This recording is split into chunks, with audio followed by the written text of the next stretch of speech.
let's see.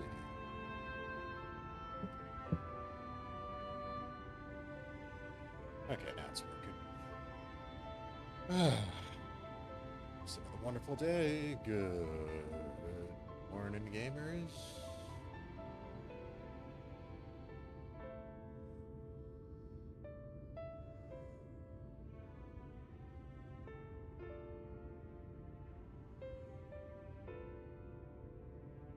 What is that saying?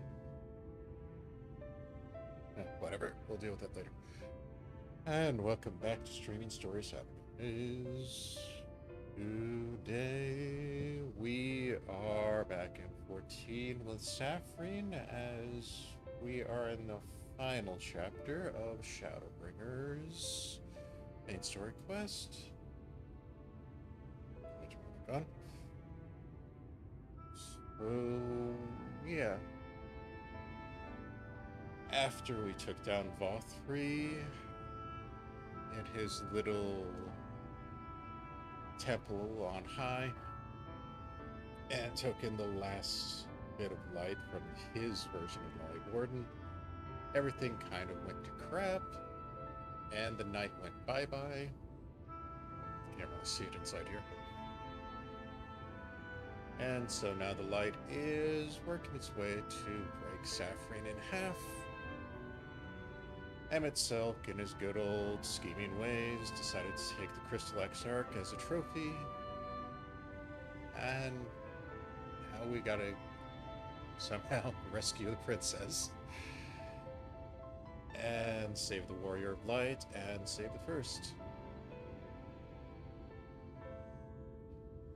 There is the required role quests. Over here, as you'll notice, the tank one is done. Those videos will be releasing in a couple hours over on the YouTube side. Didn't really think about streaming them too well because, you know, the level requirements and such. So I recorded that instead. Same thing with the Dark Knight main story quests. Those will release probably next week after we finish Shadowbringers, because the capstone quest. But as for us here today, we are gonna get back to what we were doing. Oh, Monsieur awake. You were injured in your foray in Mount Gold, yes? I was here at my station as always when they carried you on the makeshift stretcher, looking disturbed bereft of your vigor. To compound my worry, the sky has, well, I'm sure you've seen it. It has everyone rather concerned, to say the least. Seeing you up and about is the first good news we've had in a while. Assuming you feel strong enough, would you mayhap consider a stroll around the city to reassure the anxious citizens? Braggy was one of those who helped convey you to your chambers, and he has visited several times to inquire about your condition.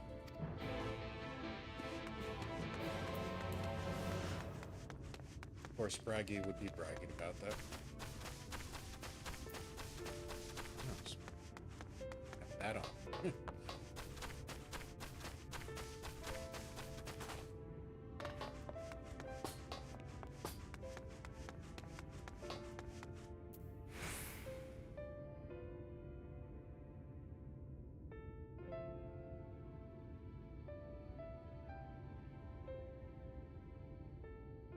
Why was that disabled? I don't remember turning that off. Oh well. Well, well, look who's back from the dead. Aye, it was a grim sight. Your companions looked ready to drop when they brought you in, so I offered a helping hand. Couldn't bear to see them struggle. And you, my friend, I feared you had one foot in the grave, cold and lifeless you were. Like a corpse that was somehow still breathing. Then they told me some evil bastard went and snatched up a poor exarch away in the midst of the chaos. Wicked lad. What is this world coming to? But money never solved anything, did it? Nay, it's times like these that we Crystarian folk stand tall and do what needs to be done. trade with Yomor is back on the table, let's make use of those resources to fortify the city against the Eaters, or whatever misery the fates deem fit throw to at us next. Speaking of misery, Jessamine was worried sick about you. A healer wringing her hands is not a sight you'd see, ever wish to see. Let me tell you. Gonna give me some of that horrible medicine. You know, the stuff that tastes like Marlboro's ass.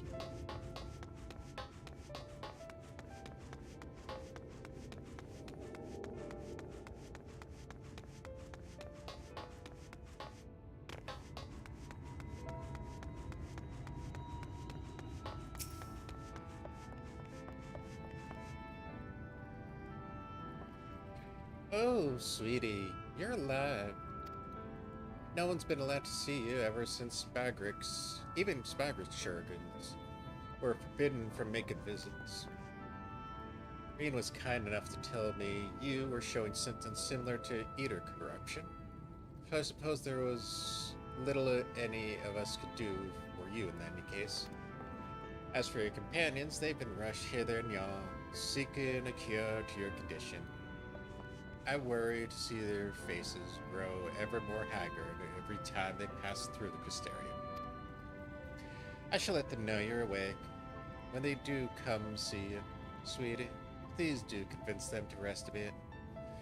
They won't be helping anyone if they all collapse from exhaustion. Ah, and our own Moran has been a little better, I'm afraid. He hasn't left the cabinet, too busy with his nose buried in one dusty tomb after another.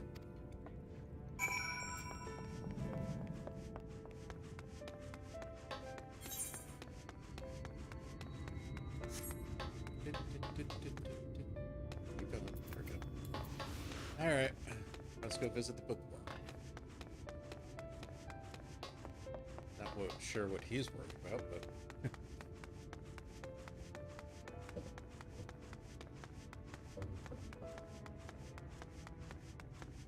Stay put. I need to get clips for that thing.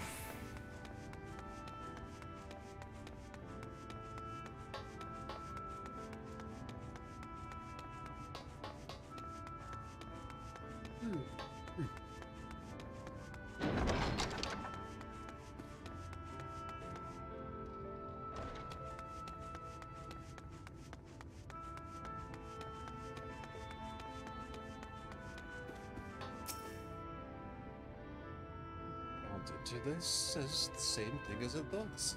Perhaps I should approach the problem from a different perspective. Saphrine, is it truly you, or not some figment of my imagination? Oh, but this is wonderful. It would seem our prayers have been answered. Feeling otherwise helpless, I have been scouring our shelves for the wisdom to explain this worrisome conundrum. Why, with all the light wardens defeated, has the light of returned to the obscured sky? I must have pored over 100 tomes, but no definitive conclusion seems forthcoming. So many questions I would pose to the Exarch, and thus do I feel his absence all more keenly. Now that you are awake, however, I am hopeful the search for their stolen steward might begin in earnest. Cataclysm, meanwhile, leads the Crystal Mean in preparation for battle. Though against what foe we are yet uncertain. When I pay her a visit, I expect seeing you upright would be much welcome relief.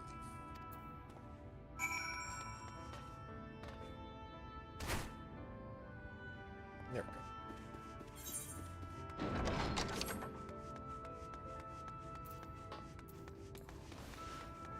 Alright. Not really sure what a crafter is going to do, but let's go find out.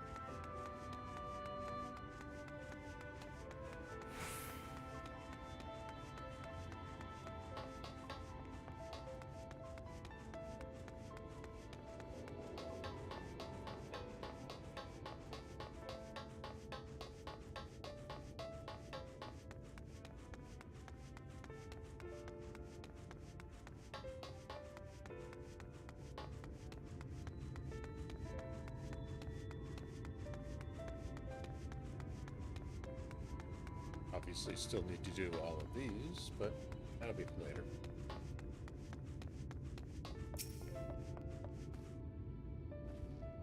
Saphrine, alive and well, I see. He gives all a proper fright, you know. Not days gone by that I haven't heard folk worrying about what's become of you or the exile. Anyway, I'm glad you've recovered enough to stay in. You're not planning on striking out straight away, though, are you? I was hoping to have a better look at your equipment. If we'd been able to provide you with weapons sturdier helms, then maybe we've had one today, and the Exarch would still be here. As such, we were keeping busy, consulting each other on new forging techniques and designs and like. You could stand a moment. I'd like to assess your gear. We're trying to improve.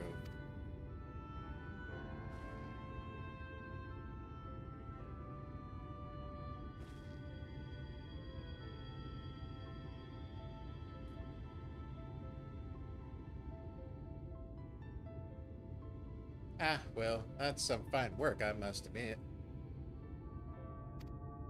It wouldn't be impossible to make something better, but we'd need to experiment with different patterns and materials. Not sure what we have that kind of time. That sounds like a challenge that he would enjoy.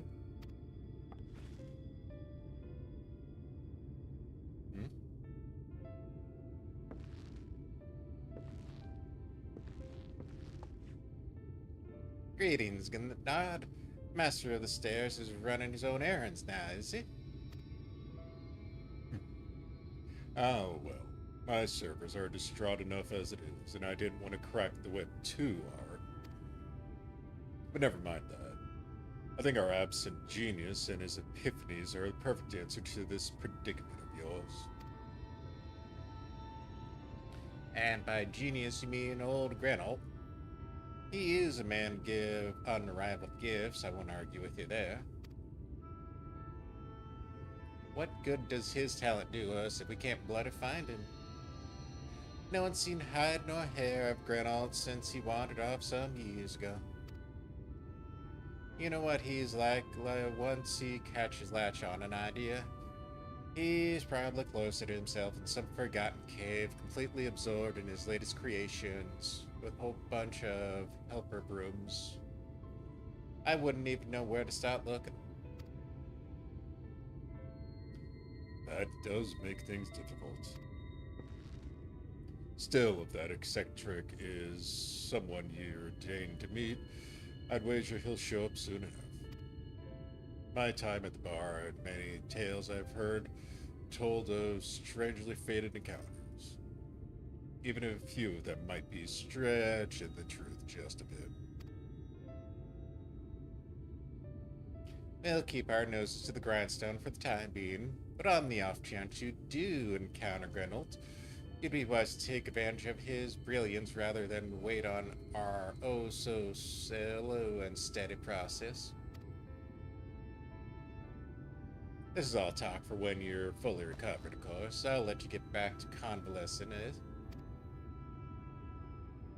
And before you do that, you're the actual reason I came over in this first place. I don't suggest partaking of my stock until you're probably well, but if you're passing near the stairs, then I've got a regular who's eager to see you.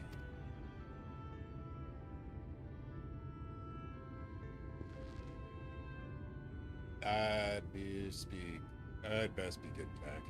Just because the world's coming apart, it seems, doesn't mean we have to follow suit now, does it? Here, here. We can't forget the heart upon which the city was founded, or the Exarch might not have much of a home to return to.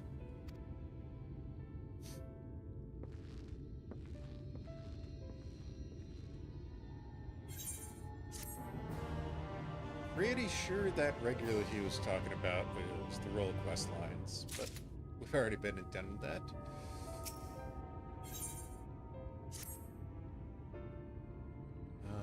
Where is it? There it is. Saphrine, are you alright? I think a return to your sickbed might be in order. Ah, or you might consider resting a while atop the watchtower near the Ripper. This damnable sky doesn't make much for soothing scenery, but the Exarch often likes standing there and feel the wind upon his face.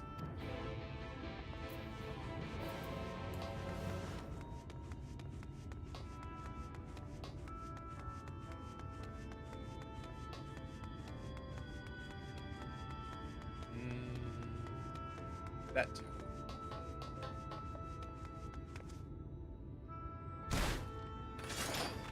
Nope. Wrong button.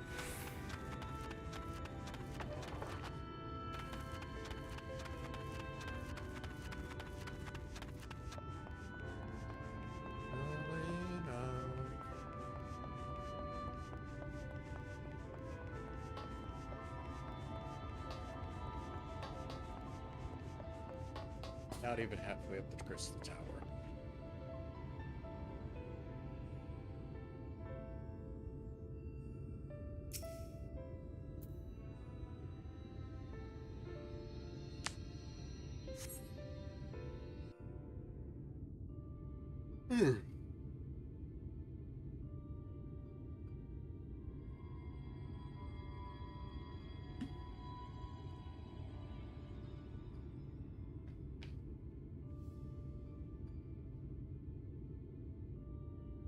The people of this city have spirit, I'll give them that.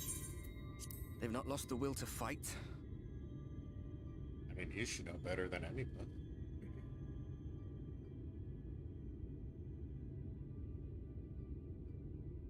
I can imagine how torn you must feel, looking at that sky. Knowing what it means to everyone. And that you're responsible.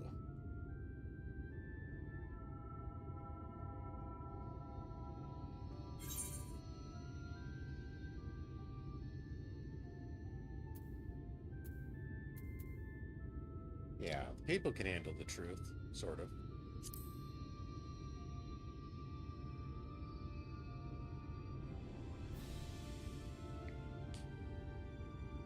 If you're thinking of coming clean, don't.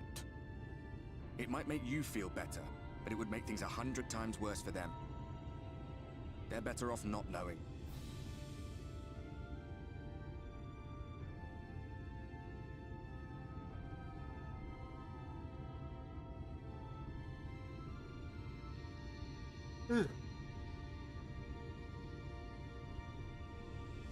You're in a corner, and there doesn't seem to be any obvious way out. But that doesn't mean it's over. However hopeless it seems, you haven't lost yet.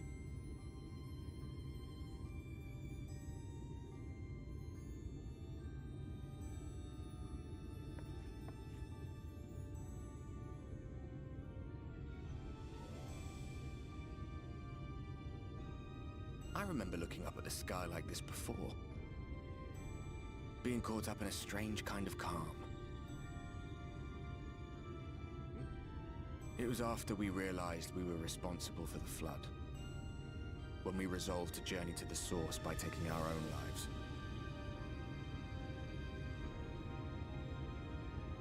One last sacrifice. One last fight. One last failure. And then the Oracle appeared and, well, you know the rest. There were times in the years and decades that followed when I wondered if we might not have been better off just letting the rejoining happen.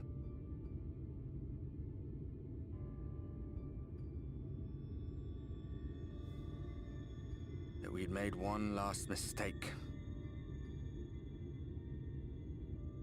But seeing that giant Talos stir to life cured me of any doubts I still had.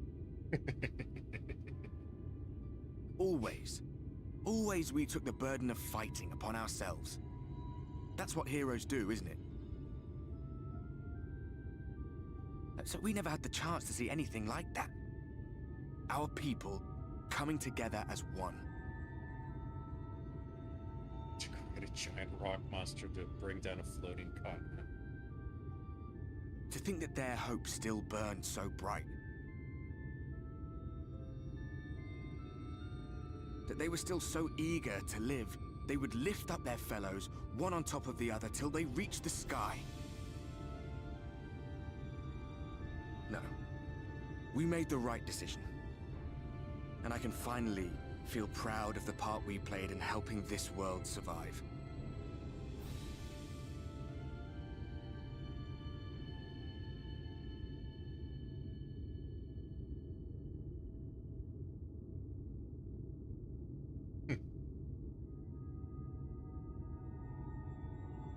Well, come on then. Don't leave me hanging.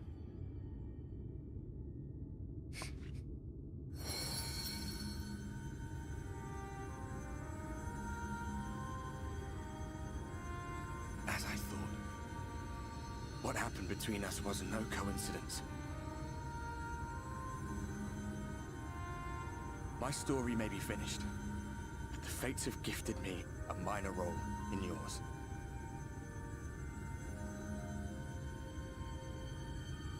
I suspected as much the moment I realized you could hear me. But it's hard not to doubt yourself when you're the man who caused the flood.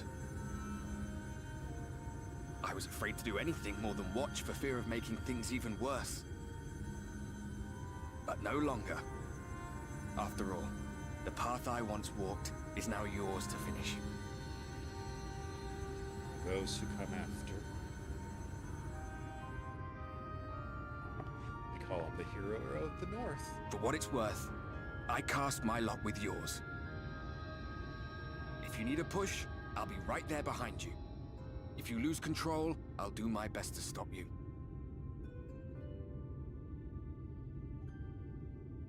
So, let us be about it, hero.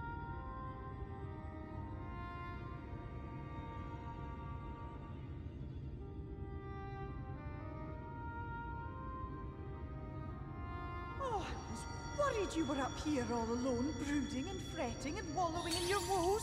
But look at you, grinning at nothing like a pollen-drunk pixie.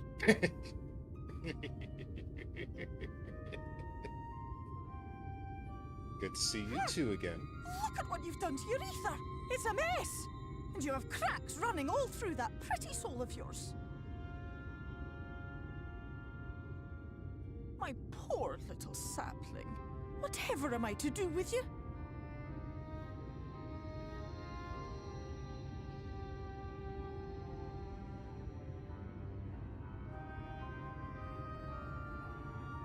Shall I yield up my throne?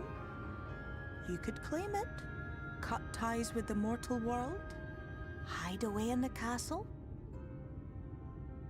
As tempting as that is.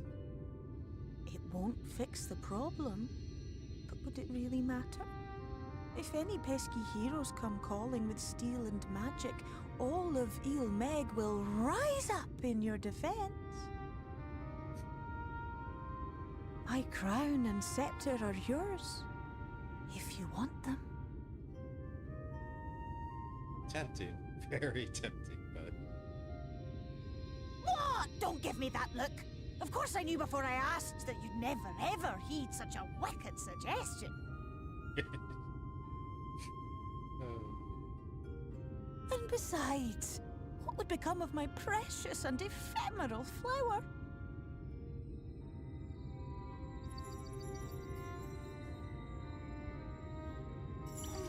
Dear beloved sapling, you are lost, confused, and have precious little time to gather your wits.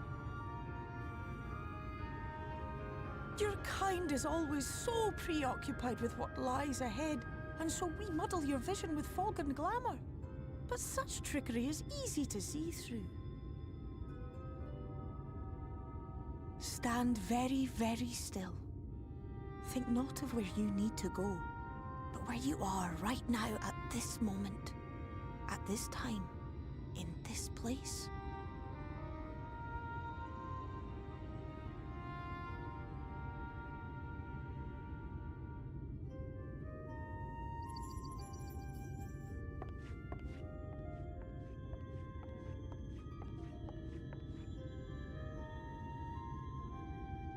Our cairn of crystal, From shadowed hood he watched you go, his ruby eyes with warmth aglow. So she See did see his yourself eyes. as he saw you, and that shall be the clearest clue.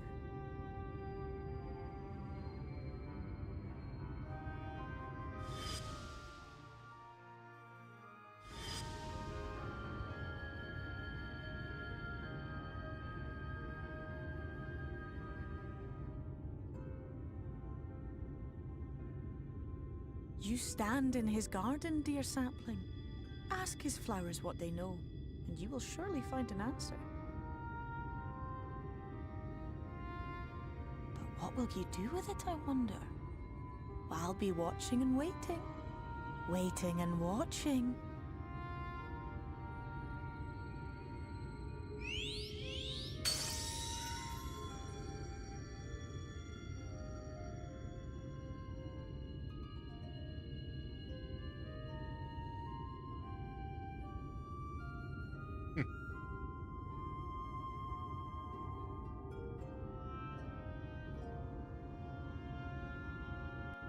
Okay. At least we got to see Fail one last time.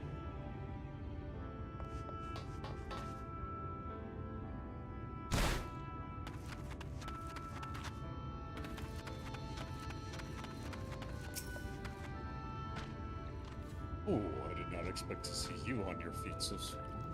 Surely you have not come in search of an Anamaro. What do I know of the Crystal Exarch? I am happy to share, but I fear there will be no surprising revelations. As any in the city can tell you, he is a man of wisdom and compassion and many untold secrets. But none can doubt his generosity. When the Crystarium was being constructed, he allowed folk to plunder the tower for resources. He has imposed no restrictions upon us, but one. No one except the Exarch is permitted to dwell within the spire. Many seasons past, a comrade of mine was bold enough to ask the reason why. The Exarch merely smiled and said, because one day the Crystal Tower may vanish as suddenly as it arrived. Oh? So he plans on the tower returning somewhere, huh?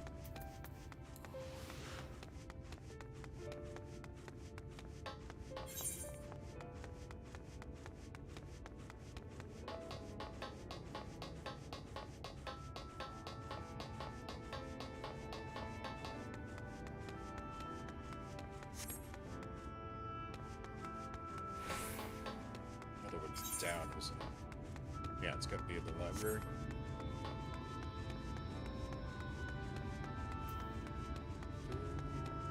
Stop trying to switch.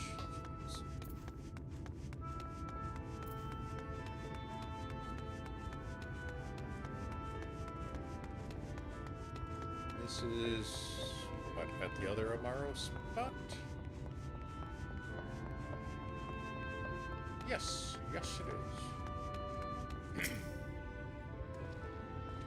Saphrine, it's good to see you're awake and alert, my friend.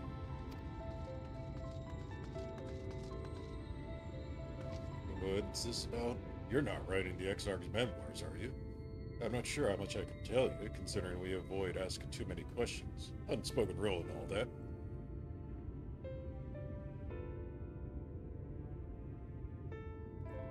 Sorry about that. Well, if anyone has fresh insights to share, then it'd be Captain Lynn, I'd say.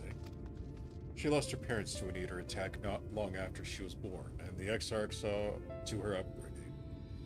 Outward appearances aside, those two are like grandfather and granddaughter. I imagine the news of his predicament hit her doubly hard. Not that our proud captain would ever let it show. If you do decide to talk to Lina, she'll be at her usual post at his said Sora's gate.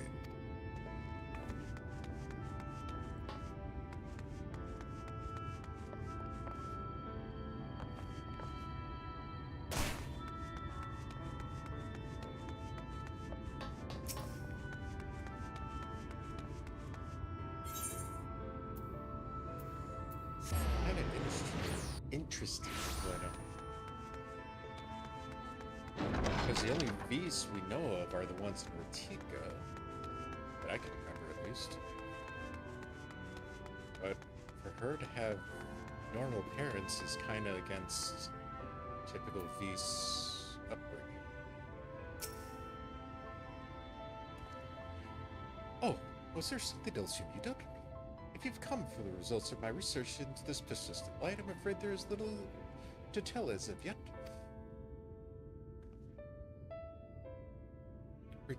Records pertaining to the Exarch? Well, I need no documentation to relay what I know of his history, if that's what interests you.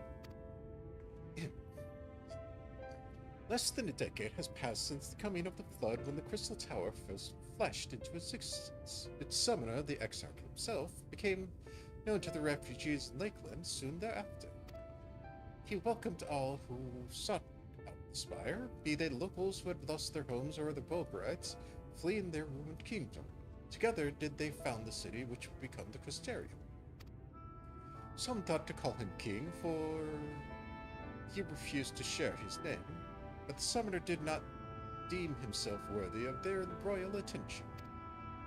Thus did the people consider his scintillating skin so a light at the tower that he had summoned, bestowed upon him the title of Crystal Exarch. As for his true name, well, it would seem that is a mystery that remains unsolved to this day. Yeah. Complete mystery to anybody of the first.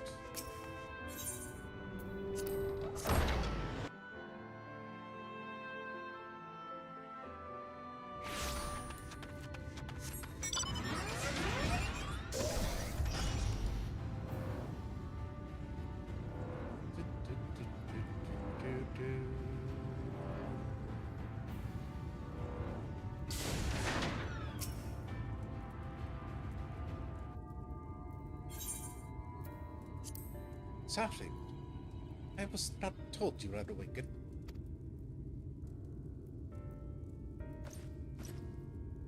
A welcome surprise. Now if only the Exarch was to return to us. He was taken by this rival of yours, was he not? Your companions mentioned they had an idea of where to find him. And so I bristled when they had asked for patience. I did not understand their hesitation until I saw you had fallen. Only then did I realize that I had no business rushing ahead. Even so, the delay has been no less agonizing. The moment before he joined you in Colicia, the Exarch entrusted me with the key. It opened a door in the ocular to a chamber known as the Umbilicus. This room is the heart of the tower, to which only the Exarch himself is permitted to enter.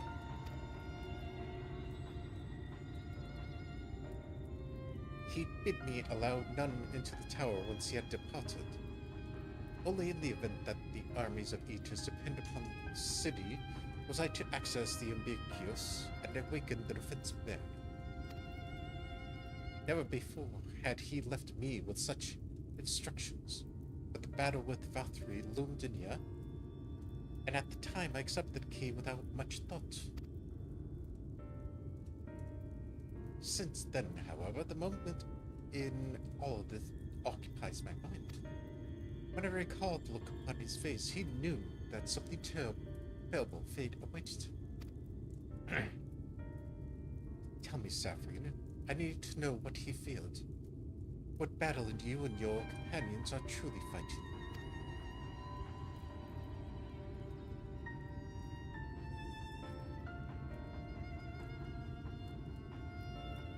Forgive me. I trust in the Exarch, and I should not be voicing these doubts when he is not here to respond to them personally. But you have come to me with a question of your own, have you not?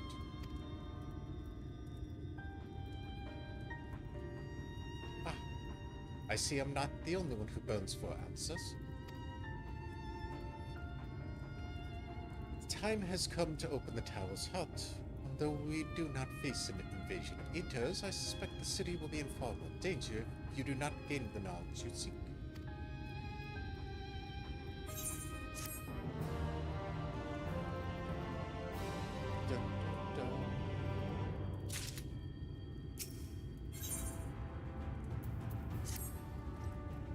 Come, meet me in the Oculus, and I will unlock the door within.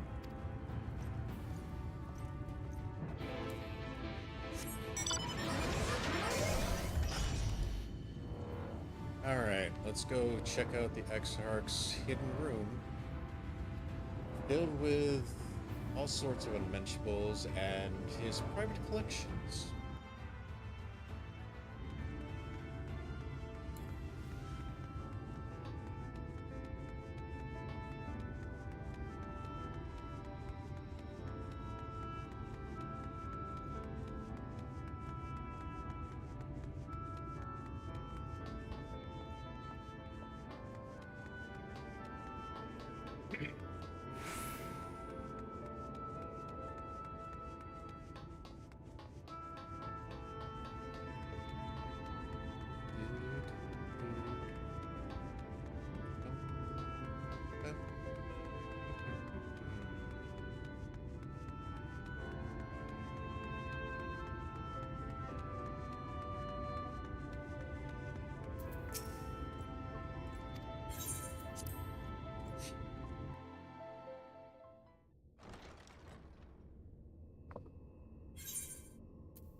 Alright, this is probably going to be.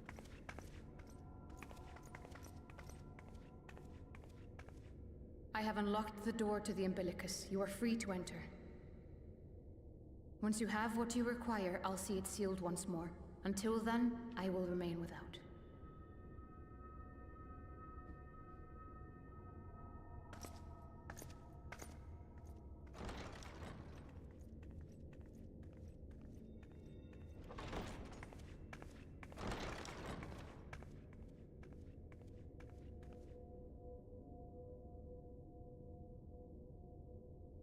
You really need to clean up in here, boy.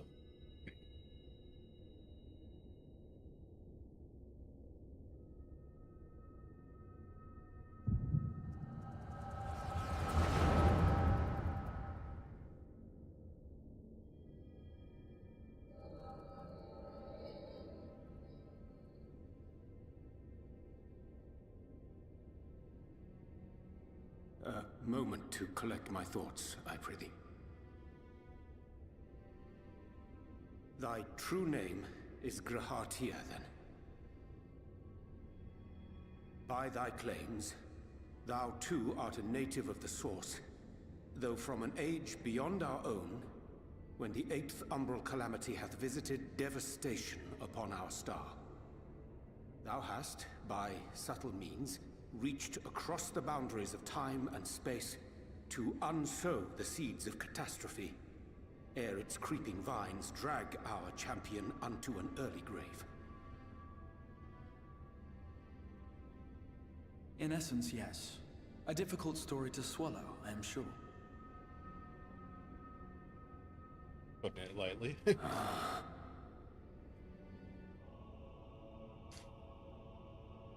I doubt not the veracity of thy words, not the account of thy coming, nor that of the fated calamity. Yet my mind straineth still to apprehend the enormity of this tale. Wouldst thou favor me with a gradual unfolding of its chapters? Certainly. But where to begin? I should start with those great minds who survived the calamity. Sid Garland being perhaps the greatest. In hopes of staying the unending tides of war, he and his fellows pursued all manner of possible solutions. One of these was rooted in a theory which unified several fundamental principles discovered over the course of the Warrior of Light's adventures. It proposed a method by which one could enter the River of Time, traverse the rift, and leap between worlds. Perfecting that idea, however, was a work which consumed their lifetimes, and thus was it left to future generations to decide whether theory would be put into practice.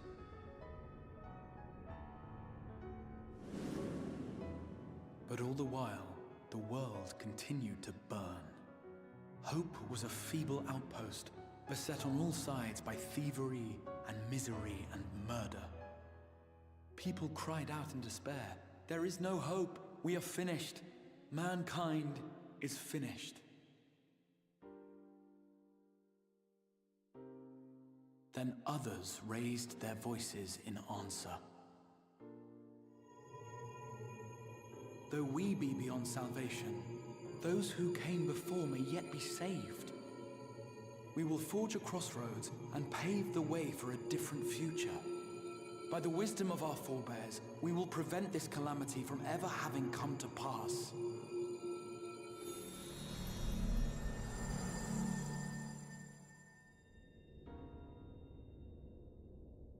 The fighting went on unabated, but some few took up Sid's research and labored to realize those impossible ideas.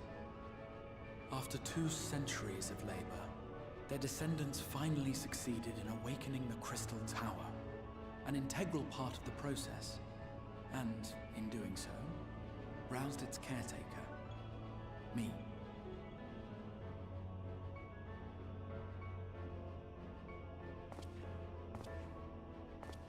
By this stage, scholars had largely established the phenomena underpinning the rejoining, and identified the first as the shard which precipitated the 8th Umbral Calamity.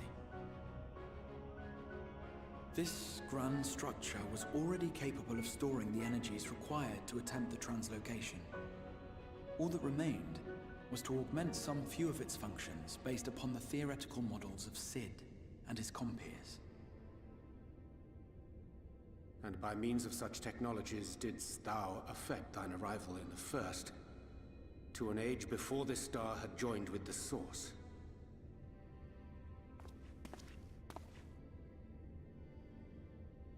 Some while before, as it turned out. 'Tis all but impossible to predict how time will flow between one world and the next, and we missed our mark by almost an entire century. Whoops. But this only worked in our favor. The Sin Eaters could not be defeated without the blessing of light, and summoning the only woman who might stand a chance against them would require decades of preparation.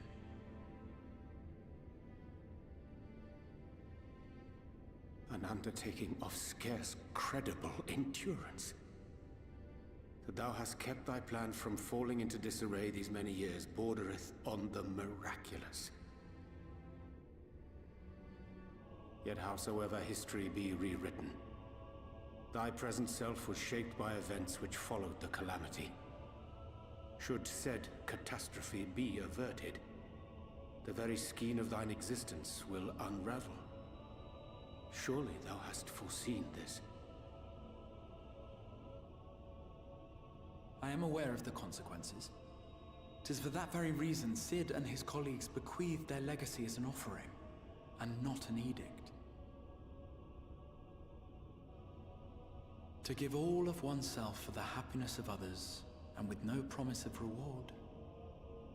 'Tis a hard thing to ask. Harder still for those condemned to survive in a world which pitted brother against brother. Indeed, you are right to call the execution of this plan miraculous, though the force which held it together was nothing so inexplicable. It was her. The warrior of light has been our unbroken thread.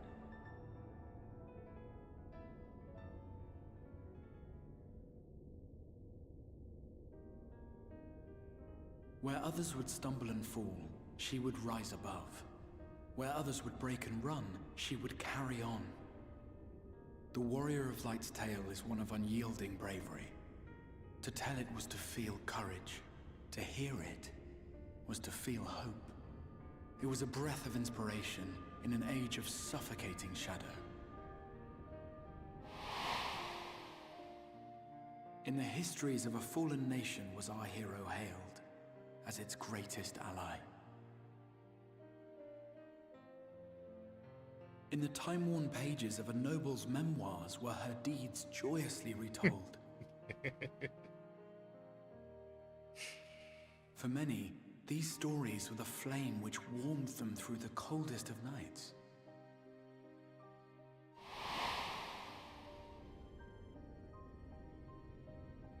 And so it should come as little surprise that the plan found no shortage of volunteers, concerning as it did the Warrior of Light herself. It was their chance to add their own verse to the hero's saga. She was the lodestar that brought them all together, to send their final message back through time and space to her.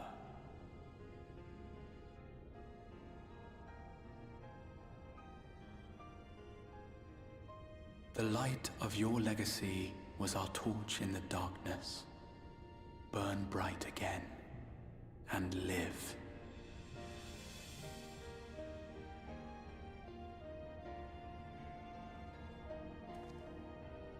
I am merely the bearer of that wish, come to ensure it is safely delivered.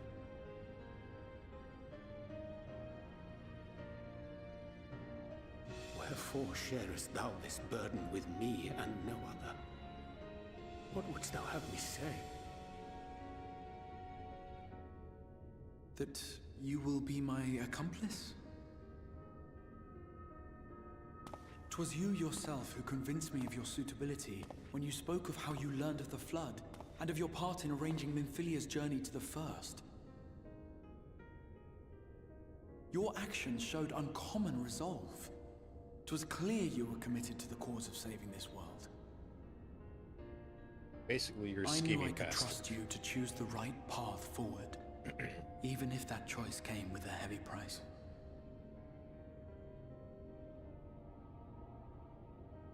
What price?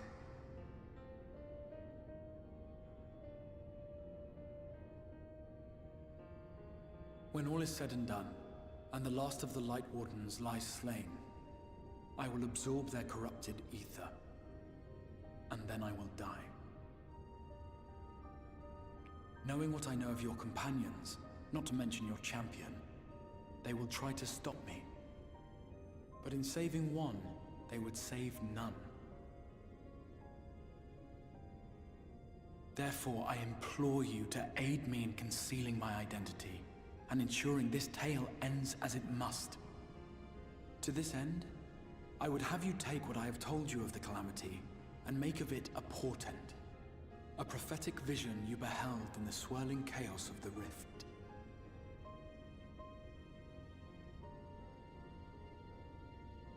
Is this truly thy wish?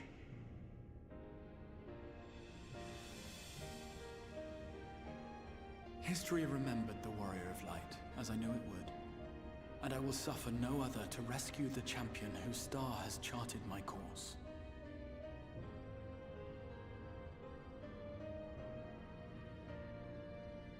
I will see this tale to a happy end, my friend. There has been enough tragedy.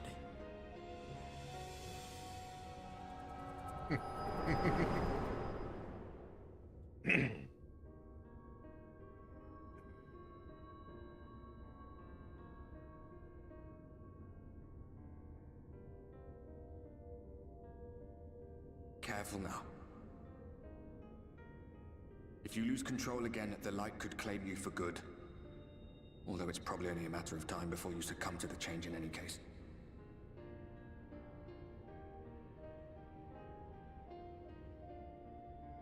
What do you mean to do? Smack the ever-loving shit out of that kid.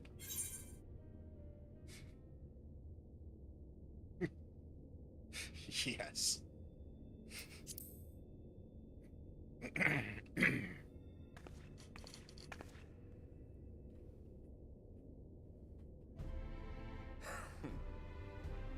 We should be on our way. The Ascian mentioned the Tempest, did he not? That's the stormy seas around Calusia to you. His lair must be down there somewhere, hidden beneath the waves.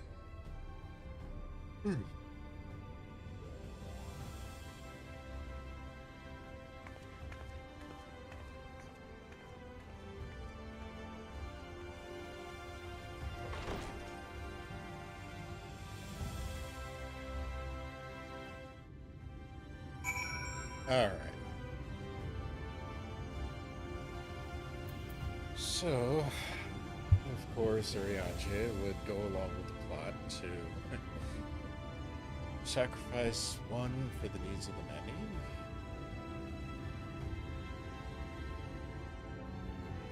whole knowing what comes later on, the whole Eighth Umbral Calamity kind of feels strange that it actually even happened.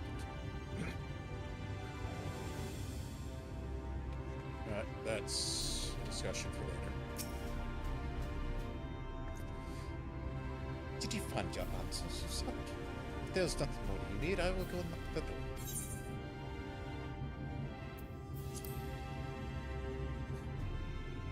The Tempest. That is the name given to the seas by which Clothiel is bound. If you make a request to the Tamers, they'll provide you with an allowance to fly you over the seas, but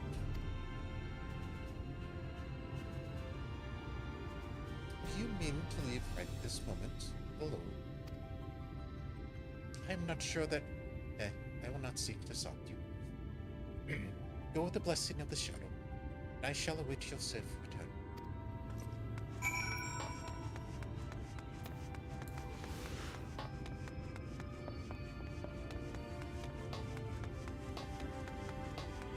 Well, since nobody deigned to show up, no reason to wait for that.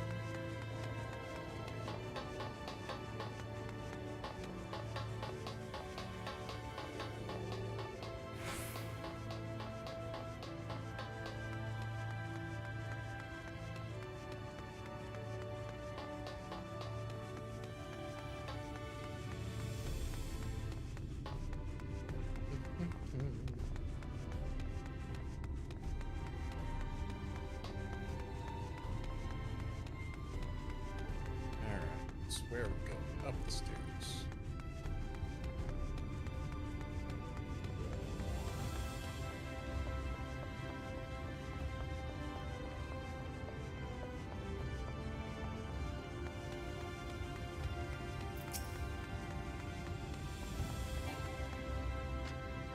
You require an arrow? Just a moment, and I shall saddle your horse with this beast and fly you to the island. You'll put water to the depths of the Tempest. Our Amara can swim, yes, but to reach the open floor...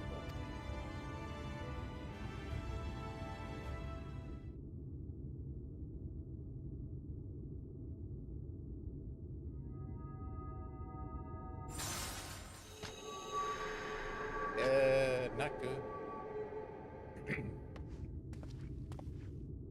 Ah, we have found thee. Uh-oh.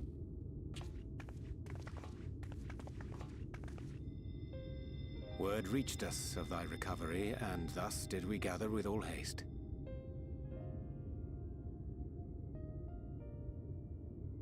Ah. By thy looks, I gather thou hast gleaned that which I came to tell thee.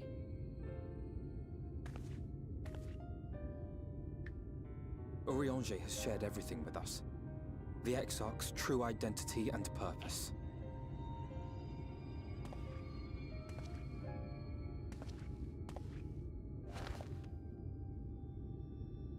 I offer no excuses. When I agreed to aid the Exarch with his plans, 'twas in full acceptance of the condemnation I would face when my duplicity was laid bare. Yet it is not rancor, but resolve that I sense in thee. Thou art fully intent upon walking thy path to its end, art thou not? If thou canst forgive my deception, or, failing that, set aside thy displeasure for a time, I do beg leave to follow thee. What strength and wisdom I possess are thine to command.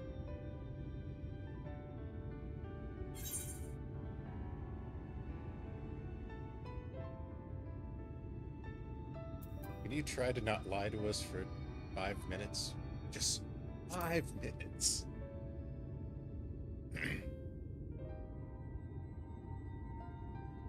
Pray believe me when I say that I took no pleasure in deceiving thee. Indeed, I curse the circumstances which compelled me to do so. But no further secrets lie between us, I swear it. Oh. I'm sorry, but I don't think this is a good idea.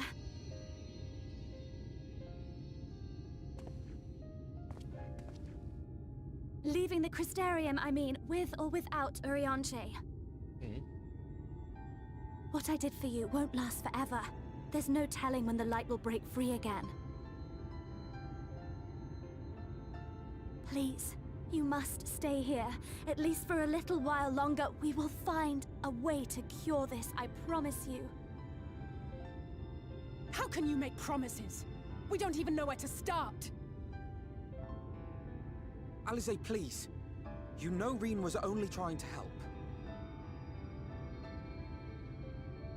Of course I know! I know only too well! But making promises you have no way of keeping is not a kindness. It's a lie. Plain and simple. We've all searched high and low for an answer, and every one of us came back empty-handed. I am not about to stand in her way now. Not after failing her in her hour of need. No, the least we can do is...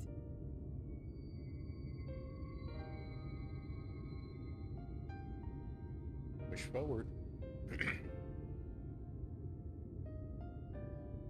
We will go with you as well. There is naught to be gained by standing still. Indeed, we have exhausted every other avenue. Lead, and we shall follow.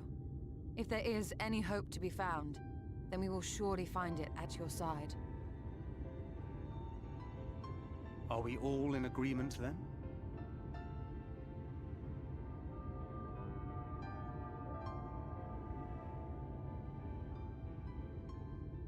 Is there aught we can do to help?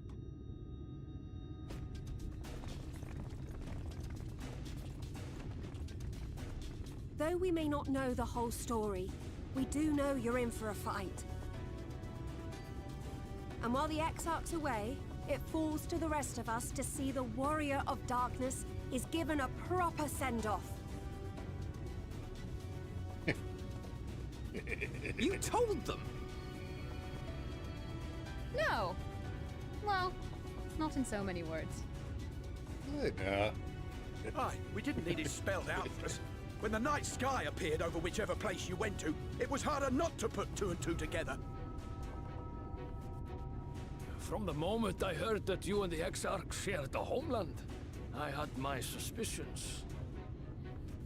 Long had he been waiting for a certain someone to arrive, and I knew at once that it must be you. Exactly.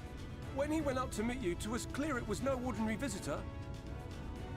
That spring in his step spoke volumes. I could feel his excitement. Eat him! That's right! Yeah.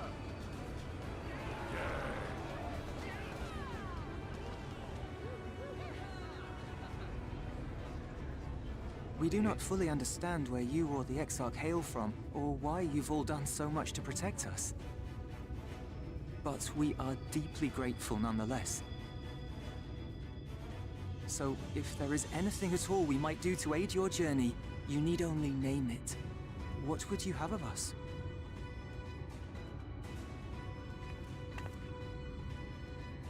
You might have invited them to join us, where there are not so many. But come, they are waiting. What is your will, O Warrior of Darkness? Well, I wouldn't say no to a sandwich.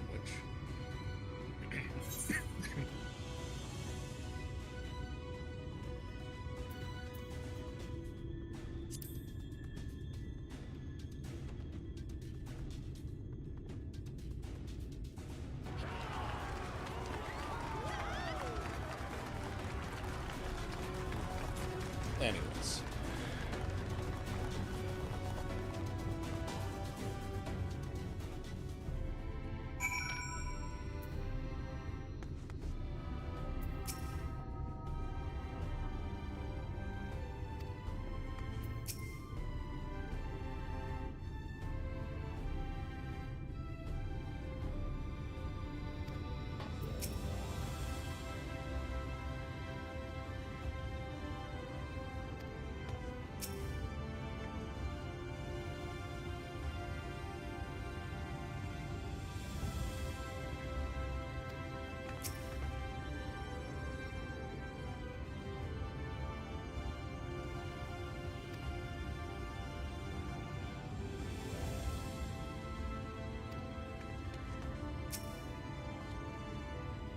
Thou didst plan to commandeer an Amar for thy journey to the open sea. I fear the following dive down onto Emet-Selch's underwater abode would drain even the legendary stamina. Thus, during the confluence, we considered the most efficacious method for reaching the depths of the Tempest, and I believe we have arrived at an elegant solution.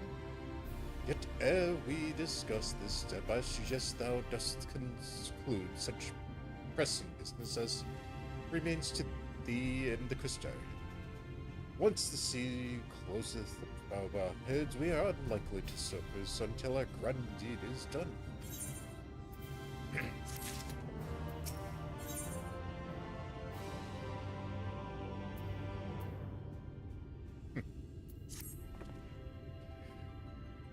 If thine affairs are in order, then I shall unfold to thee my proposal. Our destination is the ocean floor, yet our goal is not simply to arrive there. Nay, we must needs to have means to breathe and fight freely. Thus I would petition the aid of one of the Fae, a being of whom I have yet to meet face to face. Rather than waste words on explanation, I bid thee follow me unto the hamlet of Silver, which lieth to the south and west. All will become abundantly clear, I promise thee.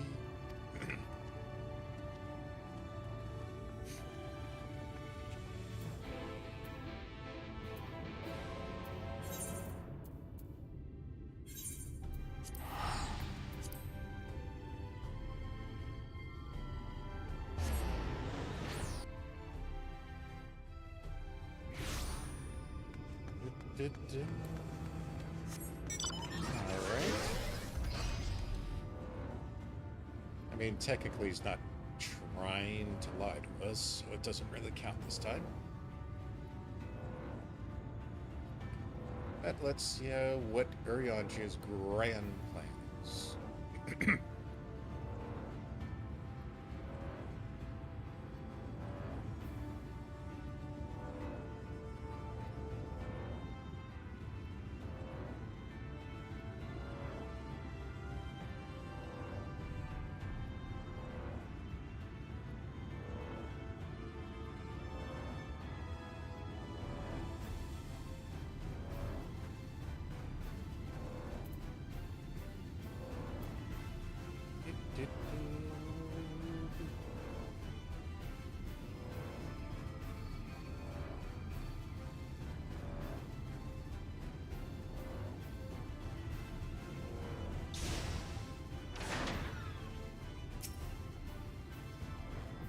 There, to the west, can you not discern the hump of an isle rising above the water?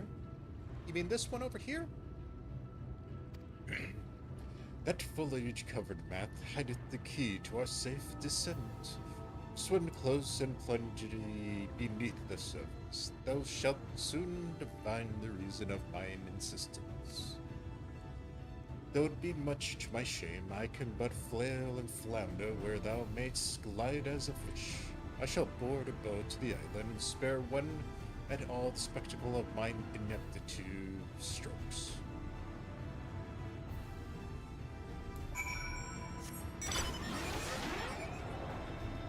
So, basically, he sinks like a rock. Can't really say it's Elzen trait, because Alice is very adept at swimming.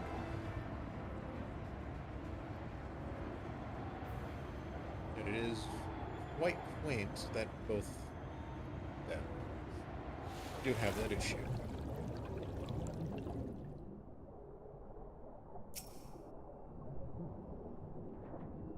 Gee, that almost looks like an eye. Yep. Giant stone eyelid.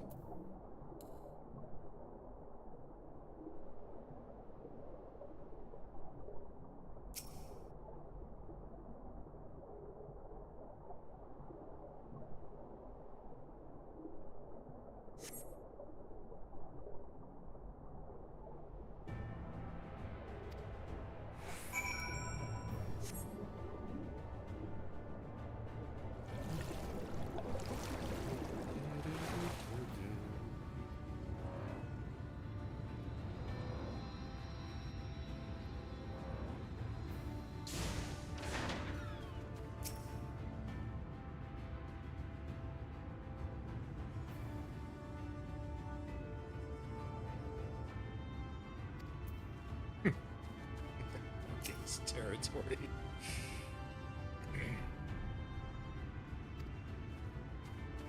It's a giant island in the middle of nowhere with a bunch of foliage and interesting shapes. How could it not be special?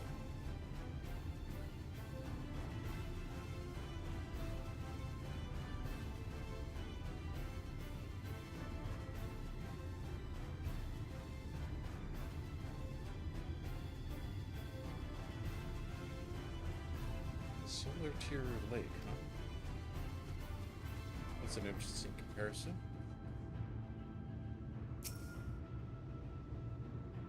Well, hast thou discerned?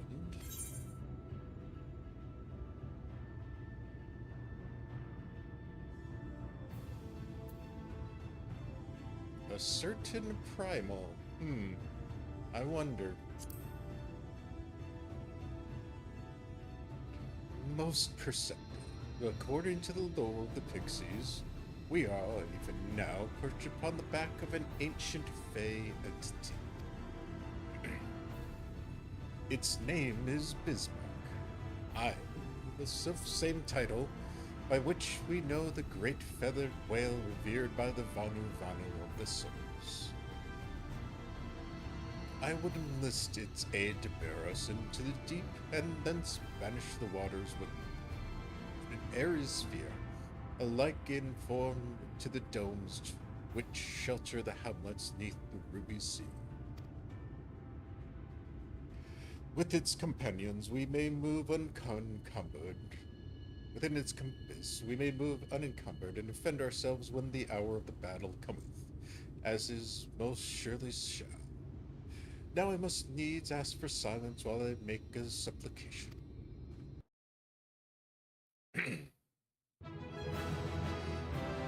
Cute.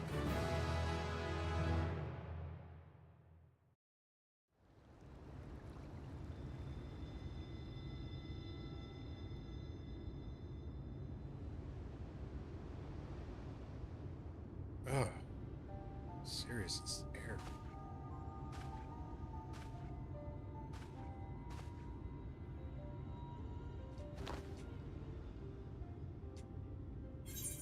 Wir Sach, Bilan Bismail.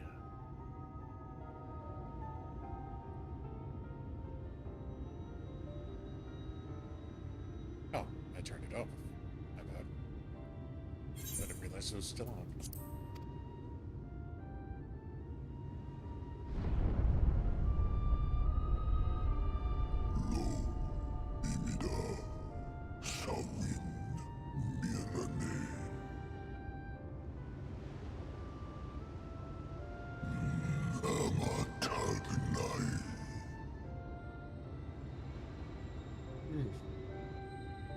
Fallen si lor wislan. Ada si alinal.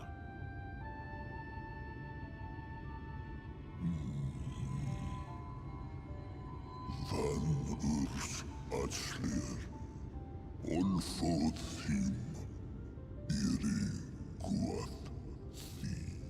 So he's already accepted the end of the world. And he feels fine. Oh dear. I don't need to speak Fey to know that didn't go well.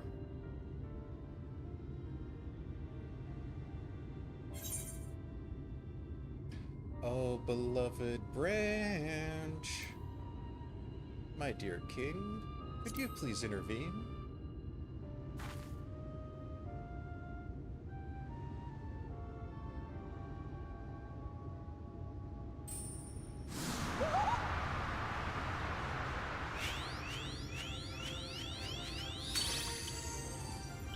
Oh, my snake yak!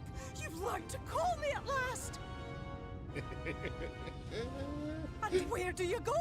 On a trip? A journey? I knew you wouldn't give up without a fight. Oh, my precious mortal, I shall help you in any way I can.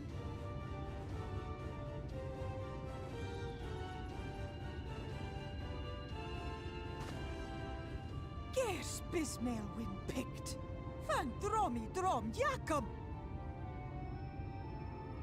Van red rithje.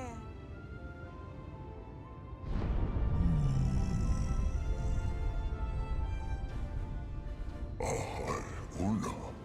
Sa hawin wist.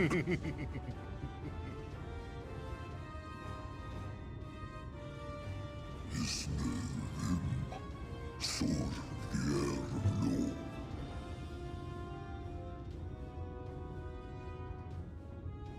Be sure to scrub this one's teeth for him upon your return. It's only good manners. It will be done, Your Majesty. Our deepest thanks for your timely intervention. An agreement is reached and your departure is at hand. You wingless ones best hold on tight. May the blessings of the Fae keep you safe, Inba.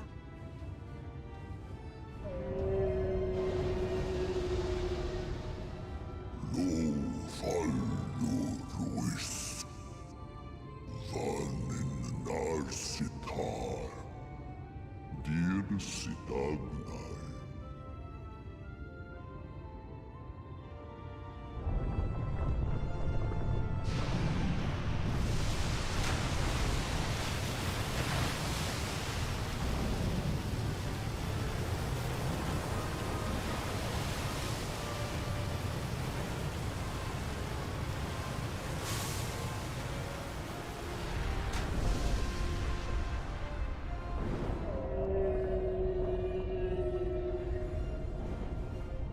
Once more, the great whale rises from the sea again. Even though technically we're in 1 and not 4, but still, it is what it is.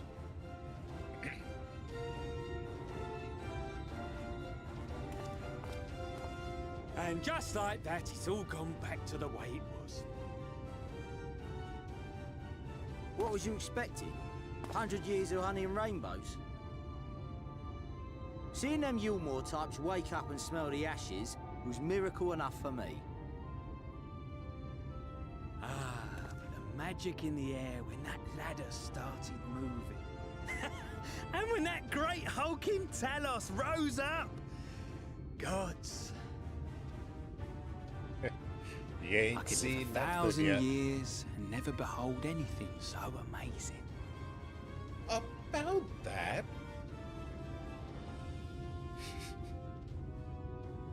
What the? Do you see that?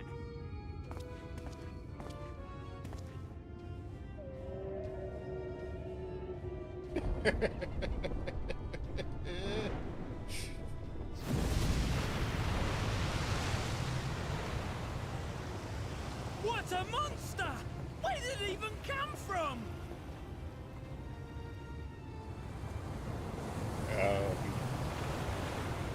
Run!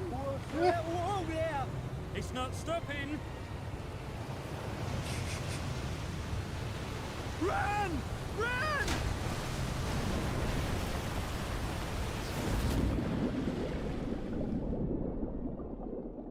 My bad.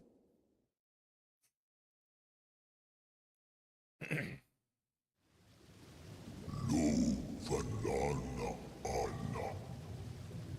Tilden sito. Try not to make such an impact of the lake when you go back. Iri alsi.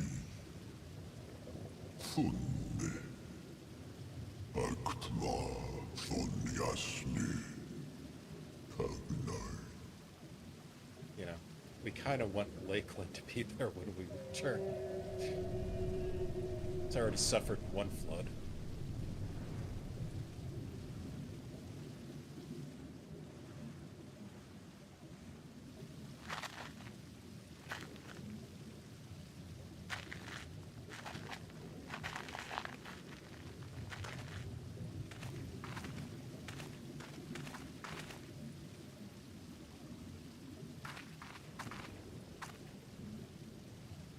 Wow.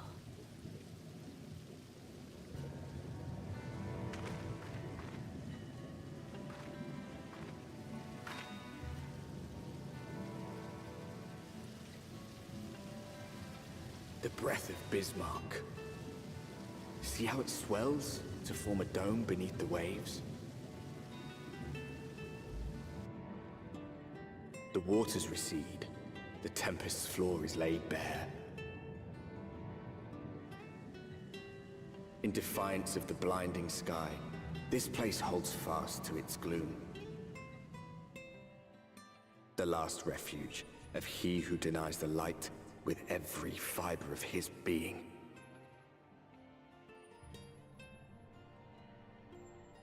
You stand at the precipice, hero. Journey unto the heart of darkness. Finish it.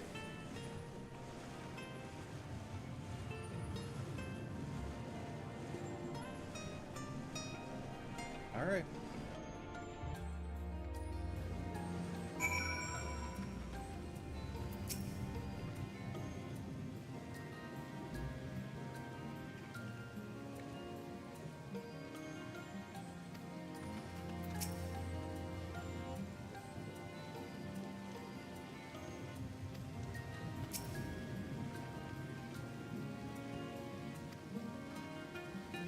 Yeah, we are definitely down. Quite a bit.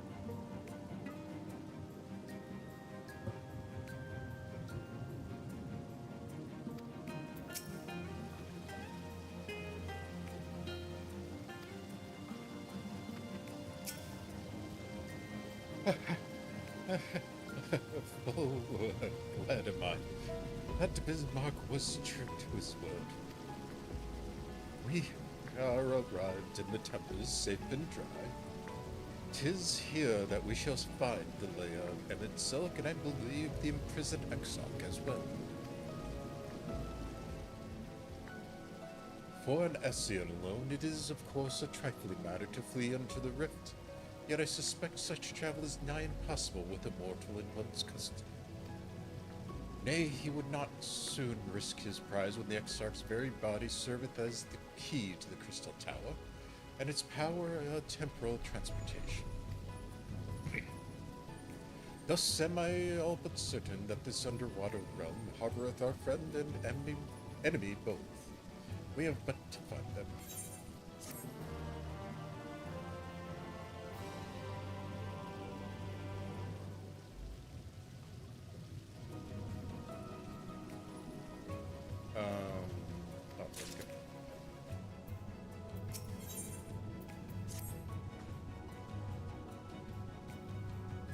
Now, as for where we should be looking, I rather doubt Emet-Selch will be sitting out in the open.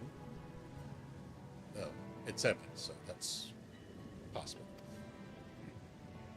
I propose we follow the slope downward towards the deeper trenches and keep an eye out for rock formations large enough to house a stronghold. Let us be off then. Watch your footing, the ground is still wet and likely to be slippery.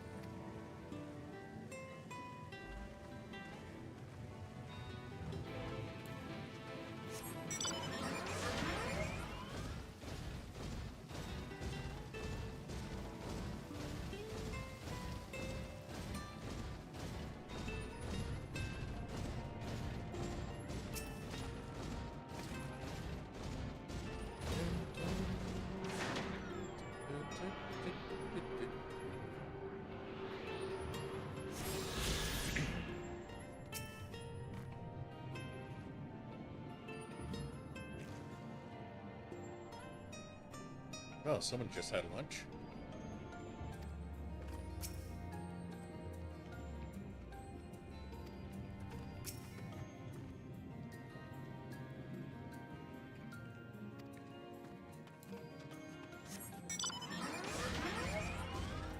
Oh, lovely Welks.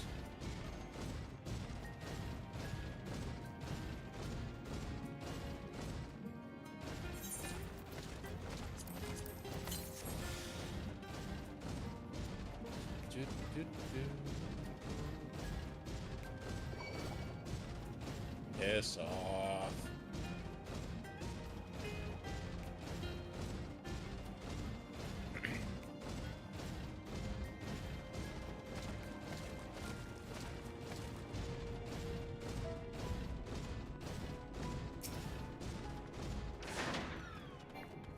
And thus was born the reason that the Sakagan hate us.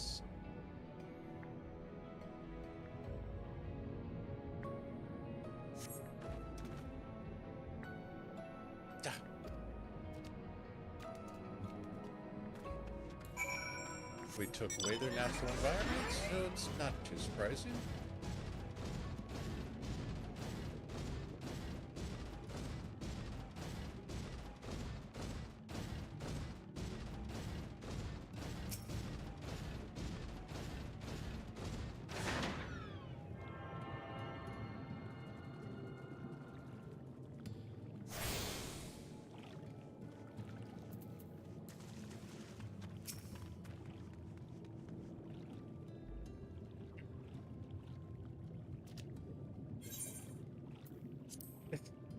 This ones, they followed me. Why have you come? Was it you who took away our water?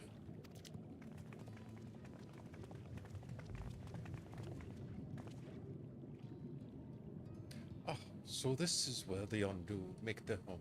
I had wondered. Pray forgive us any inconvenience we have caused. We were not aware your people lived here in the Tempest.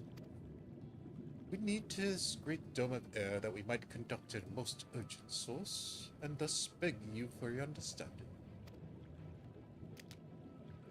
Chieftain, what are we to do?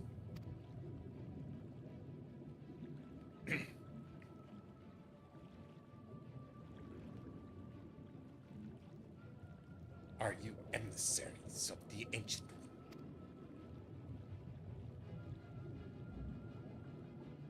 The mysteries have stood.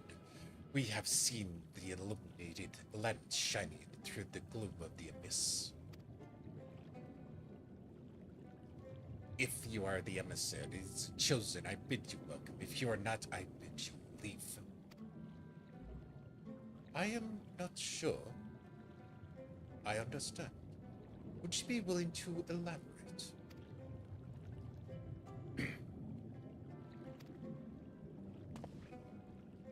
It would seem not. I suggest we withdraw for the moment.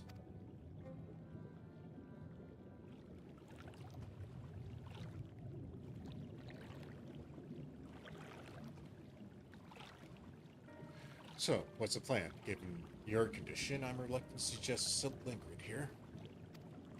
That said, our presently meandering search would proceed far more smoothly if we could call upon the Ondu's local knowledge.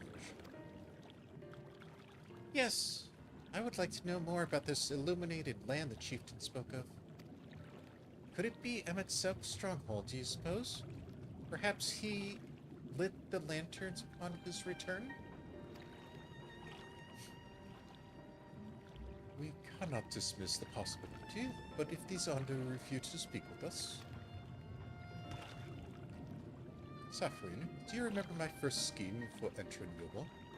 I plan to integrate myself by offering lucrative trading opportunities with the Ondu. The individual I dealt with was a ascendant in manner and curious of custom, but we were able to reach an agreement nonetheless. I believe with the right approach, we can build similar relationship here. What kind of approach did you have in mind? The chieftain fellow didn't leave us many options.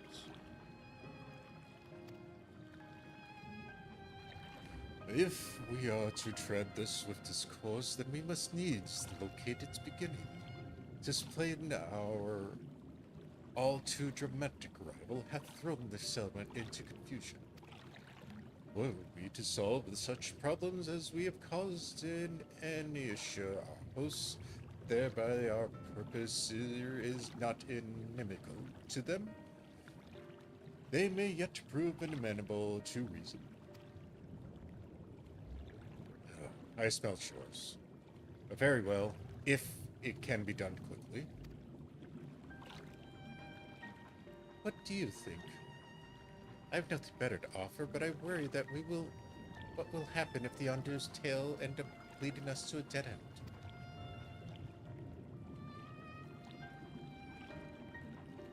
I cannot say for certain, but I sense this tribe has a deeper connection to the Ascians than first meets the eye. It warrants further investigation. Thus, I cast my vote in favor for aiding the settlement for the time being.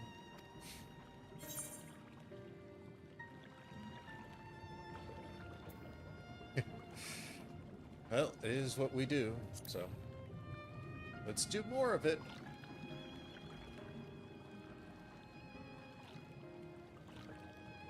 Then it is settled. Y'shtola, pray proceed with your investigations. The rest of us will see about fostering some goodwill.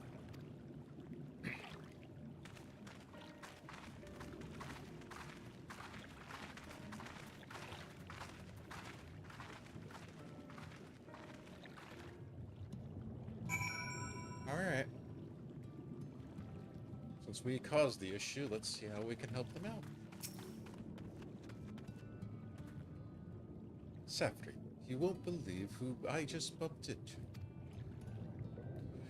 This is Pashul On, the very fellow I did business with prior to our ill-fated stay in Eilborn. I waited, and you did not come. Then Mischief came, but his visit did not continue. I am truly sorry, Pashul. Things did not proceed as planned. Is there aught we can do for you by way of an apology?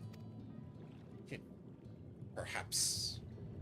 Where the drive returns, the cavern to the north is home to giant crabs. We do not fear the crabs, for we are swift swimmers. But now that there is no water, we run, and they scuttle close behind, snipping and snapping with their claws. There are too many of them, too many.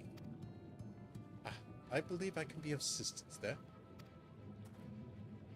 What of you, Saphrine? If you are not felt a task, you are most welcome to join me indeed.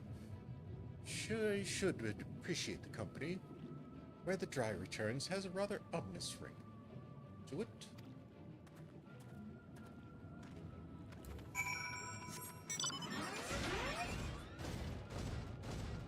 Alphino just wants to eat crabs, so he's not overly concerned with helping people.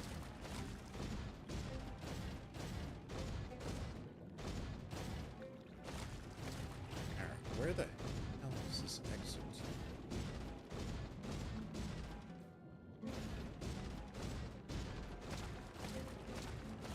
Perfect.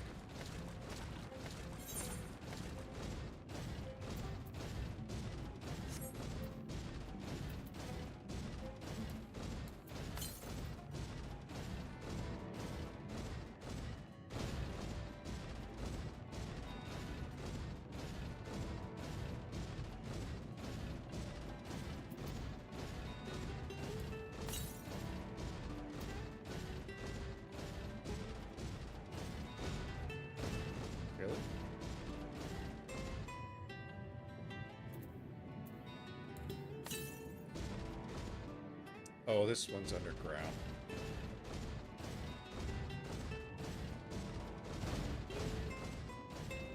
I'll have to consider that for later.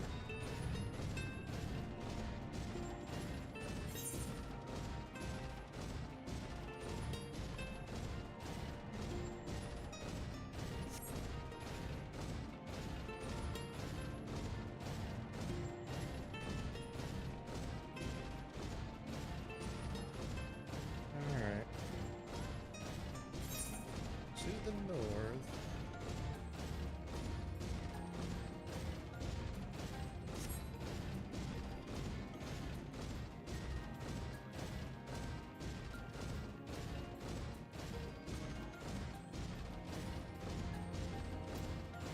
He probably wants crab as well. But he'll have to deal with it for later.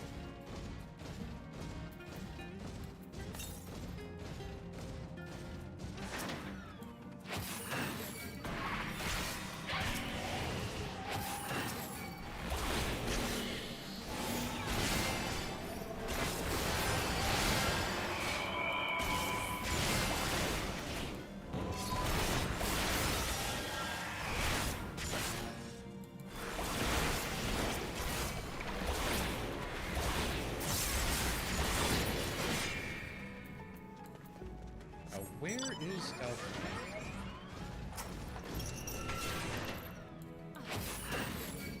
Should be helping us here, you know?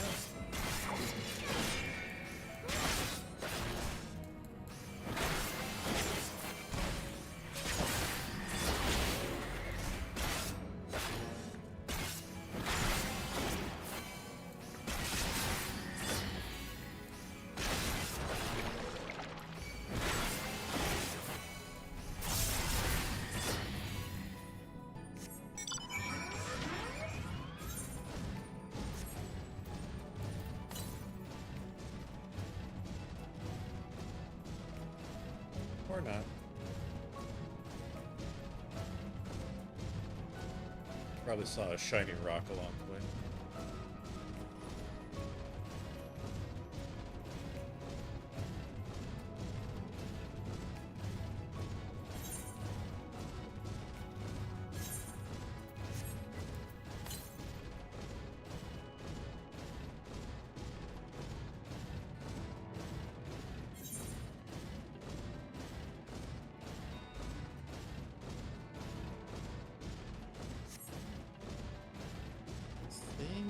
This works.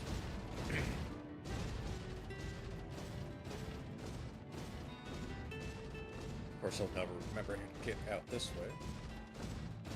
Oh wait, it's one way. Never mind.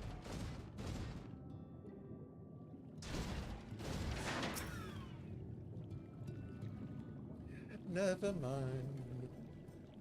You could crack their shells. You must be stronger than you look.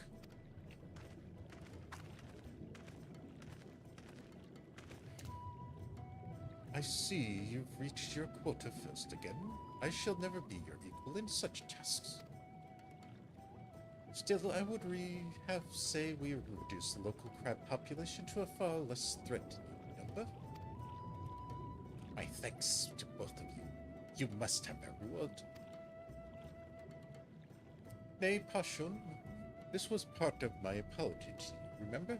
Besides which, the lack of water is our doing, for which we must also make amends. Might I convince you to tell us something about your village instead? I would very much like to learn more about you and your people. Very well. Before the flood came, it is said our ancestor home was founded in the seas to the south. It was utterly destroyed by the light. Only those who were out hunting survived. They swam aimlessly in the mist, till they spied buildings here on the ocean floor. Strange buildings they were, and had long they stood under the water. Yet somehow they'd been spared the scars of time and current. These structures provided shelter for my people and protection for the Tempest's turbulent waters. And the predators which hunt within them, their very existence seemed a miracle. The first settlers pondered their good fortune. It was clear that the race who had built such wonders had guided their course, and from this did they discern the truth.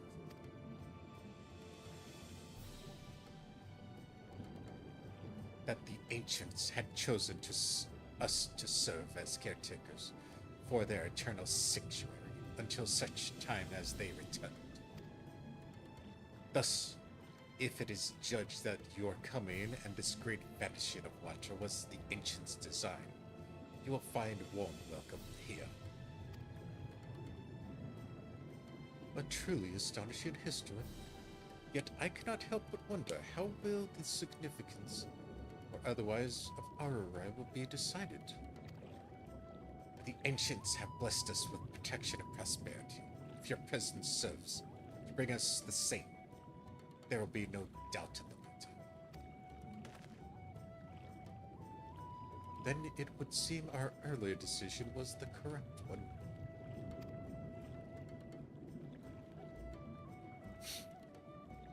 We thank you for the lesson, Pashun, and will continue to do all we can to assist your people. Should you desire our help with any other trouble, pray do not hesitate to ask. We should return to the task at hand, only do not try to overexert yourself, my friend. The risk far outweighs the gain.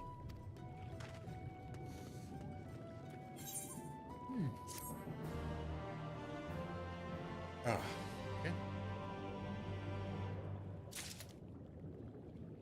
Alright. One delivery task over with. Next. Saphrine. Have you learned aught of note? Fascinating. And precisely the sort of information I was hoping to hear. fact, if you have a moment, I'd like to borrow your eyes to confirm a theory I've been working on. Come.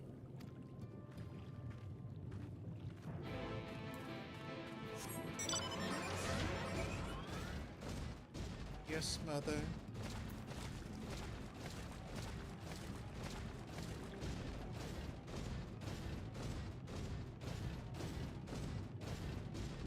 Alright. Let us go and look.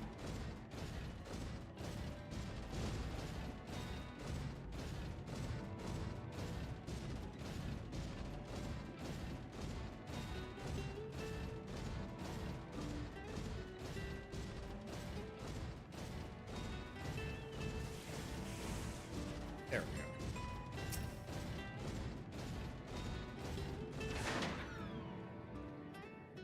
Now, there are two tasks I would have you perform.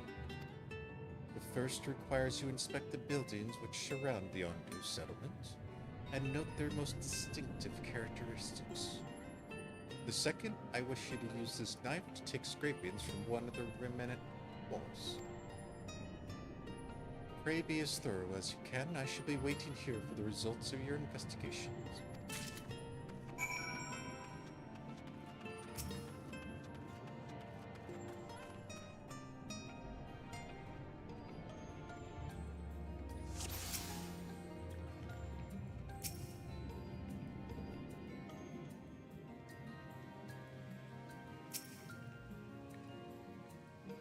Why so sad?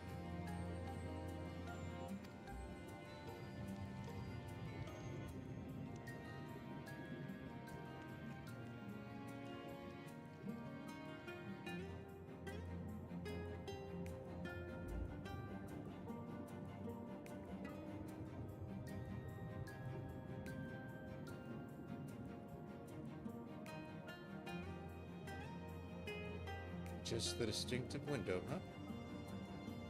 Okay.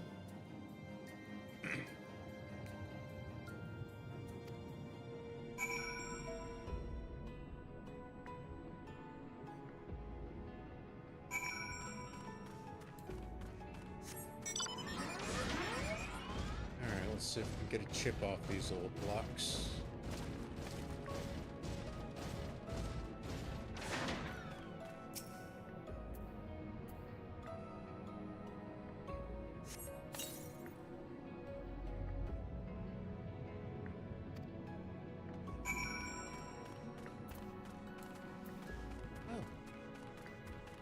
That was uneventful.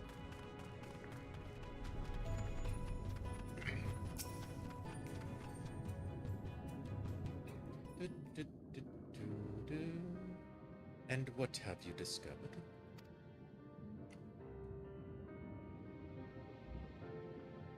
Yes, I would agree that the windows are most distinctive. It would seem the structures appear the same both to your sight and mine. And you say you could not so much as scratch the wall, even with all your might behind the blade?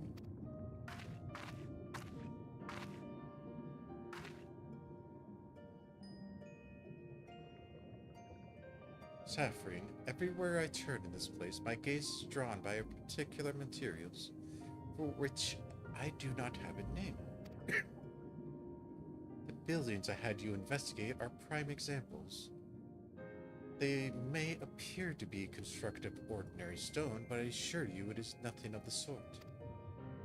If pressed, I would describe the substance as a composite of several mineral properties, blended to create a material of unparalleled durability. Even the Rondkin Empire, once the greatest power in Norvrond, produced nothing which compares to this level of perfection. But if not the Rondkins, then who? Who were these ancients the Ondu claimed as architects of their sanctuary? I suspect our answer lies with the reason Emet-Selch withdrew here to the Tempest.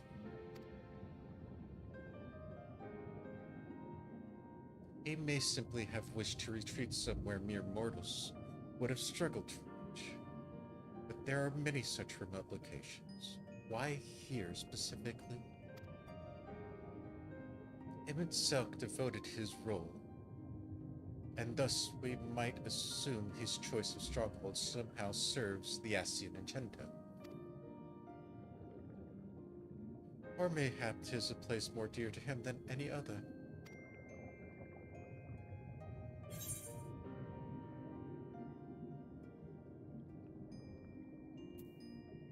Is it his source of his power? His phylactery?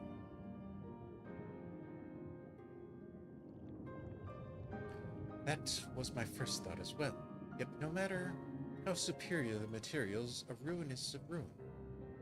'Tis not that would decide a battle's outcome. Which brings us to my second theory, that he has some other, more personal connection to the site. What if these structures are remnants of a time before history, of a star that was yet whole and unbroken? Such traces in the source would have been obliterated by successions of umbral calamities. But here in the first, they might have remained untouched for millennia.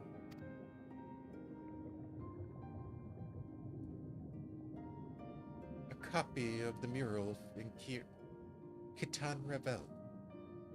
Almet presented it to me during my visit to the Fano after our victory in Clusium.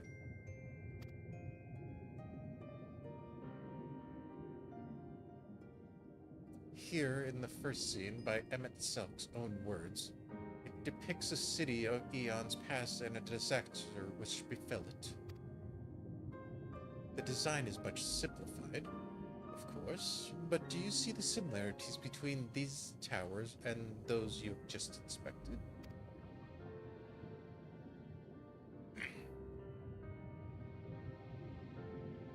We are close to the truth, I feel. Let us search the surroundings for another tower, one which matches the picture near enough to remove all doubt. From what I have seen, not more than sand, and more sand lies to the east, and south held no such structures. I suggest we try our luck further to the northwest.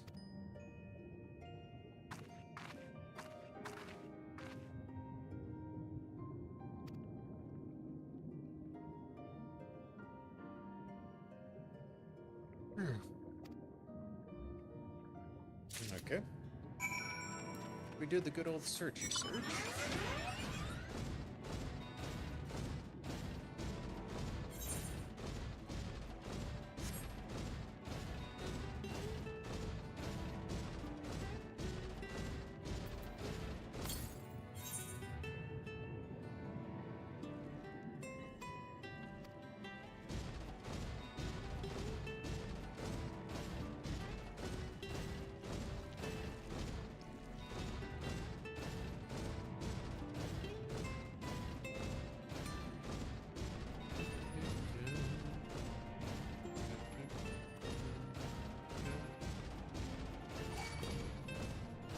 Oh, stow it.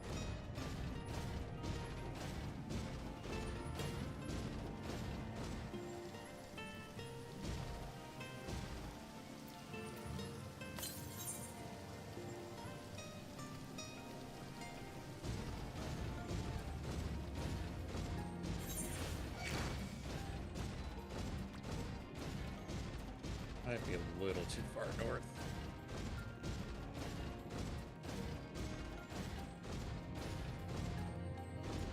That might be a good little look.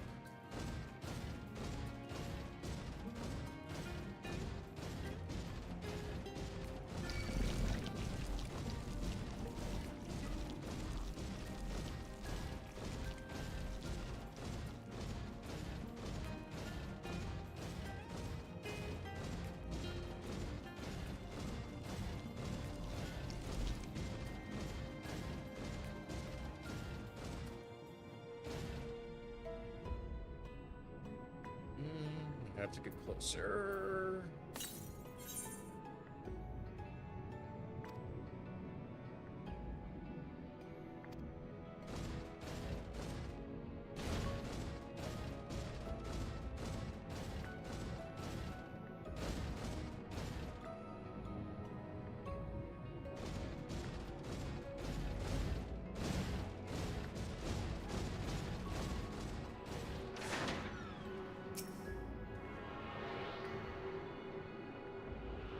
got this right here. But apparently this is the best point.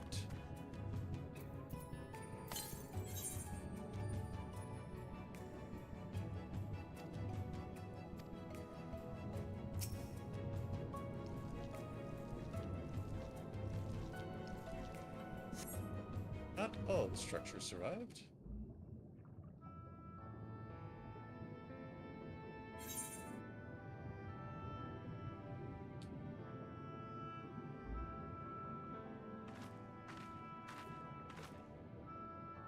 Aye, this mural writ large.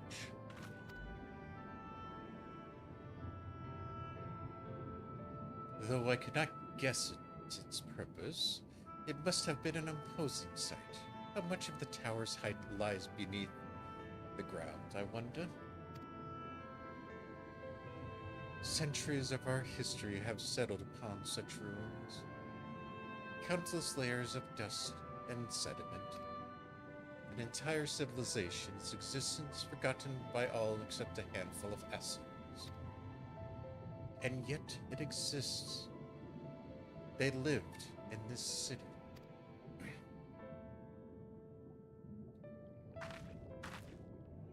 But let us focus on what we've learned thus far. The Ondu chieftain spoke of mysteries stirred, of a land illuminated.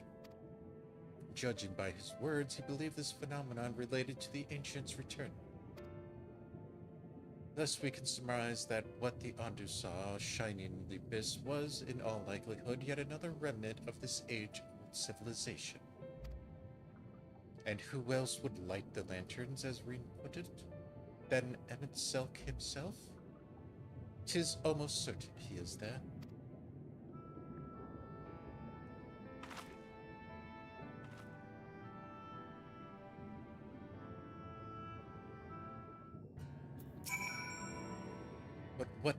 But if we are to find the stronghold in a timely manner, it seems gaining the Ondu's trust remains our swiftest path forward. I can only hope our deeds are enough to win them over.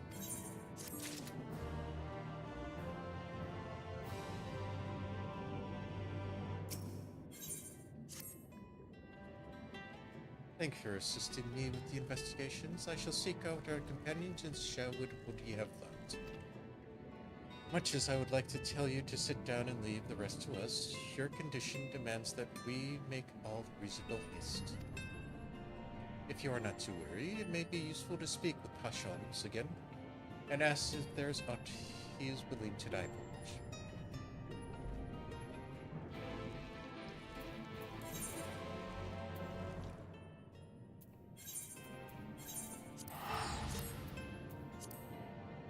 Alright, let's go see what our buddy has.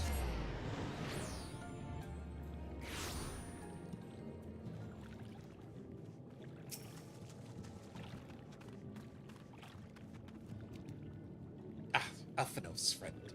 You and your companions have done much to repair the damage caused in the waters pelted. Anything else you can do? Have you been to the walls of the Forgotten?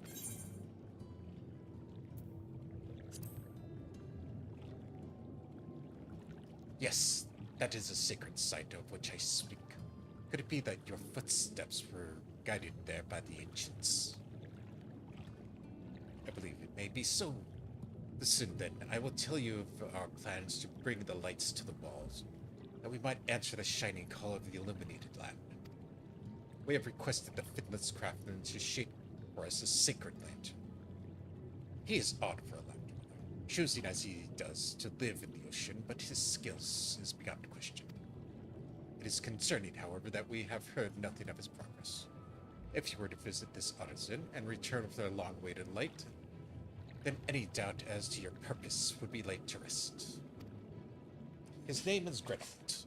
You'll find his workshop in a metal structure to the south. Alright, so we finally found our Grenold, huh?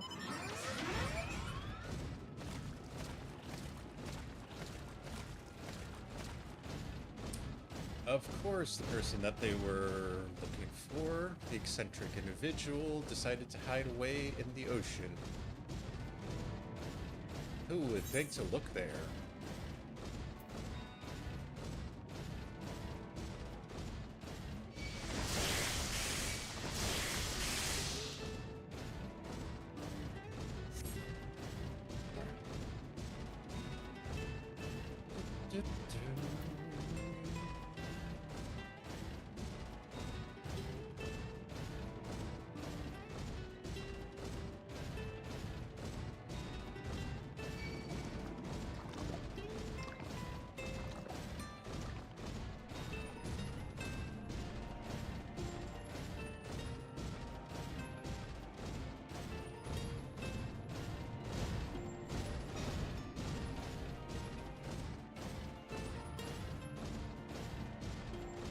That looks special.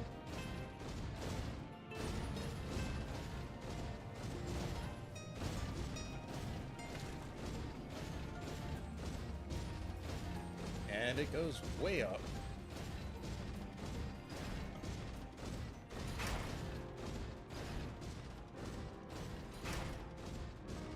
Don't mind the magic armor walking in. Nothing to see here.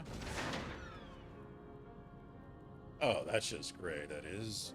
Me mind's playing tricks on me now. Look, Reynolds, someone's coming to visit you at the bottom of the bleeding ocean. Or it might be your ghost, eh? Go on, Felshade, feast yourself on me, rotten soul. Got no use for it. Craftsman what can't craft is more pointless than a sea slug with dominant hammer. That's an insult to the bloody sea slugs.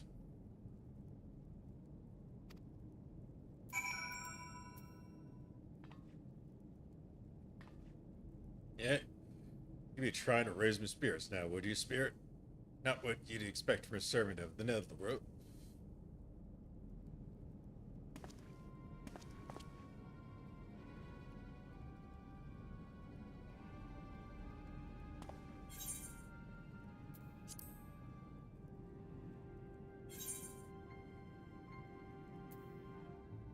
He does look like certain, relic crafter from the source.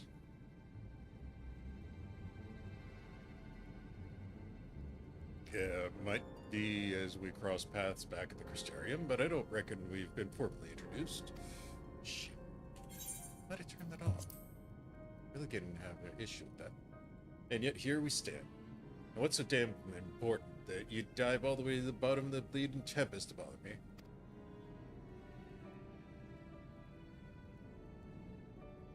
Ah, the Undo's in there. Gods curse me, empty head. I've not made so much a start.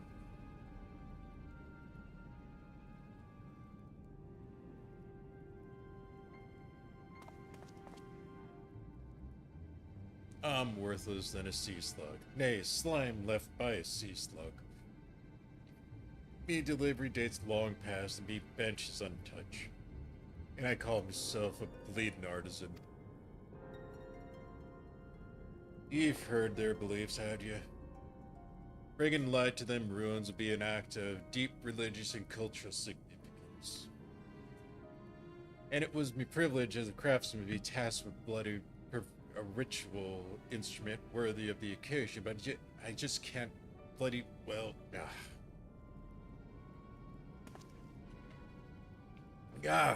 He mind's a bleeding blank. It's like I've been pissed away the last drop. Tell me if you got some, show me. Someone says, give me a muse right good kick in the arse. I mean, we could always put a boot up your arse if you want. The Undu wanted to honor the coming of these ancients, so their ancient light got ablaze with the right kind of brightness. Like spark of life caught in crystal, but just sparkly not enough. You gotta dance with joy and sorrow and a sense of hardship endured. You know what I mean?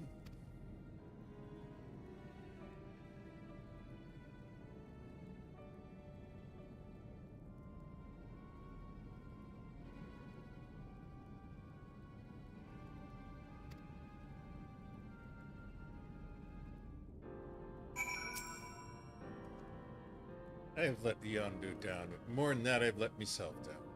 I also go back to mending kettles.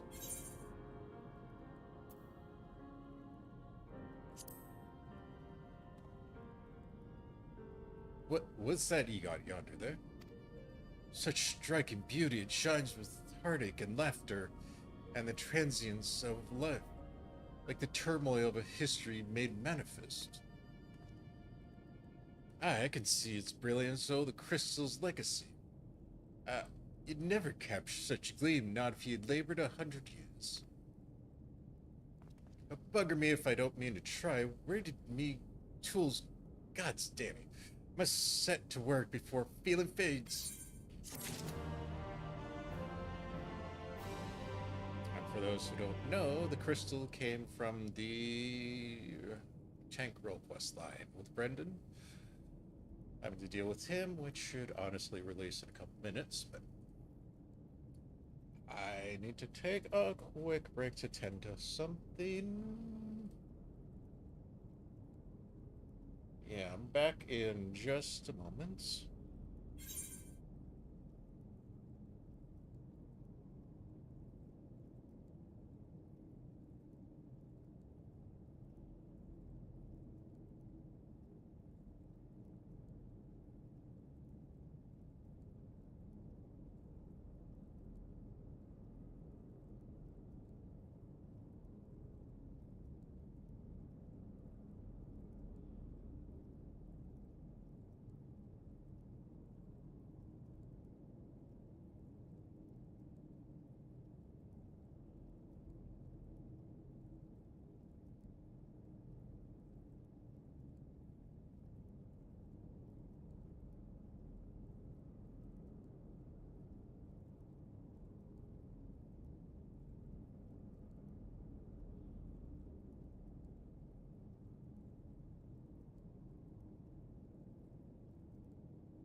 Alright, sorry about that.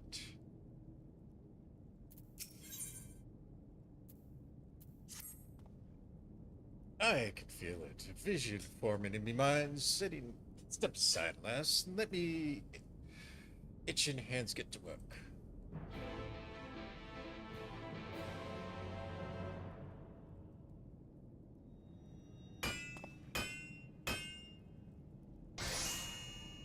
Bing. And done. I've taken the wonders that crystal showed me and channeled them into a new shape what befits the Under's spiritual character.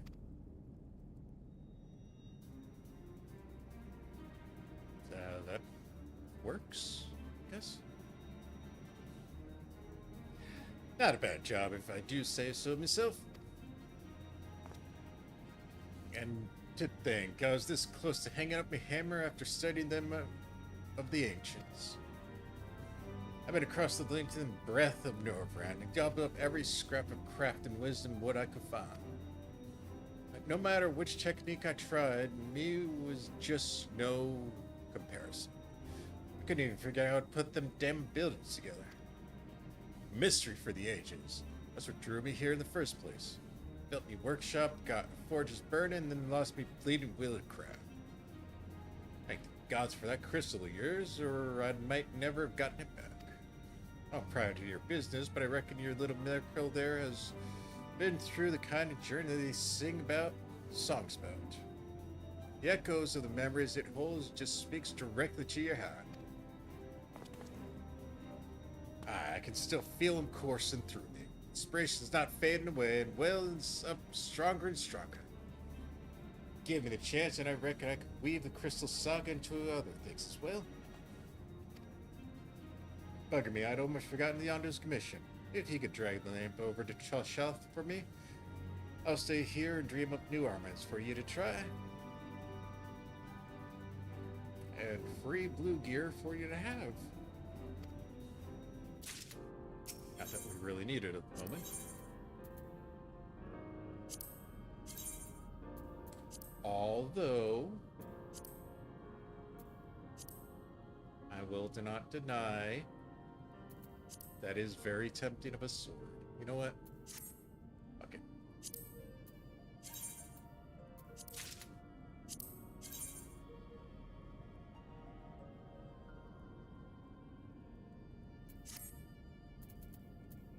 For this time only, we'll do this.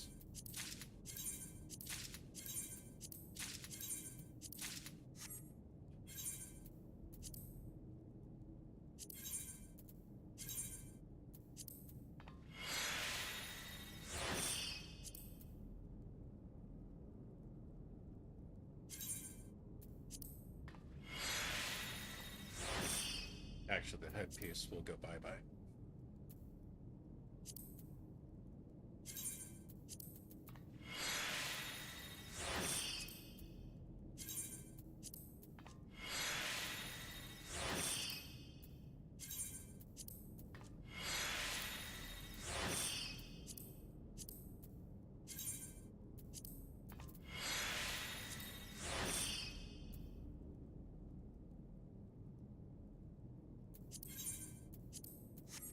Just for the time being, we will take up the role.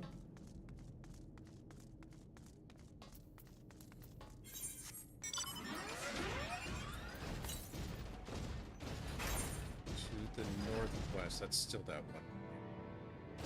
Alright. Let's go deliver their light.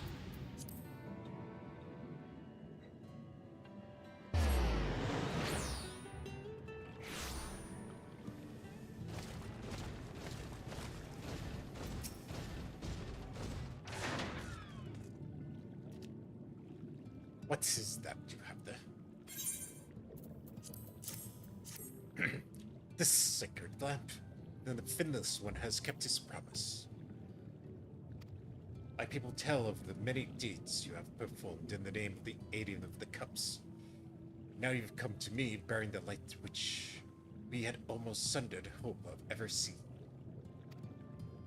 We can no doubt your purity no longer. Your arrival was the will of the ancients. Yes, the time for fear has passed. We shall take the lamp and unveil its austere illumination upon the wall of the forgotten. Gather there with your companions, and we shall speak once again once our prayers have been offered.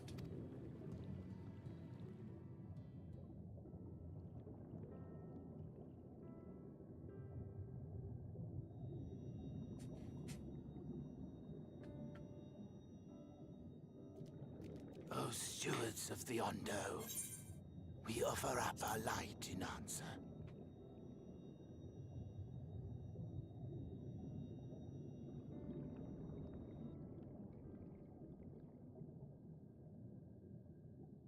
That crystal you showed the artisan. Was it... Did it belong to one of my friends? What do you think?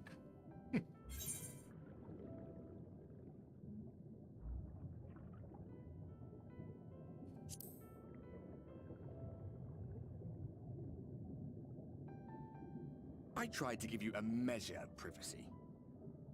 No one wants a spirit looking over their shoulder every moment of the day. Liar. So tell me, if you would, how did you come across that crystal? It was a journey. It was Brandon's then. Yes.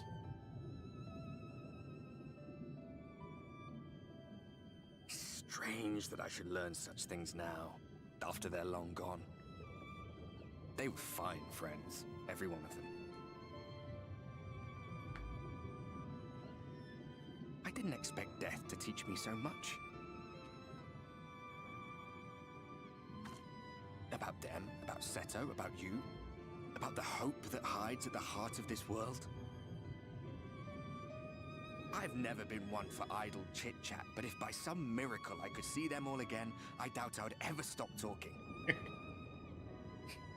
Oh, I'm sure you'll see them again. I'm grateful I got to bend your ear at least. And just for that, I reckon I'll stick with you. To the very end.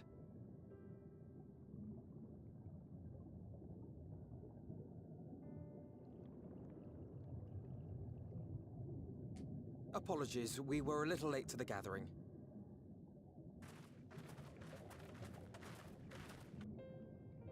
It seems we succeeded in gaining their trust.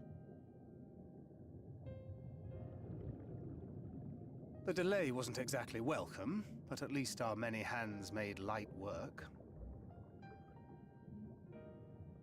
And they seemed especially impressed with your contribution. Our hero indeed.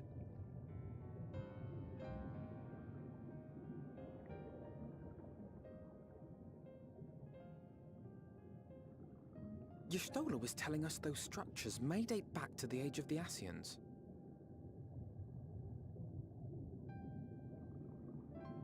Indeed. An Ascian homeland. Despite his many protestations, I never quite believed Emet-Selch was telling the truth. Nor I. But there is no denying the evidence before our eyes. Clearly this was once a great city. A home they would see restored, no matter how many tens of thousands of years it takes. No matter how many tens and thousands of lives it takes. It's a hollow dream when you think about it. Even if they manage to rejoin all the worlds, they'll never bring back the ones who were lost. But would I have done any different?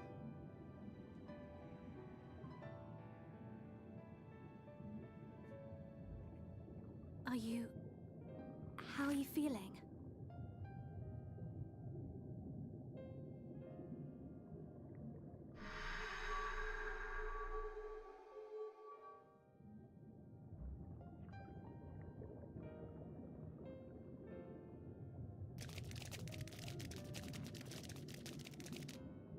You have completed your devotions? Yes. To the honored ancients have we offered up our prayers and our gratitude. You too have our thanks. Might we trouble thee then to tell us more of the illuminated land of which thou didst lately speak?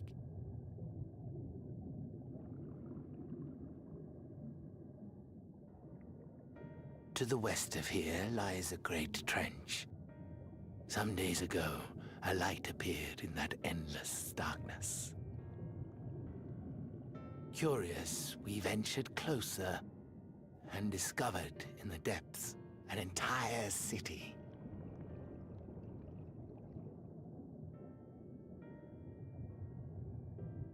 The buildings we spied were akin to our own everlasting abodes.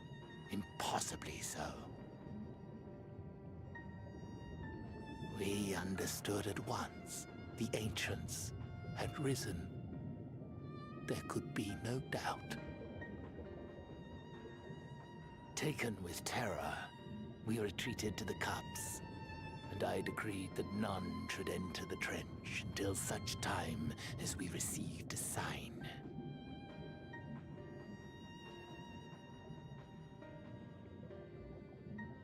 Might it still be possible to reach this city of the ancients? With no water to drown you, a finless one could now travel there. Yes. I am convinced you are the sign for which we have been waiting. My people will show you the way.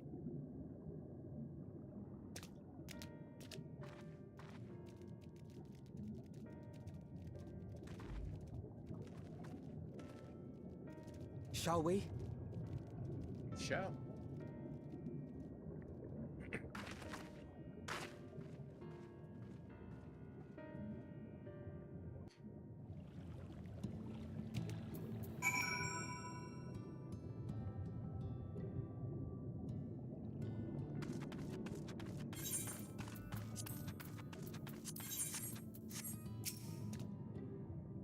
Chieftain has bid me guide your steps to the illuminated land. Come, the way down lies downward. Follow the path of coal and rock and join your comrades below.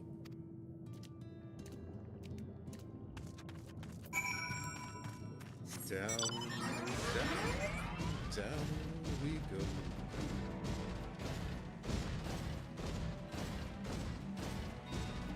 Further into the depths.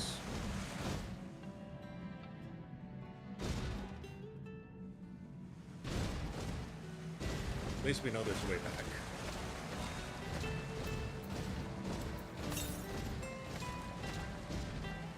Alright, this is the one that was probably we were seeing.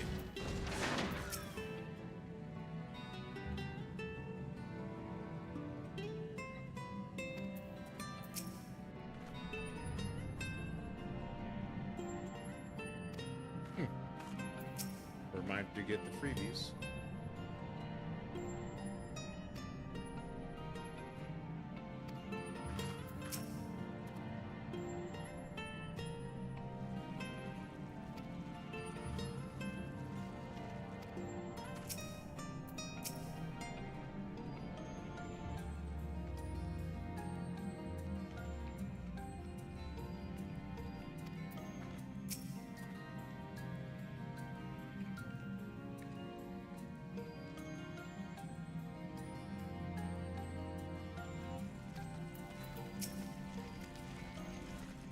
Gathered, yes. Then I shall prescribe a path you must take. Enter the cavern below and follow the wall down and down and down. Once at the bottom, find a passage to the northwest, and then continue west and west and west. The way is not simple. Keep to your friends with shouting distance, and do not stray into the deep. Just before the journey's end, you will find the Calvin Gap and the barrier we placed at its mouth. This obstacle fades soon you raise your hand towards it. We have made it so. A most succinct explanation. We thank you for your guidance.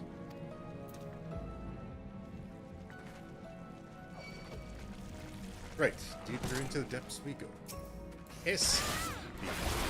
Up.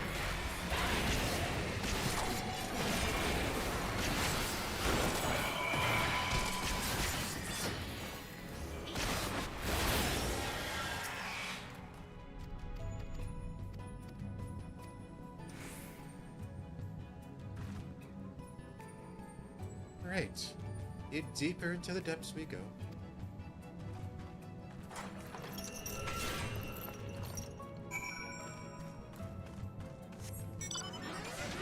Alright, there's the one that we were finding earlier.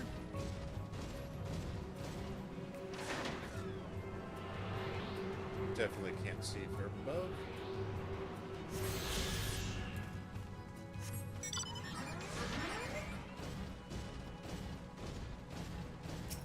Careful not to fall off, Green.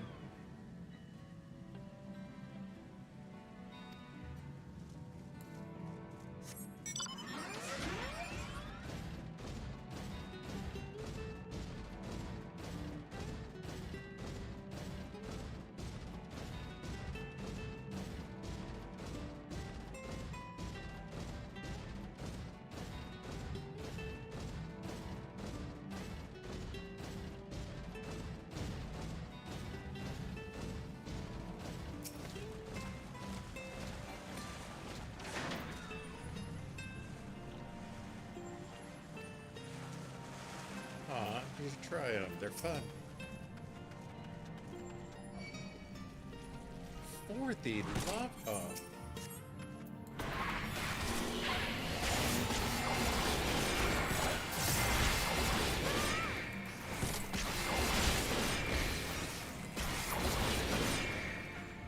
Good lord.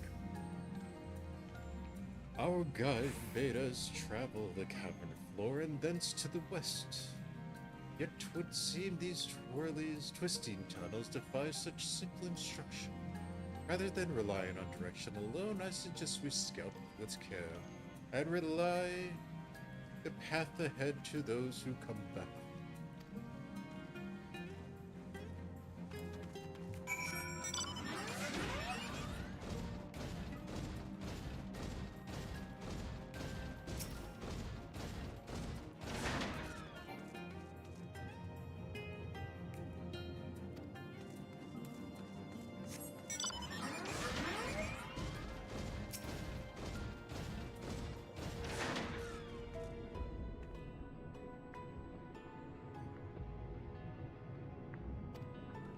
Well, let's hope it can.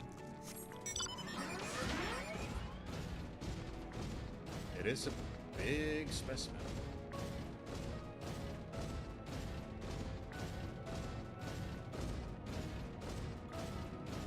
Now, where are the twins?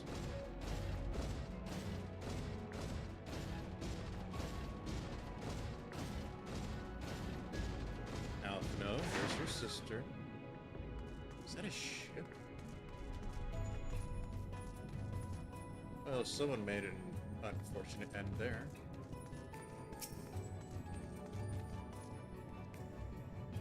Ah, Saphrine. You have choice of two routes from here. You can either take the long way south along the rocks or skip this coral branch as Elsa has done. I, for one, shall be following my sister's example.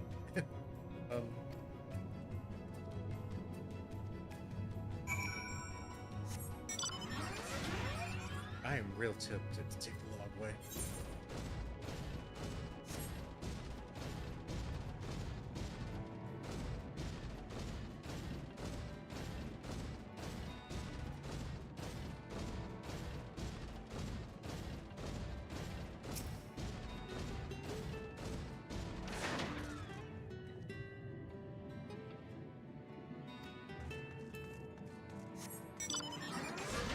Where is she?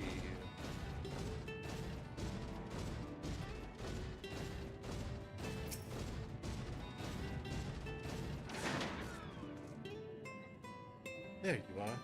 Come on, I think I found a tunnel we're looking for.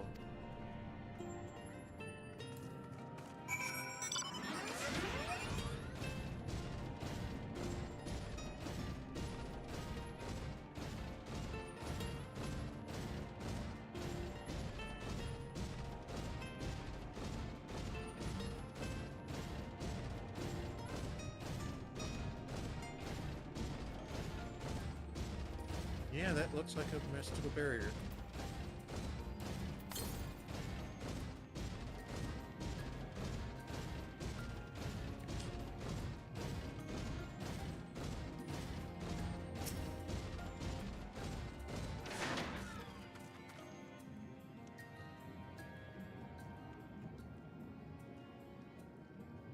Here, this must be the barrier the Yondu spoke of. Oh, that's rather more arduous than expected. I feel a sudden rush of gratitude for the smooth roads of our ancestors cut through the wilderness. 'Twas a treacherous path indeed. Now I believe one of us needs but raise a hand to banish this next obstacle. Saphrine, I elect you to do the honors.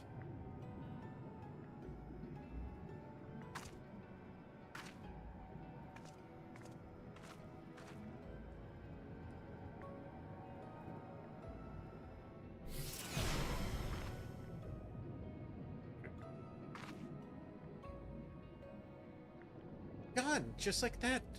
I suppose we should head in?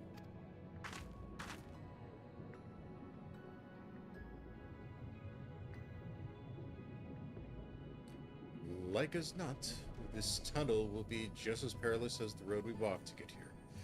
Let's all stay aware of our surroundings, shall we?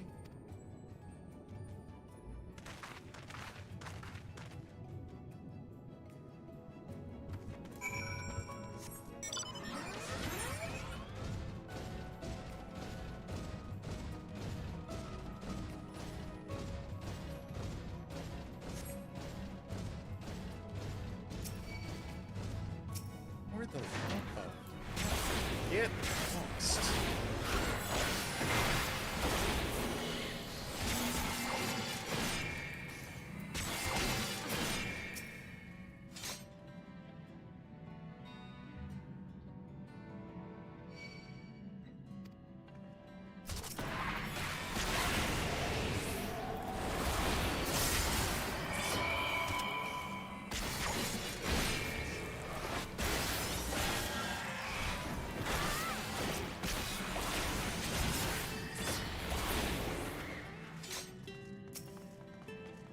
Trying to see what everybody has to say.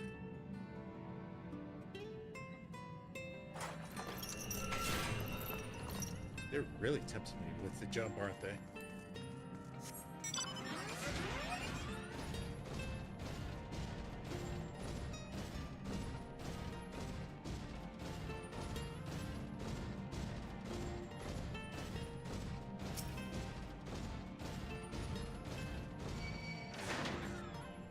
Oh, for the love of... Ah.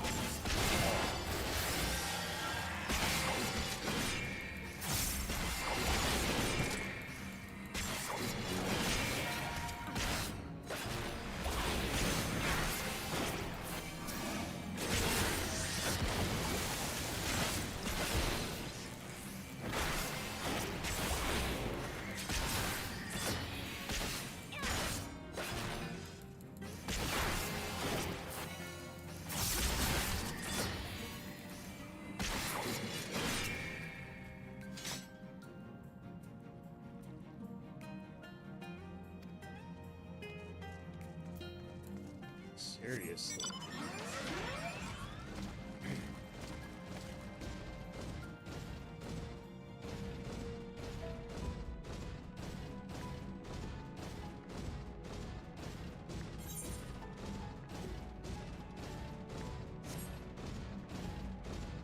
Alright. And where does this lead us?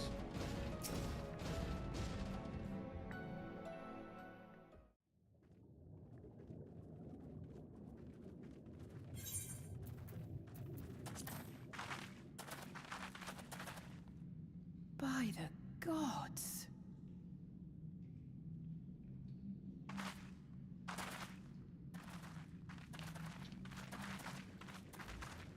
Well, I definitely would say that's a city.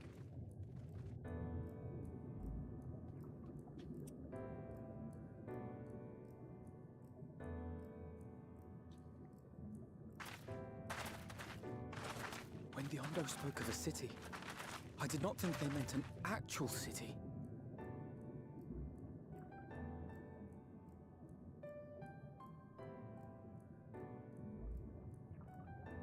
Then we are seeing the same view.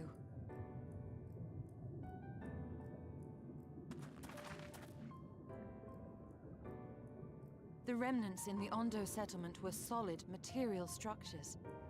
But these... What do you see? Everything here pulses with ether. 'Tis an enchantment on a monumental scale. So you're saying it's an illusion of sorts.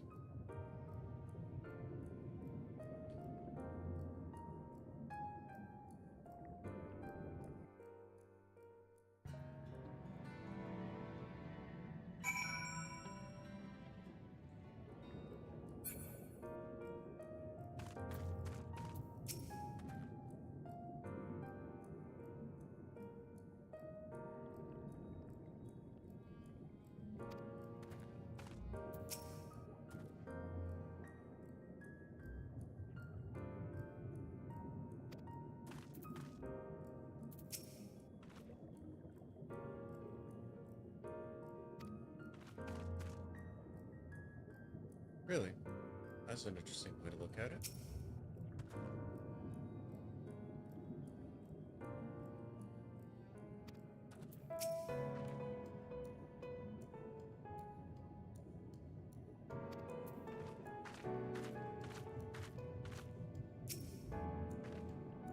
Saphrine, did you note the style of the architecture? It is the same used for the remnants at the cups and the murals painted towers. Look closely. Emet-Selch has not simply claimed these ruins. He has layered the semblance of an entire city upon them. Gods, the magnitude of his artifice is staggering. Though it pains me to admit, we did not fully understand the feats of which an old-world Ascian is capable.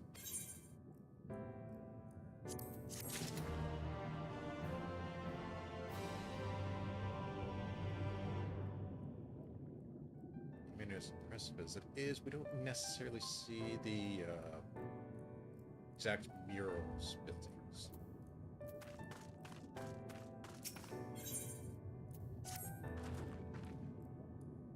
It is intimidating, yes, but we have to start somewhere. Why don't you have a closer look at the town to the southeast, to the tower at the southeast? You might be able to reach it from the edge of the trench.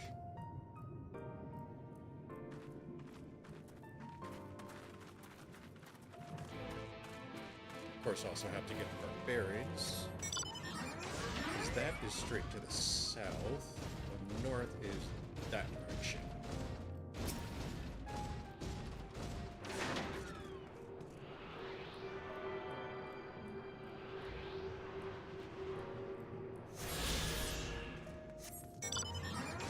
Was that the last one? Yep, that was the last one. Good. Still have to do the quest, but that can be for later.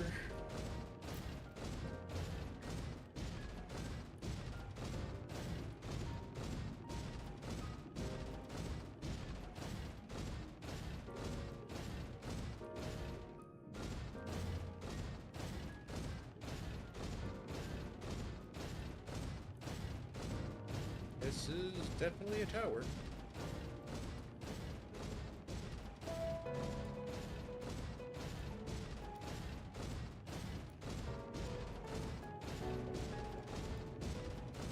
Now, where's the entrance?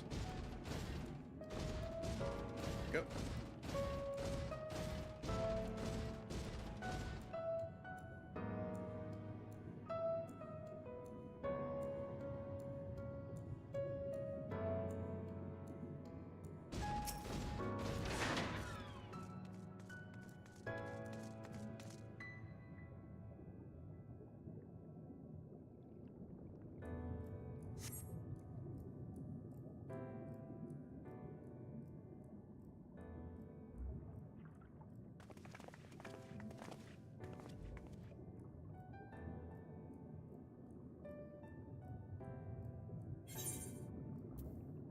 Darn it.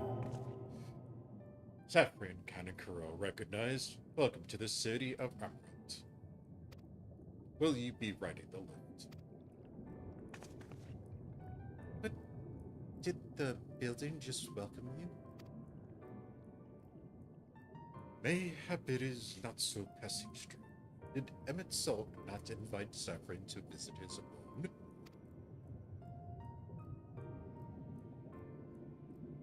"'Tis plain thy coming was expected.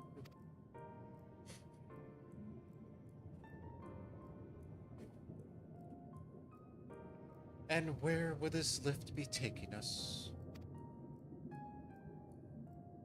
The lift serves every level of Arcora Heights, but is presently configured to convey passengers directly to the ground floor.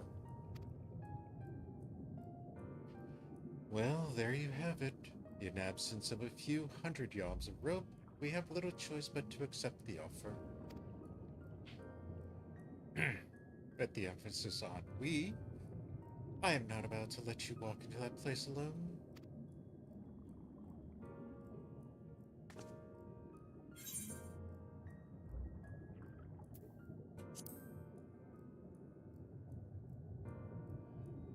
As you wish. The lift will arrive shortly.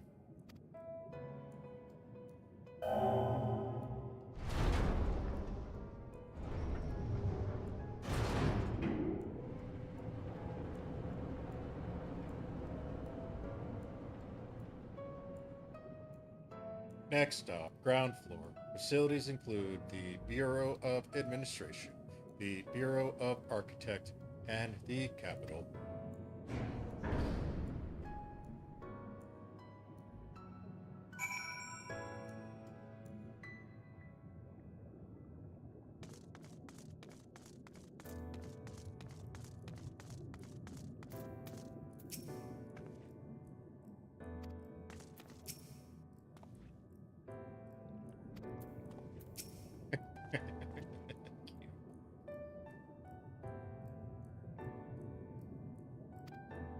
Yeah, that is true.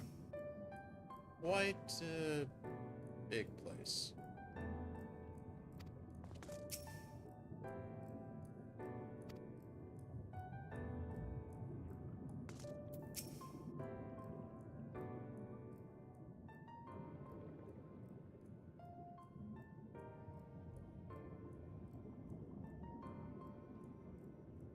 It is only at this distance you start to realize just how big the buildings truly are.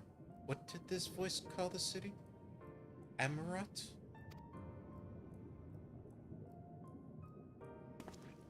Look, over there.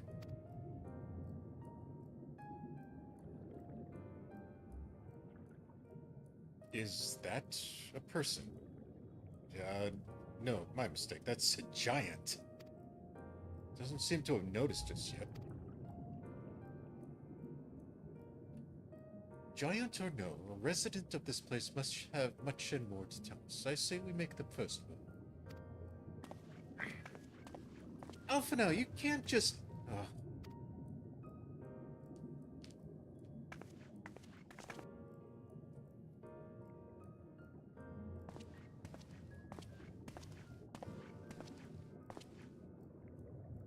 Pray excuse my boldness, but might I ask you a few questions? Good God.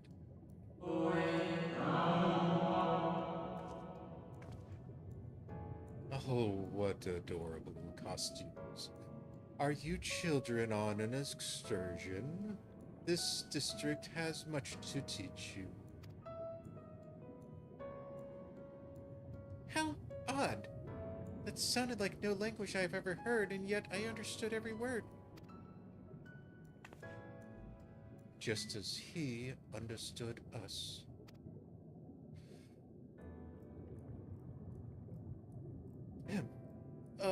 And which district is this exactly? You must be lost, poor things.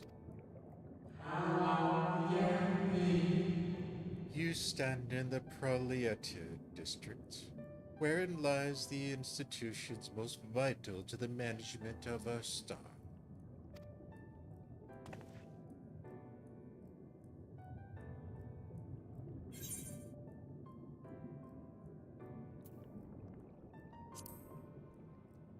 Who is your king?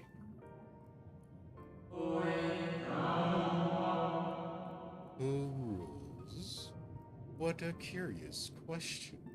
Mayhap you are referring to our supervising body, the Convocation of 14. So, Emet-Selch isn't the leader here. Emet-Selch is a member of the Convocation. Were you hoping to witness its deeds firsthand?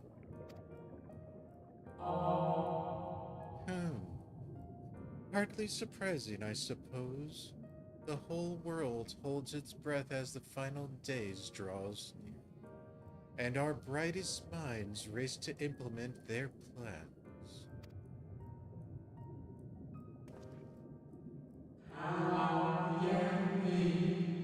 Thus you must understand that gaining an audience at this time will be next to impossible. You should hurry home now before your families begin to worry. Do you need me to walk you back?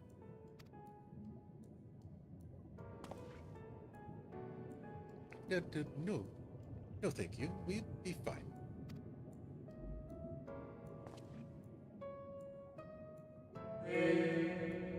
Very well. Take care, little ones.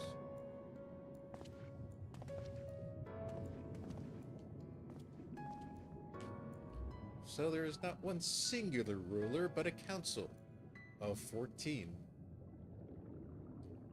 What was that all about? To mine eyes, these people appear as arcane entities. I suspect Emet-Selch wove them from ether, much as he reconstructed the rest of the city. The final days.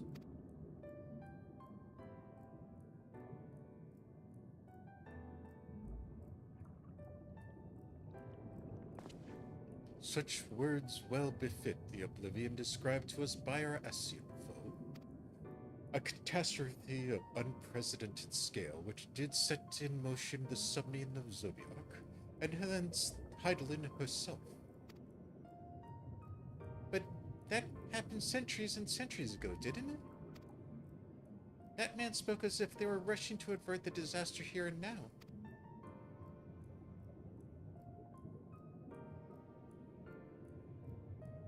Unless, for these people, the distant past is the here and now.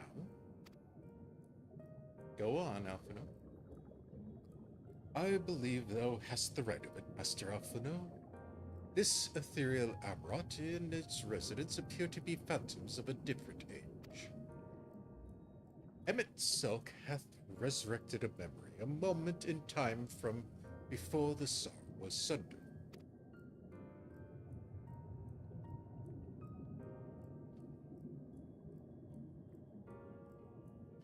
So we find ourselves in a long-lost destroyed city inhabited by the long-lost departed. An unusual situation to be sure, but at least we're able to parley with these ancients. In fact, they seem downright eager to chat. I say we'd use this to our advantage. Split up, strike conversations, and see if we can't learn the location of our quarry. And while we're at it, wouldn't hurt to wheedle out a few more details regarding the convocation of 14 and their impending disaster.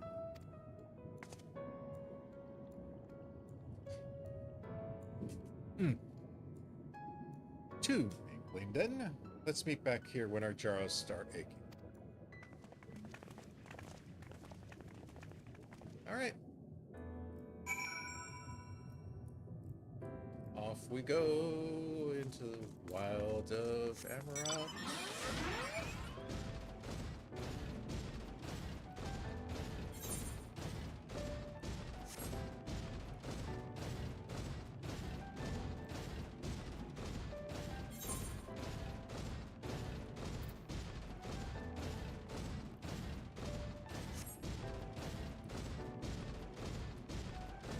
Holy Lariat.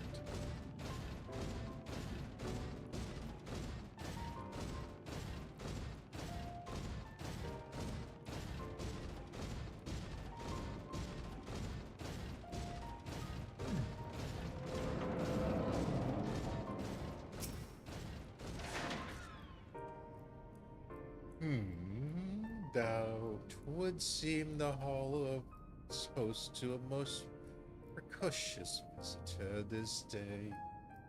And what, pray tell, shall be the subject of our discussion, young one?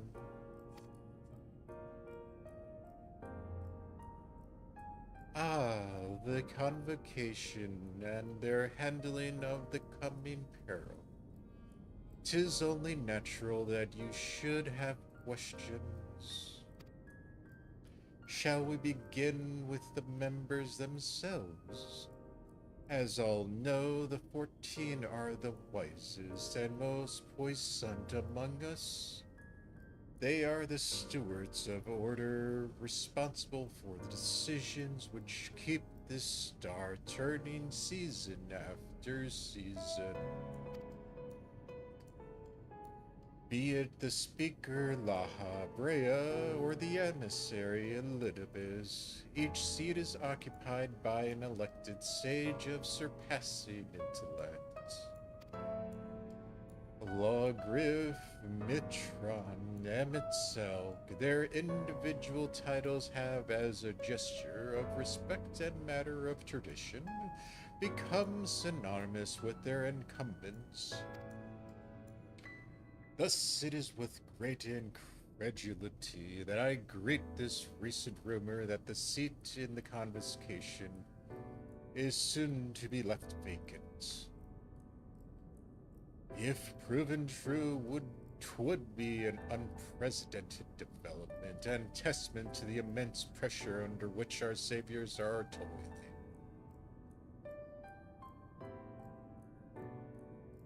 In any event, I for one am confident they shall deliver our star unto salvation.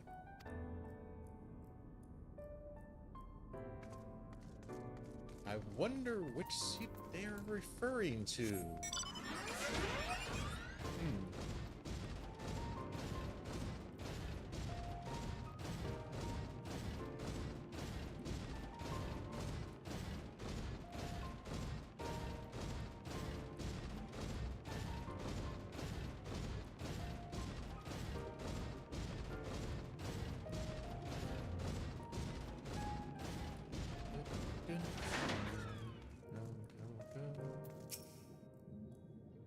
Good gracious, child, where is your family? You should not be alone at a time like this. Run along home quickly now.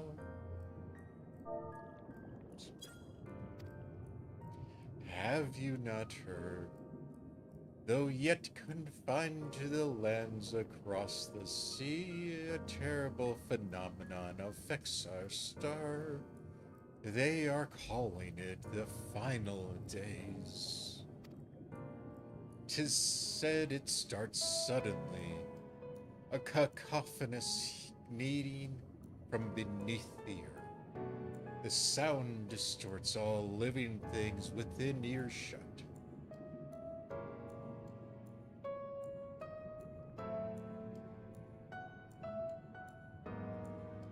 And wrest from us control of our creation magics. Once that happens, all is lost. Fear, pain, despair. Every dread impulse is siphoned from our minds and given substance. An eternal fall of fiery rain, an incessant spawning of nightmarish beasts. None can point to the source of the phenomenon. 'Tis as if the star itself has fallen ill, as if a force inimical to life now festers and spreads. 'Tis only a matter of time until Amaranth too resounds to that discordant squall. You should stay with your loved ones, child. Stay with them.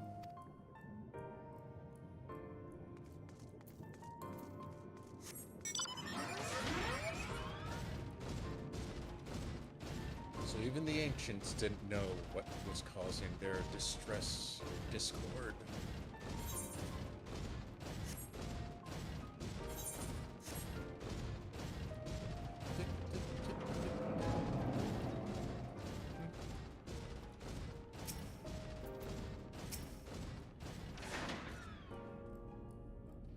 An audience with Emet-Selch. I'm afraid you have the wrong office, little one.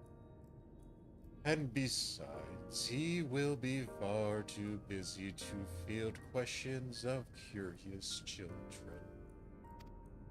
Surely you have been told of the looming catastrophe. Every resource available to the convocation must be spent upon ensuring our world survives. They have yet to make an official announcement as to... But it is said the 14th are moving forward with a plan of scarce credible proportions. One which promises to grant will to the very star itself. they will invoke our mightiest spells of creation to birth an entity of all-encompassing magnificence. And then they will rewrite the laws of existence. 'Tis a huge undertaking, and it must be completed ere the corruption spreads this far. Thus I say to you again, do not hold out hope for an audience.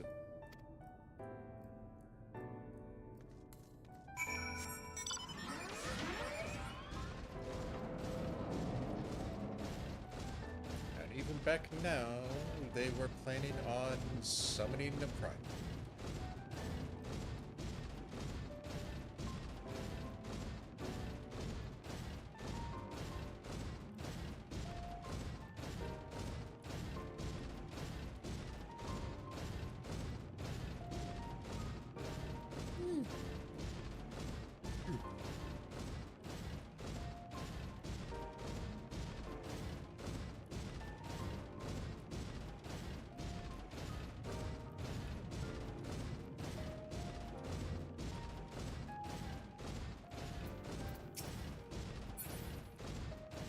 Well, only two of us have returned?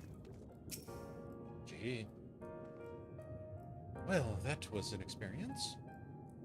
I was never fond of being treated like a child, but it did make asking questions less suspicious. Saphrine, if I was not certain before than I am now, the people of the city believe they face the end of the world. I could not imagine what purpose compelled Emet-Selch to recreate this ancient emerald. And yet I fancy I hear his words echoing to us through this ocean trench. He would have his story known.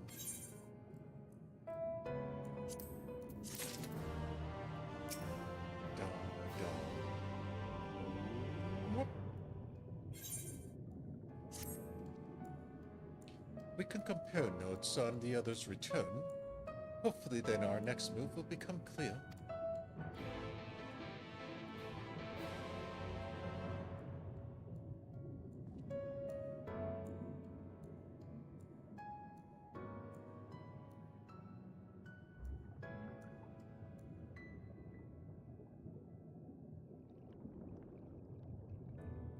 It would seem our conversations were much alike.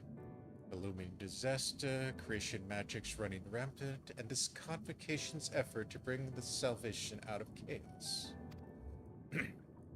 I suppose there was talk of little else in the time when these events came to pass.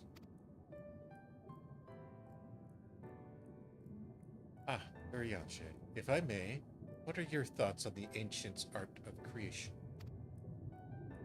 A fascinating discipline, indeed.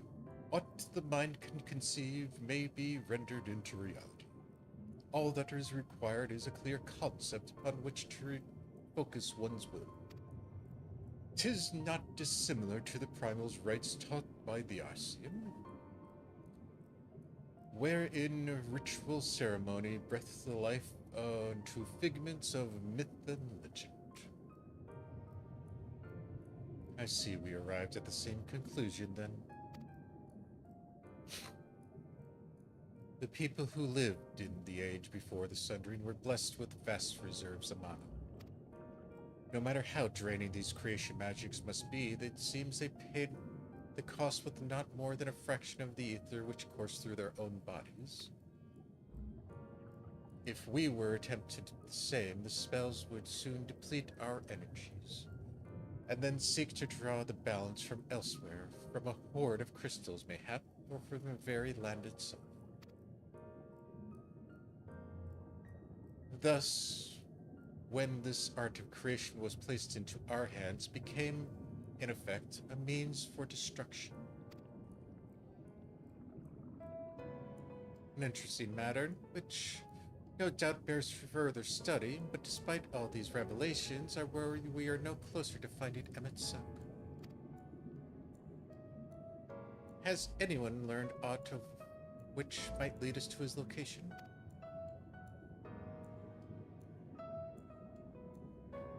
Not directly, mayhap, but from From what we've heard, it seems the Convocation of 14 is sequestered in nearby Capitol building. When we went to see for ourselves, the attendant wouldn't let us through without writ of permission. So we tried our luck at the Bureau of Administration, where we thought these permissions might be issued. But the clerk there said he couldn't help us since our names didn't appear in the registry. And that was where we gave up. I wonder, though, Saphrine, could you be eligible for one of these writs? The voice in the lift seemed to know who you were. Might be that your name is registered at the Bureau as well. Worth a look, I'd say. Meanwhile, I'll head back to the capital and search for a less official point of entry, just in case. Pray allow me to accompany thee on thine reconnaissance. An arcane perspective may prove you needful.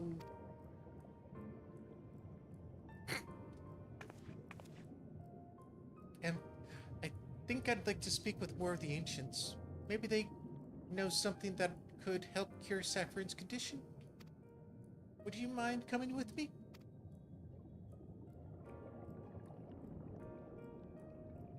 Oh, of course, I don't mind. Just lead the way. Have our little girl talk moment. Then Y'shtola and I will begin our busying ourselves with further exploration. There's surely more intelligence to be had. And so we part ways once more. This time, however, let us reconvene in front of the capital.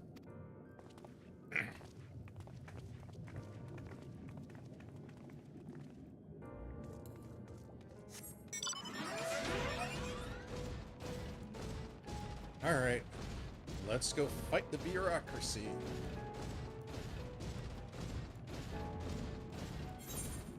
Where's the administrative capital? There it is.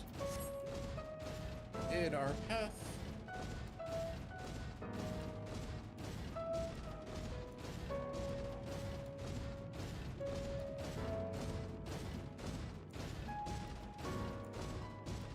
And that is probably the Capitol building in the distance.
Oh, to the right.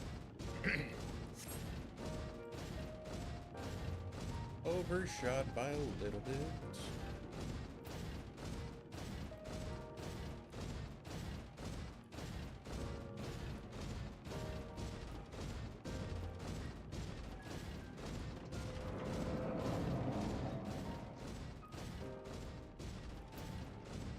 Good old bureaucracy.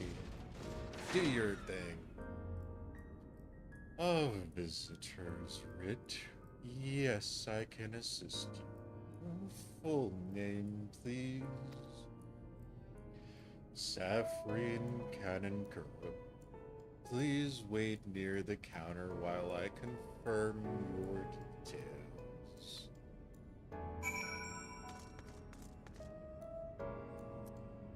And no place to sit while we wait. Awesome.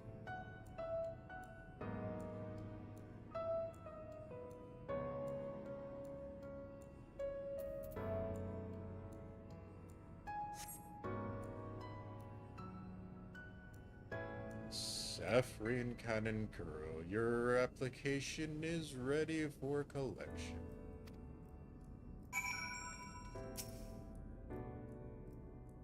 As your residency was approved by Emet-Selch himself, further forms of identification will not be required. Here is your application documents. Submit them at the Bureau of the Secretariat, and the clerk will issue a visitor's writ for the capital.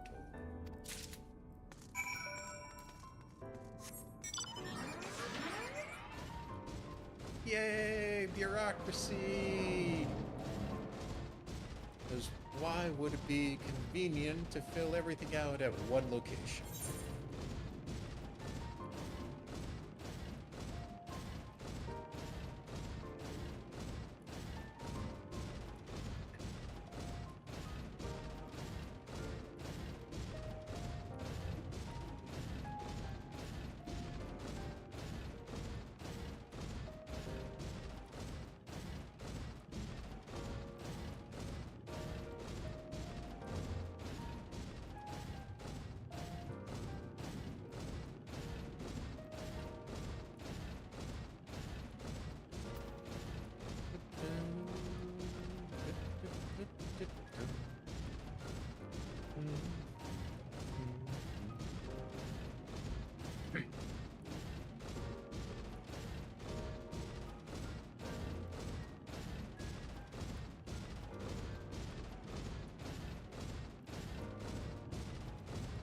Alright, we're almost there.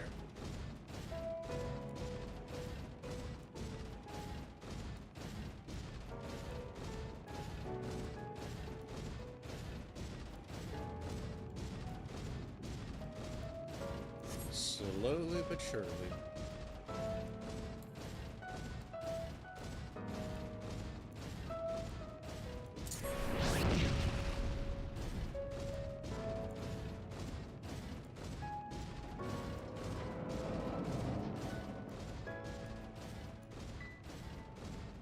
Now we got places to sit. Good. Next, please.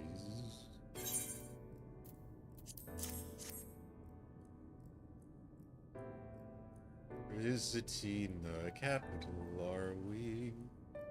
Please take a seat. Your name will be called once your application has been processed.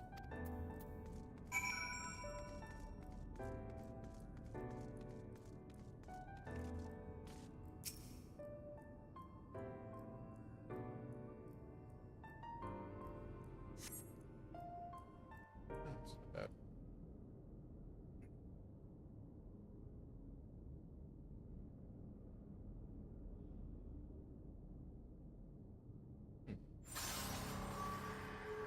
Oh, that's not good. Not a good time for that to happen. May I?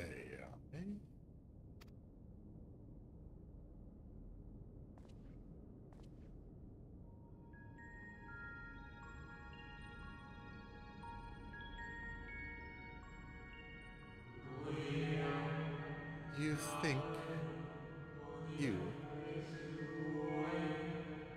I think, are from a time beyond ours. Have you followed in the wake of Emet-Selch?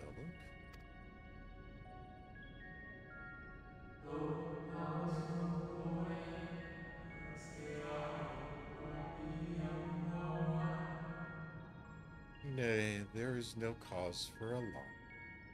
I am simply a shade, here and not here.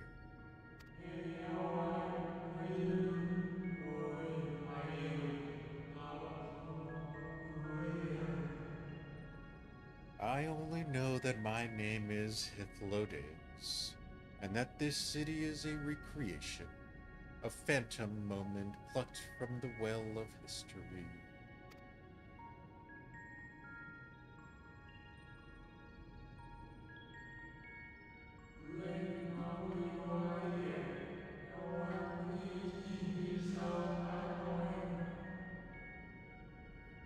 as others seem unaware of their pale existence.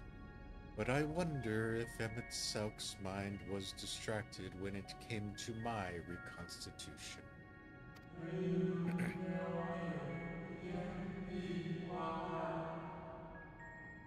A stray thought would have been enough. Hythlodaeus will realize the truth, for example. We were close friends once, you see.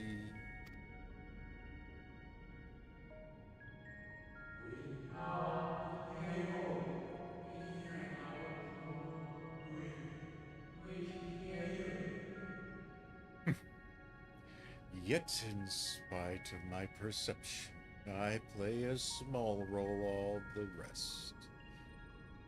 A bit part meant to bring color and noise to this well-crafted stage. Too much scrutiny, and we shall burst like the fragile bubbles we are.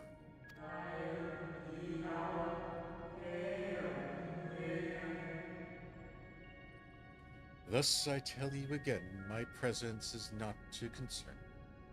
I wish only to share your company whilst we wait.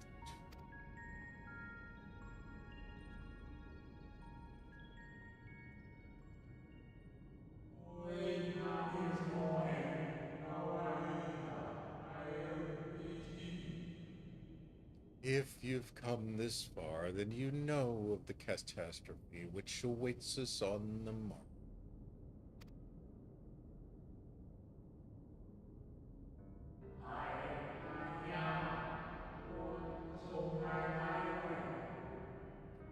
The final days. What began as isolated incidents soon swelled into a world-spanning threat.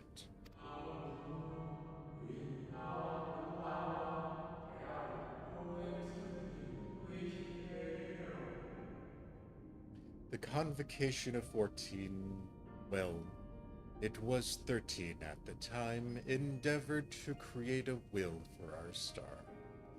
They would repair the fundamental laws of order and halt the spread of destruction.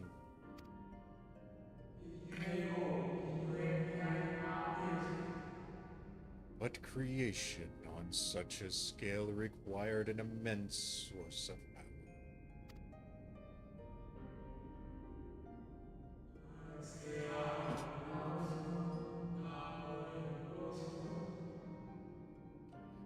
Of those of us who still lived, nearly half offered up their lives in the name of salvation.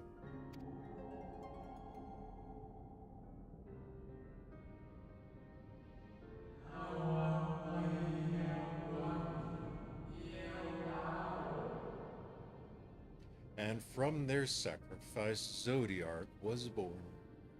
Just as we had hoped, he reached forth and halted the marching oblivion.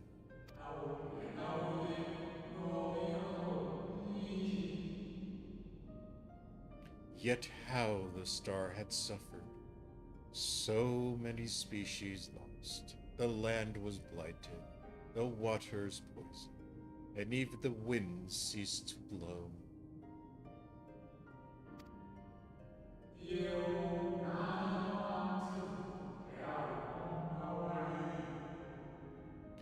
Once more did our people give up themselves to Zodiark.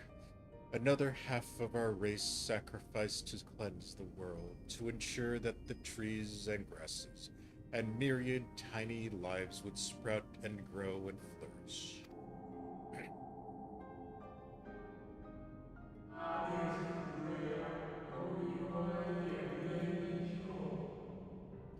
The cycle of life had begun anew, and we reconsidered the means by which we might protect it.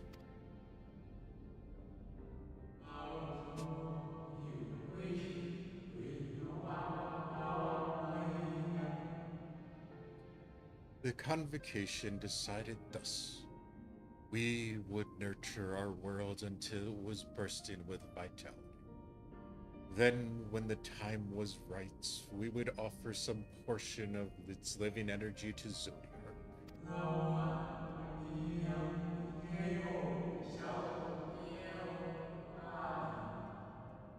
In return, he would restore us, those brethren whose souls had fed his strength, and together we would resume our roles as stewards.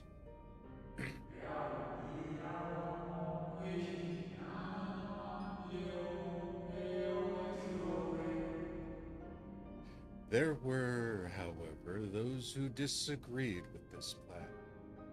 They argued that enough had been sacrificed to Zodiac, that this new world should belong to the lives newly born.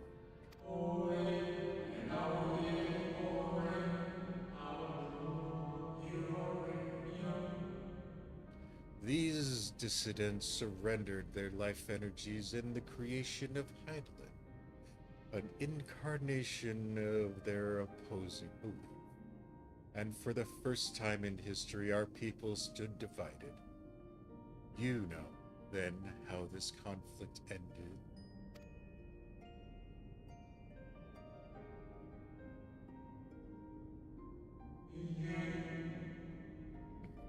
I thought you might.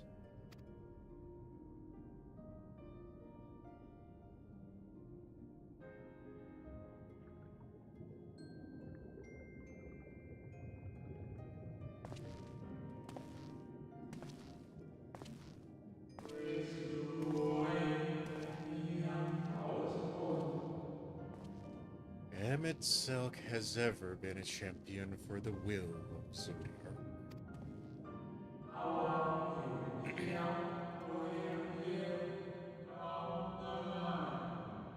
The original plan may have been set back by millennia, but he will not have abandoned his course. He will pay the price for our return by whatever means is necessary.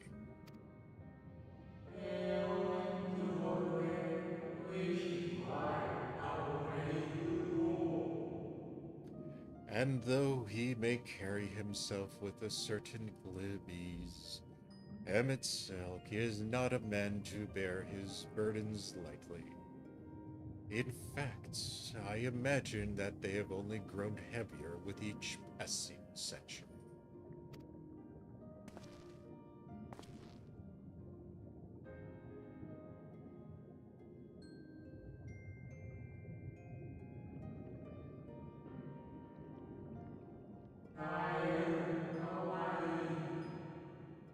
Tis a truly terrible weight he has chosen to carry.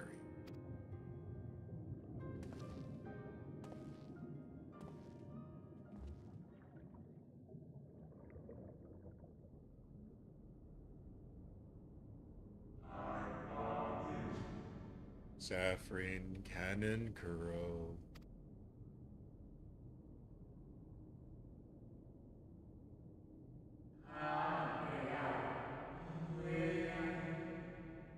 It seems your turn has come.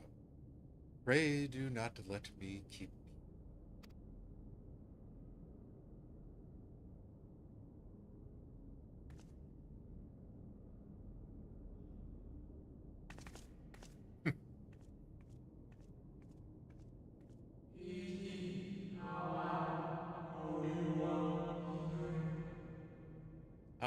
there was one last thing.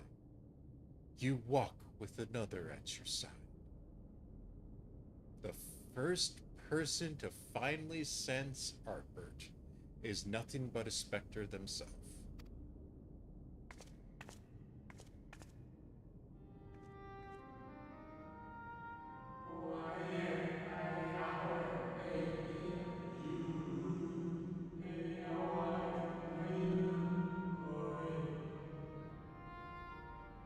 Nay, I see no definitive form. Just the faint suggestion of a second soul. I doubt it visible to anyone but me.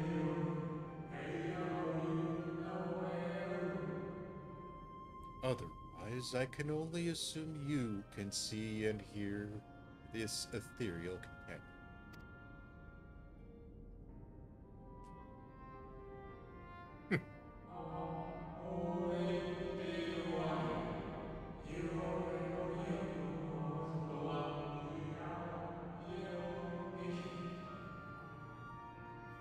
Your connection is hardly a coincidence. In our time, the two of you were one. The color of your souls tells the tale.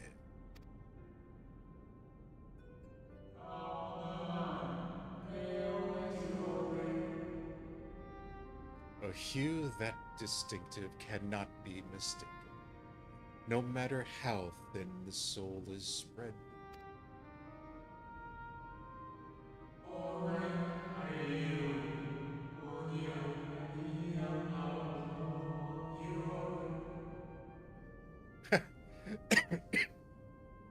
This is just the kind of fate I might expect for one such as she. Surely Emet-Selch has recognized the hint of her in you.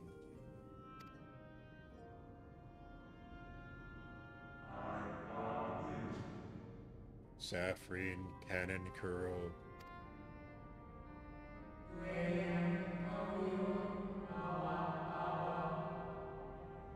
Fare you well, my new old friend. May you find what it is you see.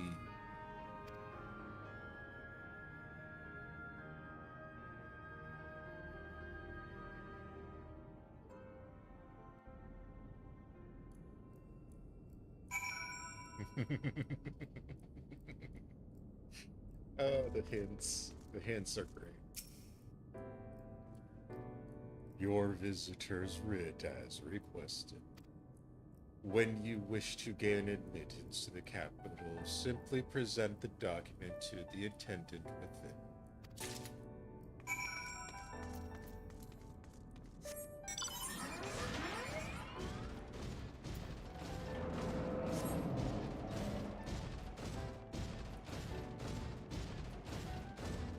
And so now we learn that they basically went the route of Thanosing themselves willingly, summon forth their primal, and stave off the final days.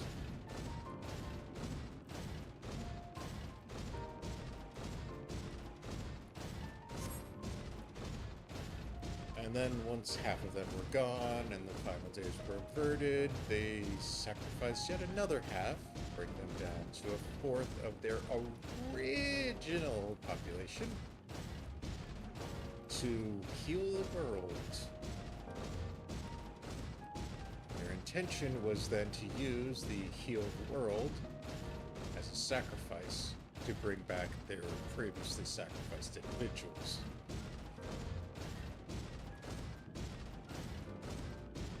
Because that somehow was assumed to work. Even though that's not how a soulstone works.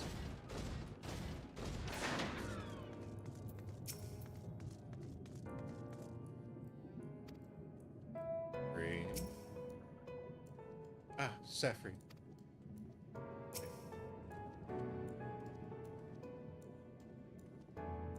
Academia Ender. Oh, that's gonna be later on.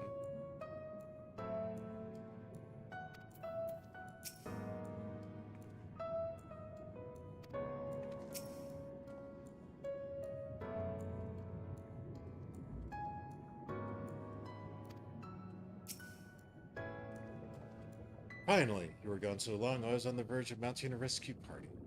How fare you in your bureaucratic ventures?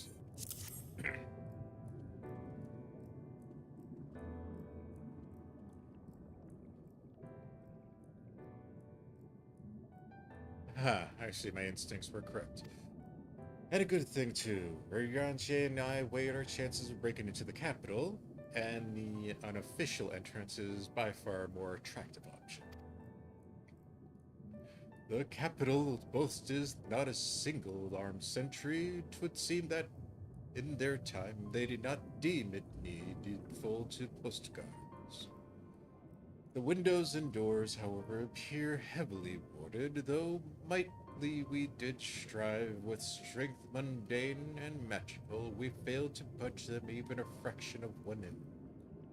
Mayhap 'twas simply the case that Emet-Selch's recreation did not extend to their usual function. We didn't try everything, of course, but we thought it best to conserve our time and energy for more pressing matters. Speaking of which, Reen and I tried asking about a cure for you. The problem is these ancients didn't exist beyond Amaranth today. They will happily tell us their tales, but whenever we attempted to explain our situation, the conversation quickly became muddled.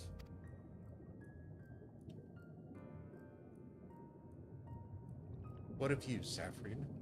Was aught worthy of interest in said during your efforts of obtaining a writ?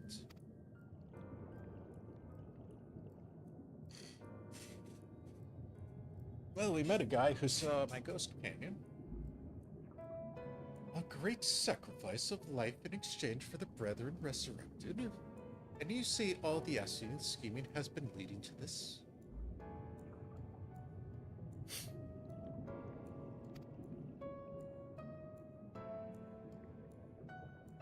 All this time. But if they still mean to enact this plan, then things won't end with rejoining. I thought we knew their intentions in full, restore the world to its former glory, and in turn empower Zodiac to reclaim his throne as the will of the star. Yet that was merely a step along the way. I hesitate to put into words, but we have to assume that following the final rejoining, the Ascians mean to draw upon the lives of the Source to make their sacrifice to Zodiac. That does seem the most likely scenario. Mayhap those who allied with the Ascians would be spared their fate. What value is there in surviving when all of history, all our struggles will be erased? I cannot in conscience such an act. Of course not. And that's to say not what Emet-Selch plans for the Exarch's power. Do we stand by and let him threaten our future as well as our past? We need to find him, Saphrine, and when we do, make your mark. Change the course of history in the way that's felt by those who came before and those who came after. By everyone you've ever met.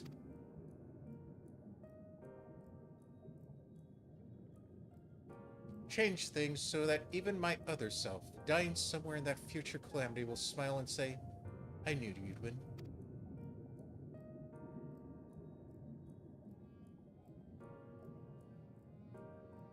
Is fighting Emet-Selch the only way? He created an entire city. It will take everything we have to defeat him, if we even can. And if you push yourself that hard in your current state, the light will break free.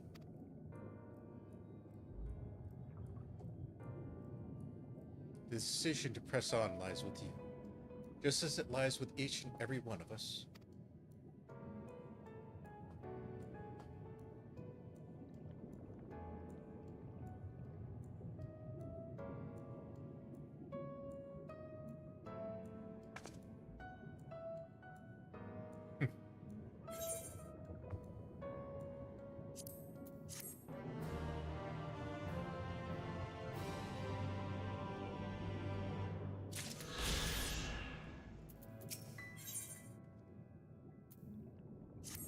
Alright, here we go. Do you remember that talk we had atop the tower at Mordsuk? I'm still of the same mind now that I was then. I don't abandon you, you don't abandon me, and together we'll make a difference in this fight. There's always hope if we look for it. I saw it again and again as you tore through the veils of light from the sky. If we keep taking the next step forward, there's a chance we'll find a way to save you. So no matter how long it takes, or how much it hurts, you can count on me to keep on walking.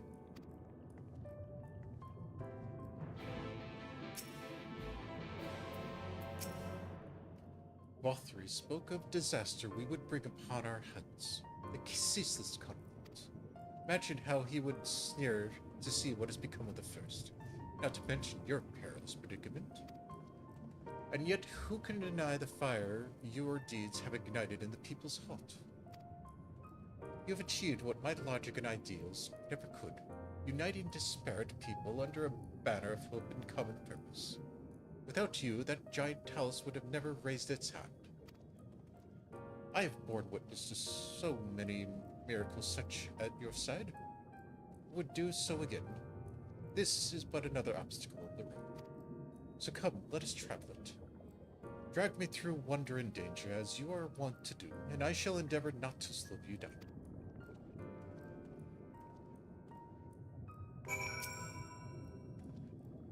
As well those know, if we are to usher Emet-Selch unto his rest, we must need bind his Ascian soul, and then shatter it with overwhelming force. The former task require foresight. As such, I have prepared upon the Exarch's axiom, no less. Though 'twas ever mine intent to provide said boon, the future whenceforth our noble friend doth hail is were it fallen to Ascian artifice, and he would not see such a cream history repeated. In a sense, Emet-Selch's destruction will be a culmination of the Exarch's effort, a reward for all he hath endured these many years. Yet even as thou stridest into the jaws of peril, forget not but that his fondest wish, and that of many others besides, is to see thee survive unto the morrow. 'Tis in the pursuit of that happiest of outcomes that I do pledge to remain at thine side.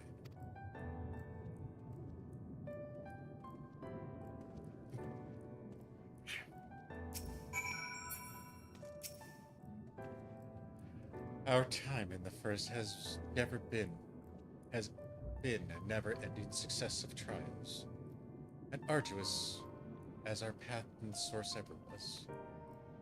Yet through all our journeys together, through the deep and foreboding wood, you have helped me stay true to my convictions. Thus I would return the favor, do as your heart decrees, without hesitation or regret. And that is all I will say on the matter.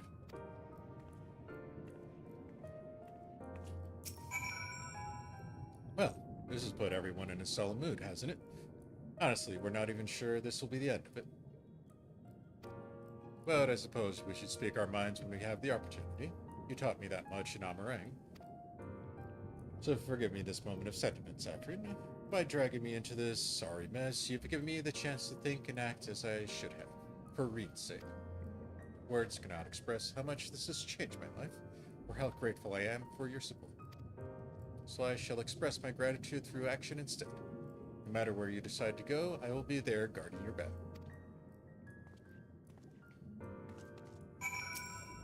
Little one.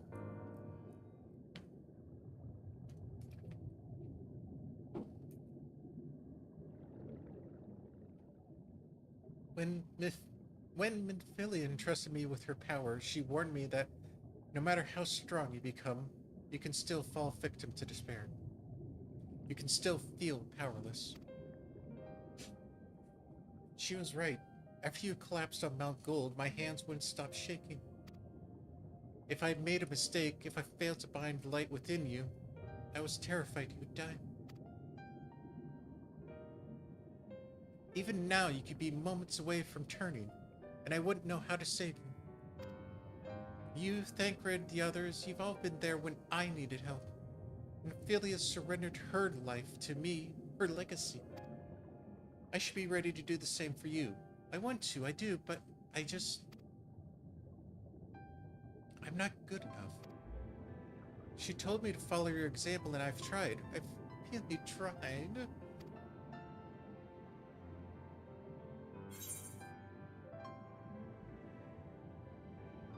It's not your position, little one. It's my choice, my destiny. But the light, how can you go on?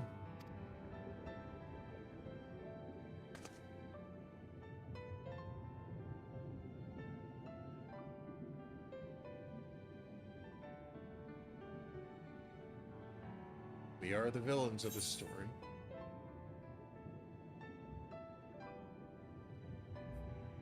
Fuck.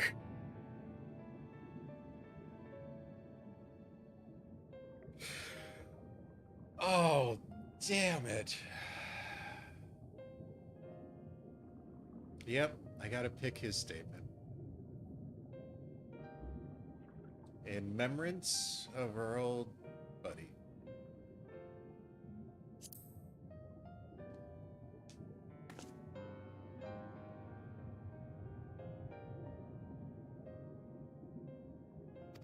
I'm not sure that I...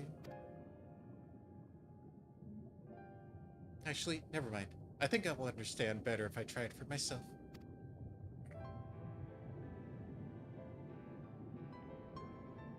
No, nothing will come of brooding here in self-pity. I've made my decision, Saphrine. I'm going with you.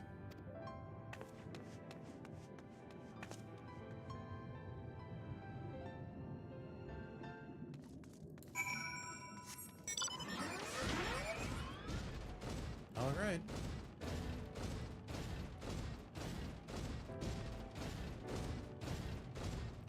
Let us finally have our audience.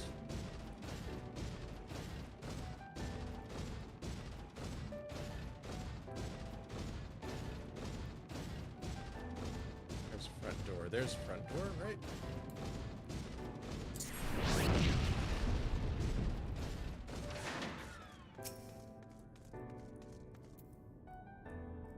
Welcome to the capital.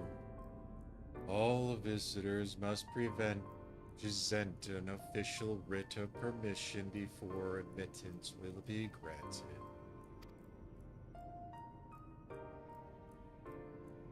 Your documents appear to be in order. You may proceed into the capital. But any guests you may choose to bring with you must remain in your vicinity at all times.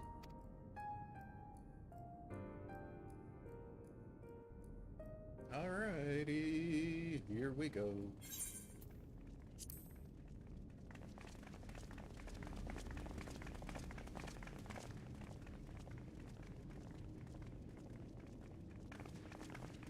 This really is unacceptable. I gave you very specific instructions. Emet-Selch.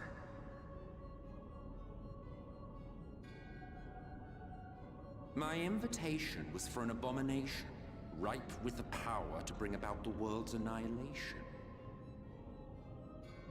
Not this half-broken thing. Whatever am I to do with you? And I see you insist on keeping the same familiar company. Are you so lost without them? It is not she who is lost without the familiar.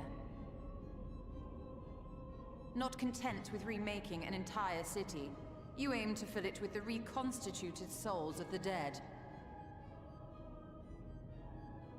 I may have gotten a little carried away in my attention to detail, added a few unnecessary flourishes. Well, there's no point trying to hide it. Yes. Once the rejoining of worlds is complete, Zodiac will regain his full strength and shatter his prison. Then we shall offer up the Source's remaining inhabitants in sacrifice, that we might resurrect our brethren who died to bring Zodiac into existence. And the But what was it that you sacraments. came here to do exactly?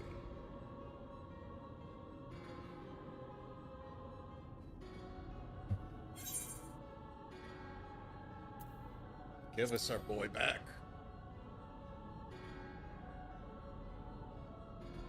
Well, you can't have him. The wisdom that man guards may open up new worlds of possibilities. He has unlocked the secrets of travel across the rift, and through time as well, it would seem. Quite an accomplishment for one of his incomplete nature. I must explore the limits of his capabilities, and harness that power for the Ardor.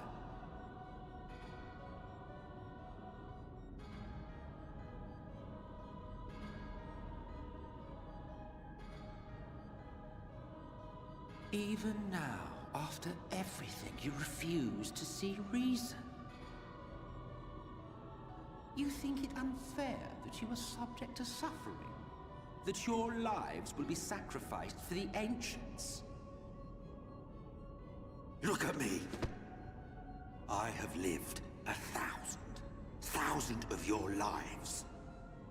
I have broken bread with you, fought with you, grown ill, grown old, sired children, and yes, welcomed death's sweet embrace. For eons have I measured your worth and found you wanting. Too weak and feeble-minded to serve as stewards of any star.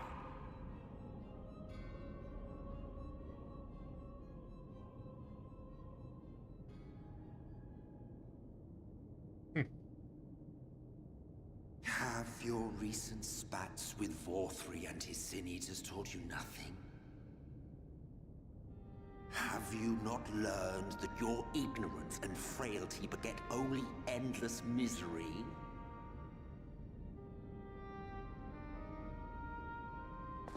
How long do you mean to perpetuate this farce? How much more must I endure your bumbling interference?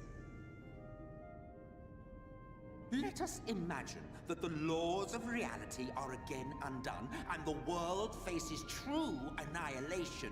Do you honestly believe that half your number would sacrifice themselves to save the other?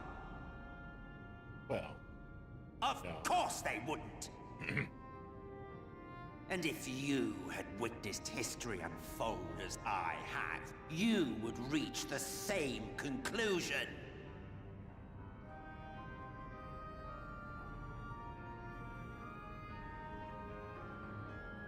You cannot be entrusted with our legacy. I will bring back our brethren, our friends, our loved ones. The world belongs to us, and us alone.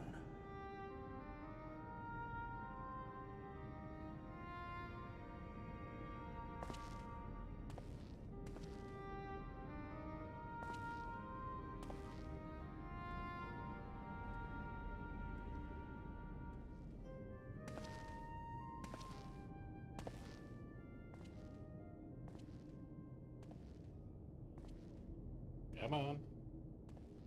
Use your words, big guy. Emet-Selch!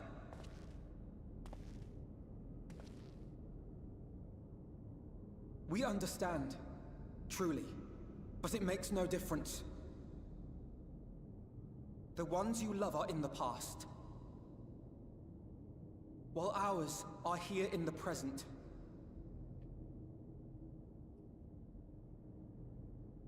One day, we too will be ashes and dust. But not today. Our time is not yet finished.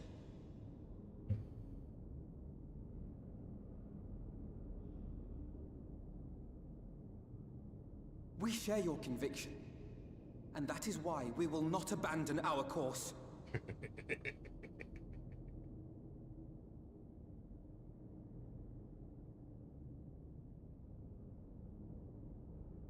You think us the same? You think your tattered soul of equal worth to those I lost? Then come. Earn your place. Prove yourselves worthy to inherit this star.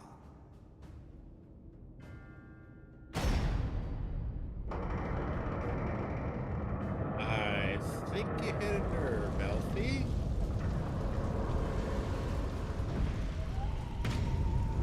Behold the coming oblivion. 'Twas the end of our era and the beginning of our great work. A fitting backdrop for your final judgment.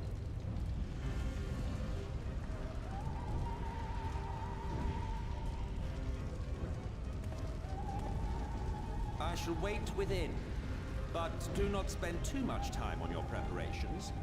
There's no telling how much longer the guest of honor will last.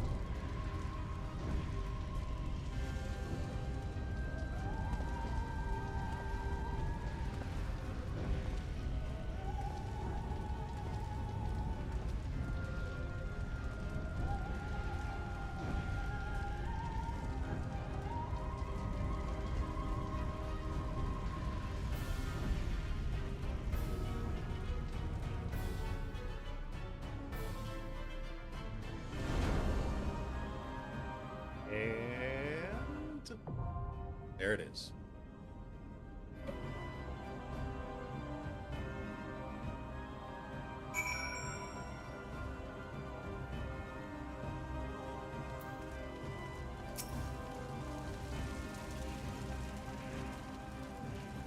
Time to go through the fire and the flames with our original cast.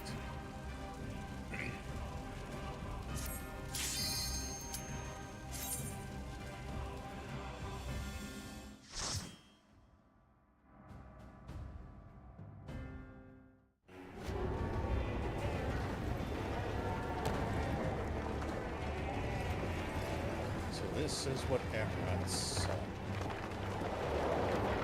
and felt during their final days. A world engulfed in flames and monsters springing to life from any and every. Welcome to the final days of Amrod.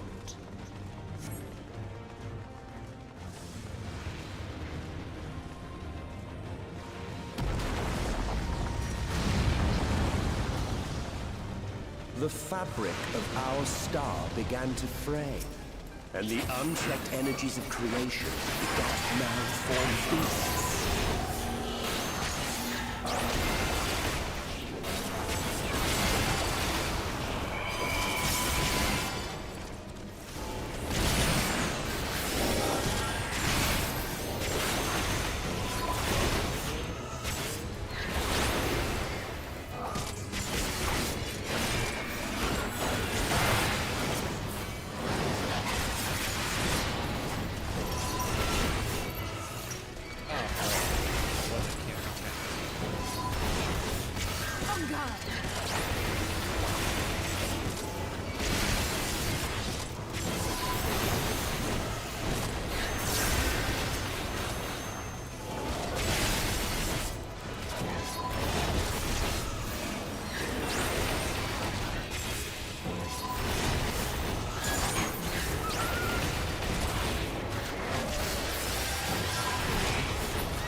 Valve a little bit of a challenge.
Just as prayer gives rise to primals, our dread made manifest our deepest fears.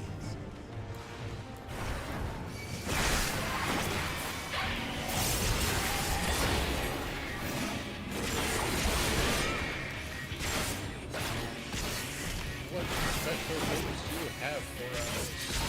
You lovely domination of the audience. You've never seen that.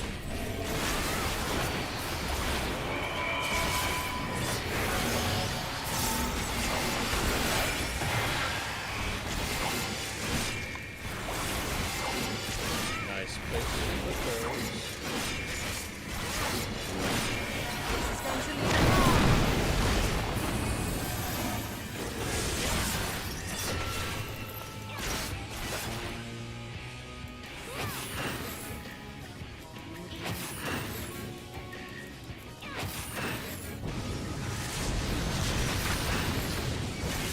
Ignore the video on itself, and we have a wall coming down. The entire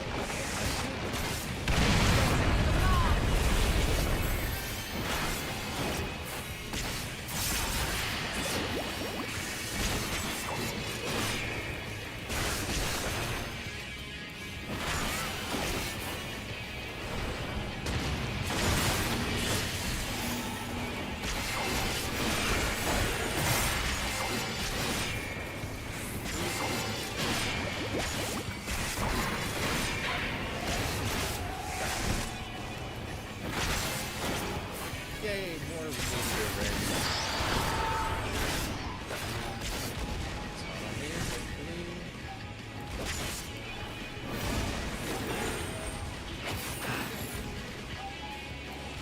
And the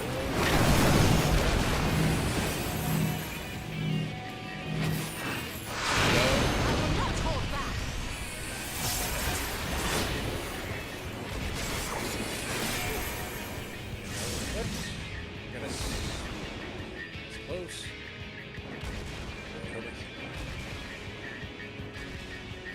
So he's gonna take that wall out now. Yay!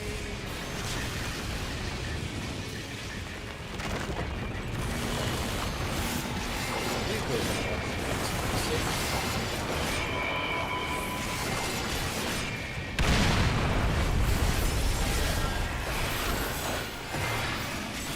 I don't know the distance. I'm just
grand buckle.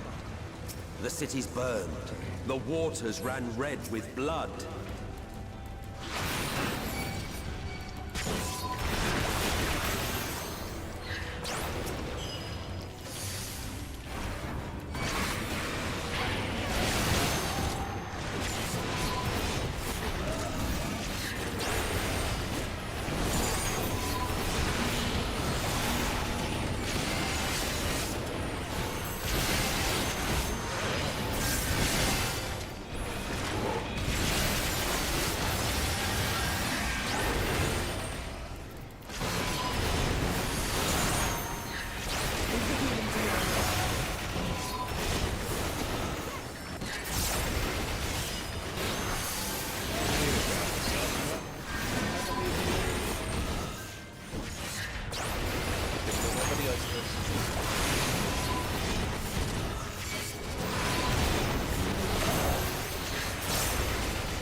Like we've seen it in the past.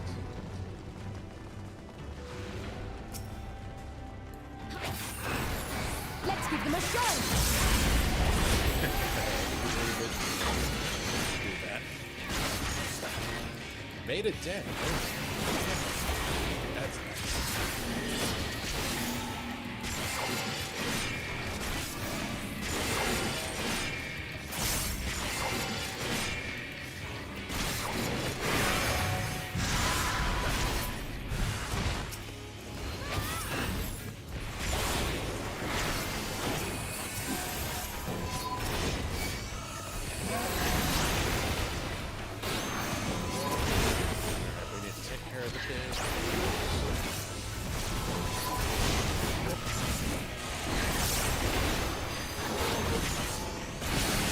Away with you!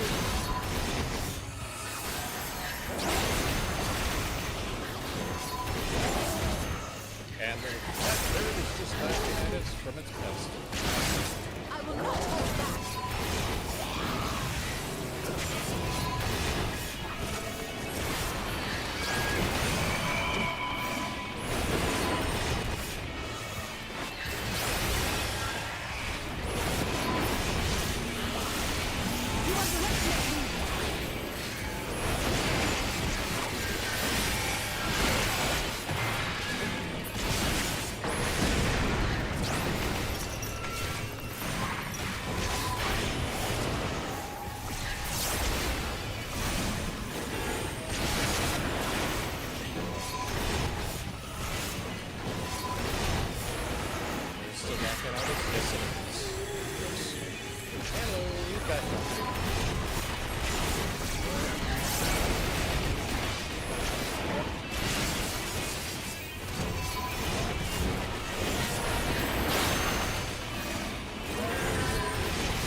still up there enjoying the show. Of course.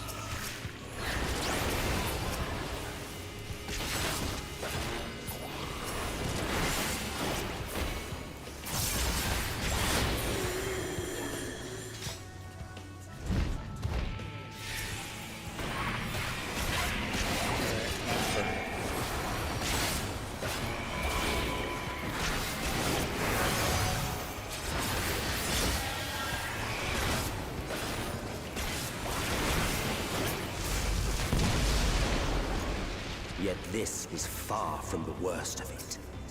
Come, and I will show you.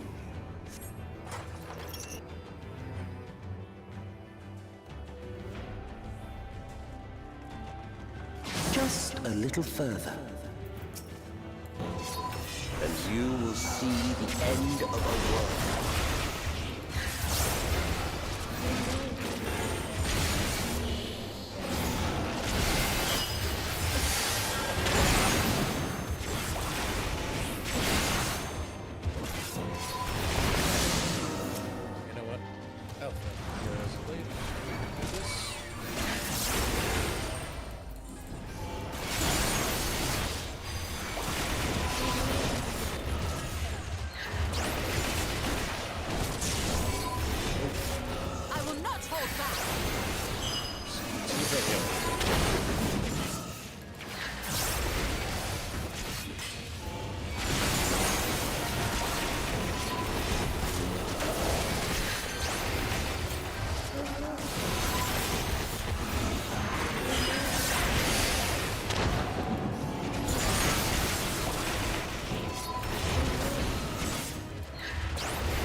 Got it. You underestimate me.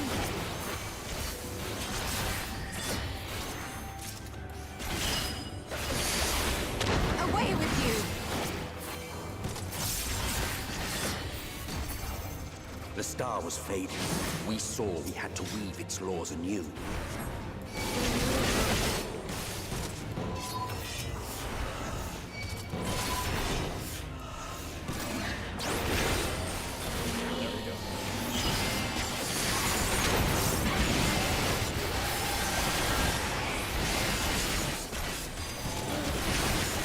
If they would just stop running.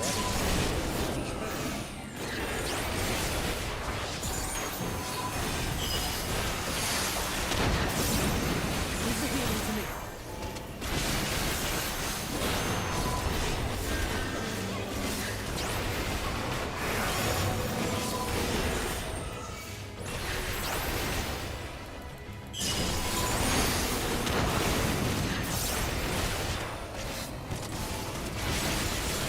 Which one it was?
between us and our goal.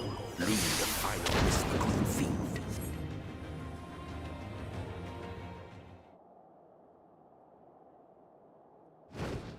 Alright.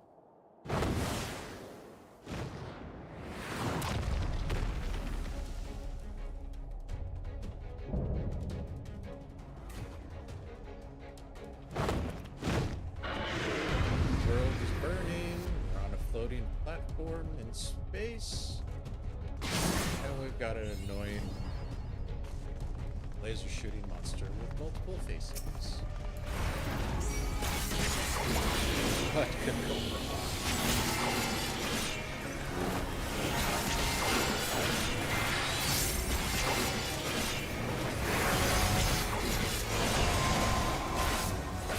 Oh, that. That's nice.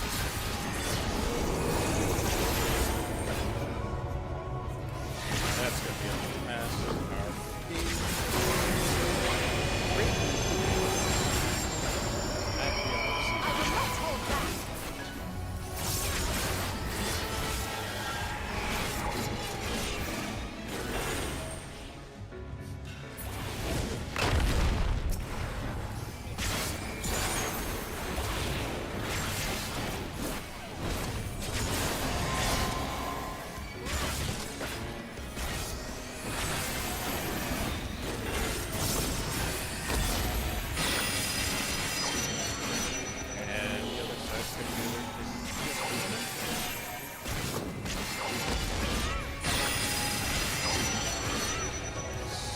The hair off that tail.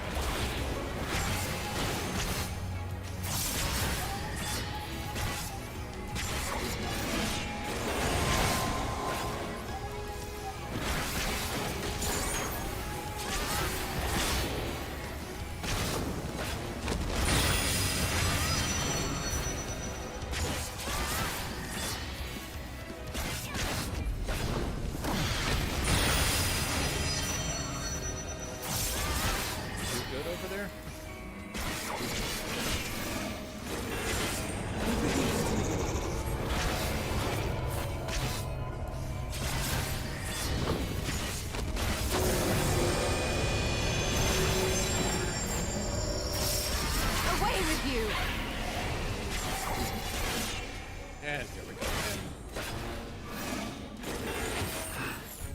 The last pounce.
There we go.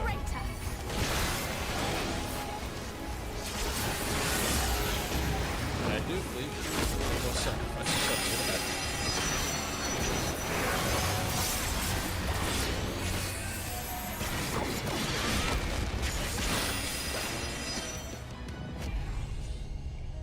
Alright. Survived his recreation of the final days. Kind of.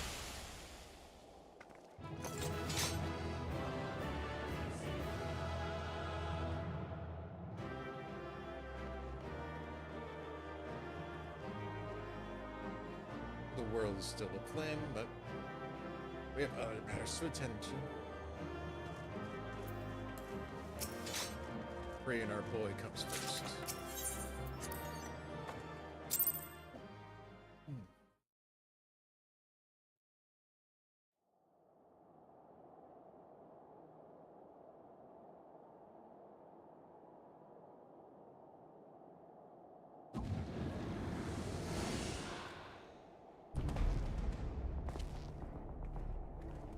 Well, well, you prevailed.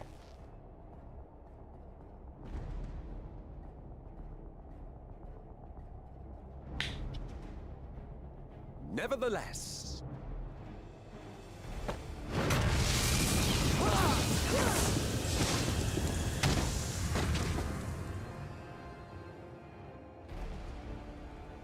Your performance was underwhelming, and I remain unconvinced of your worthiness. Oh, you tower over your misbegotten ilk, no doubt. But should I bring my full strength to bear, well, you would be as leaves in the wind. The gulf between us is a reflection of the disparity between the world as it was and what it has become.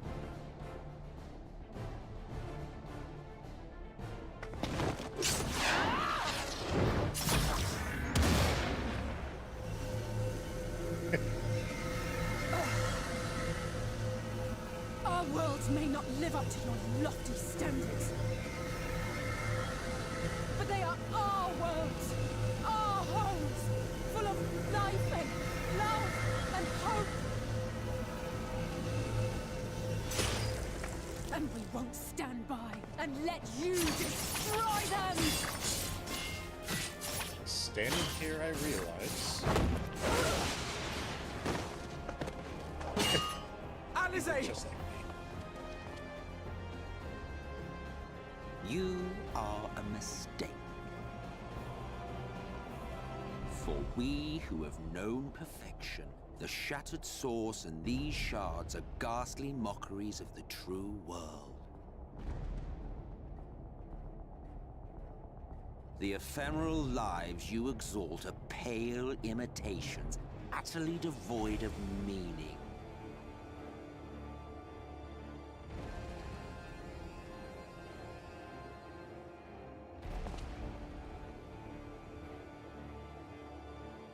Belittle us all you like, but we will rise again and again, and give the lie to your insults through word and deed. We define our worth, not the circumstances of our creation. More prattle. Pretty rich coming from the rich boy.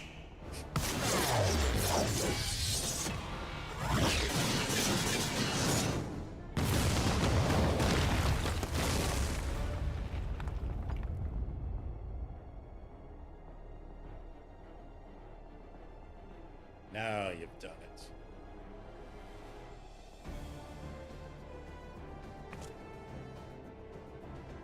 Fool. Who are you? No one. Nothing. Once I have reclaimed my heritage, my first act will be to expunge your stain from history's weave.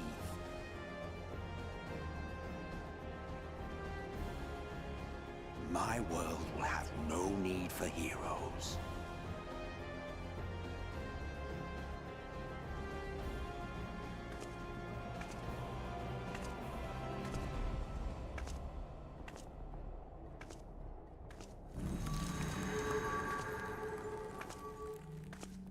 Still fighting the good fight.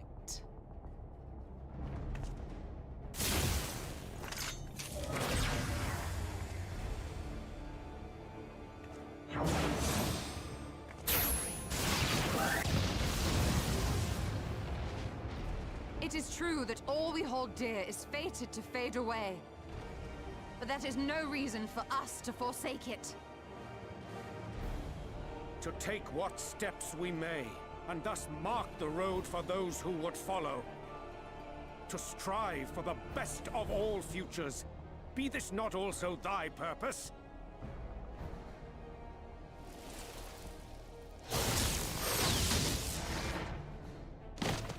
seeks the past, not the future. Do not presume to speak of my future.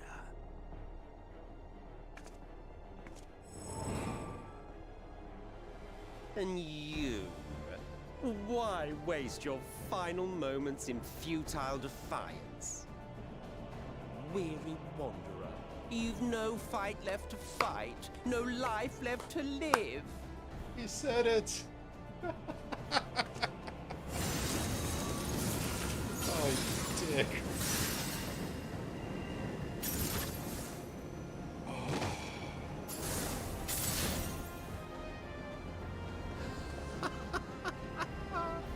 You see, the light will not be denied. Surrender to your fate, and let the transformation take you. Rise up in madness and fury. Devour the vermin infesting the land which is rightfully ours.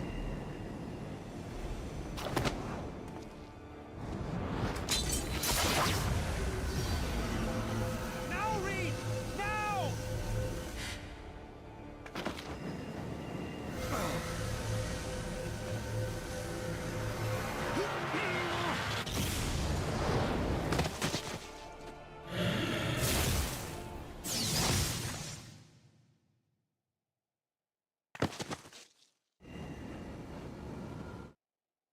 Fight it.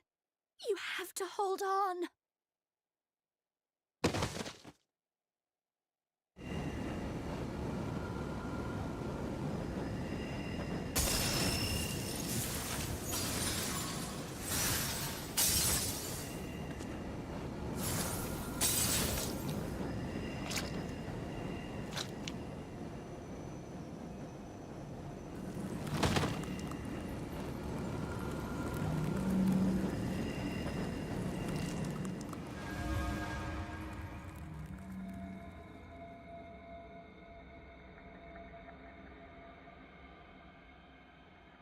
About time you showed up.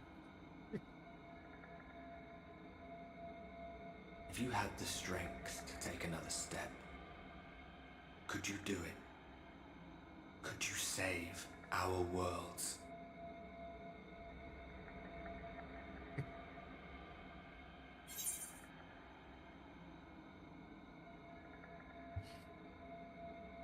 If our positions were switched, what would you say?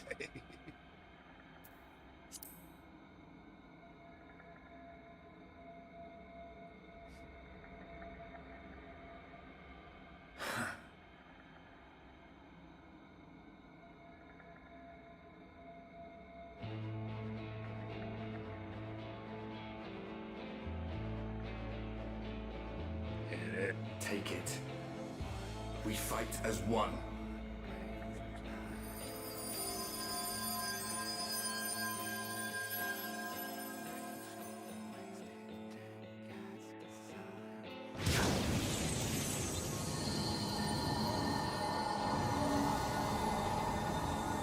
This world is not yours to end. This is our future. Our story.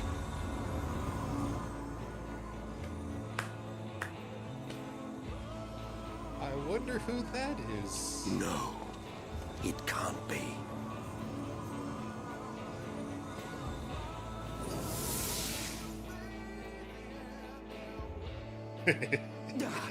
That trick of the light. You are a broken husk, nothing more. How can you hope to stand against me alone? We don't. We stand together!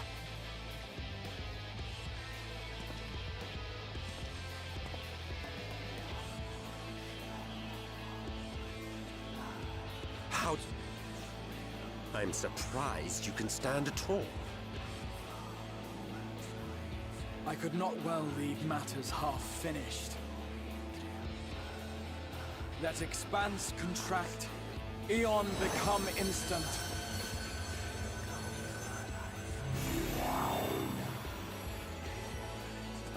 Champions from beyond the rift, heed my call!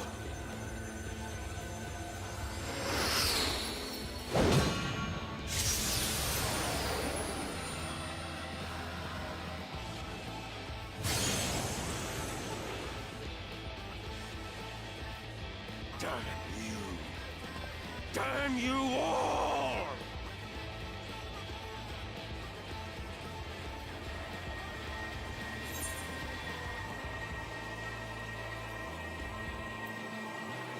It's time to put an end to this.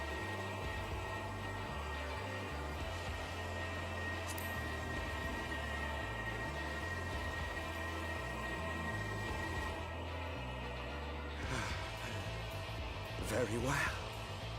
Let us proceed to your final judgment. The victor shall write the tale, and the vanquished become its villain.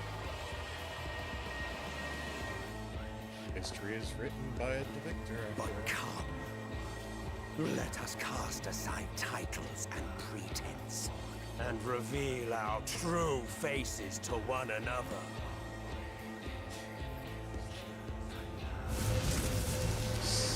It's... I am Hades, he who shall awaken our brethren from their dark slumber.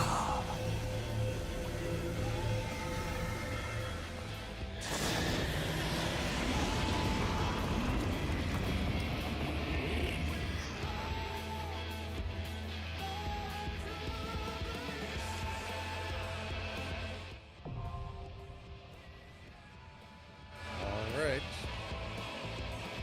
Time for the final chapter.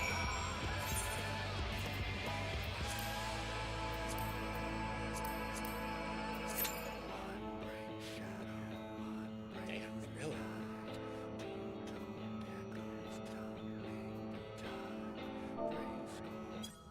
Oops. Did not want to do that.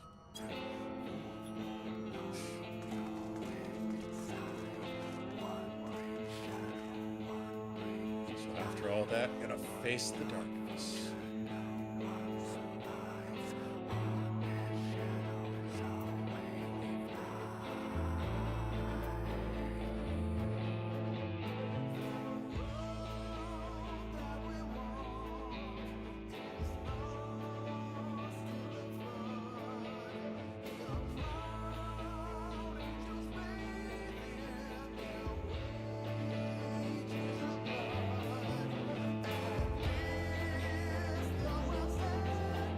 Yep.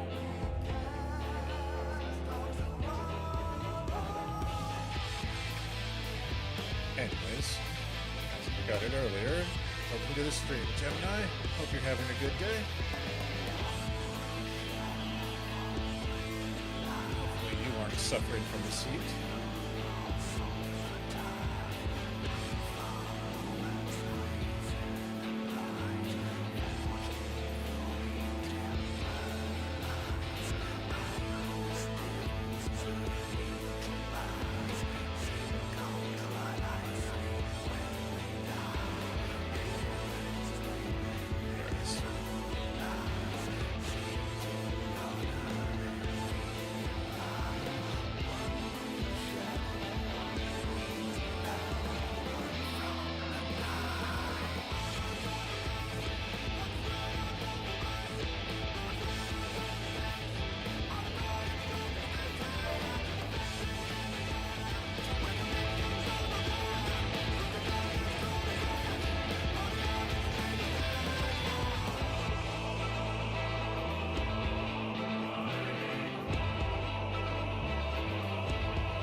your choice.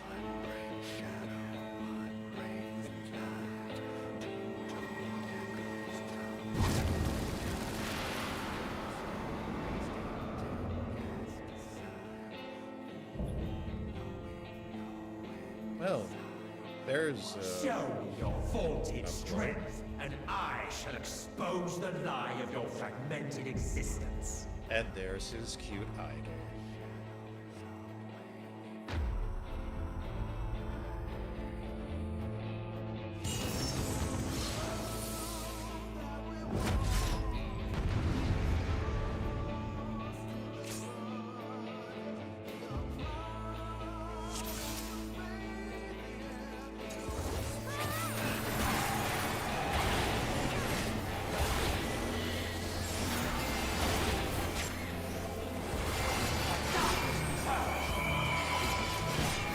Oh, crap, I didn't want to do that.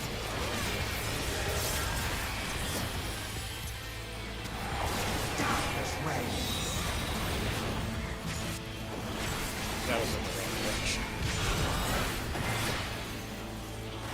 Bleed full. You are the world.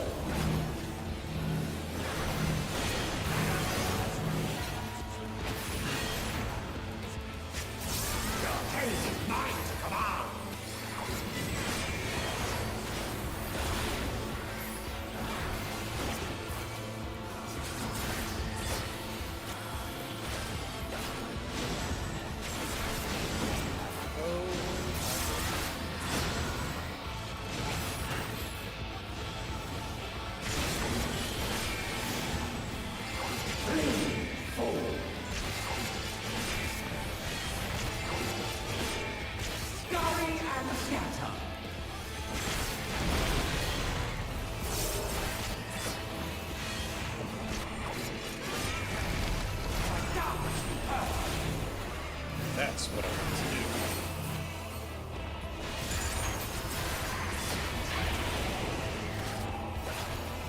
That tank is definitely running the cookies. Darkness reigns.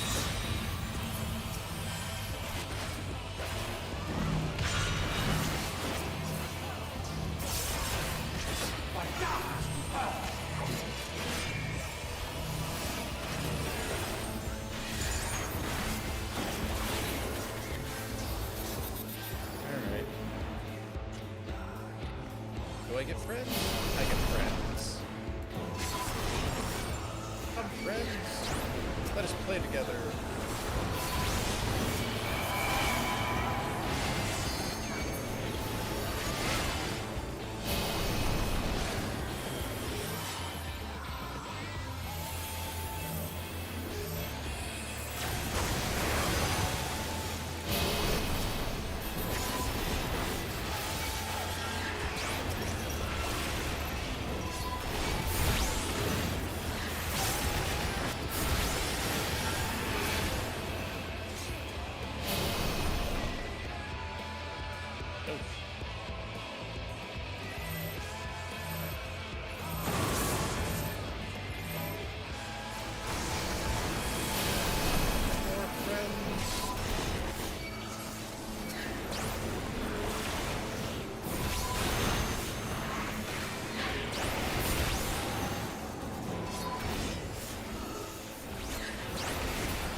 Within himself.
Okay, he's not gonna move.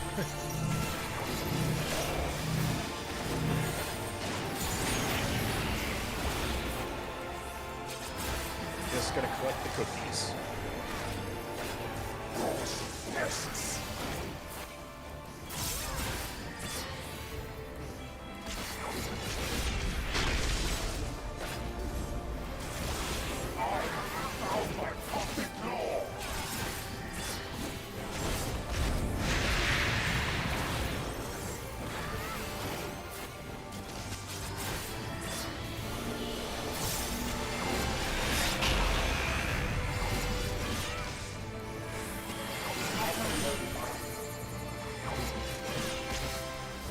Oh, that's gonna hurt everybody.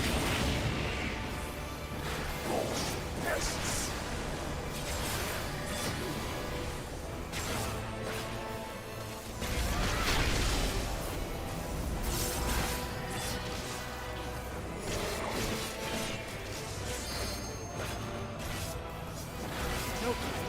Over to me.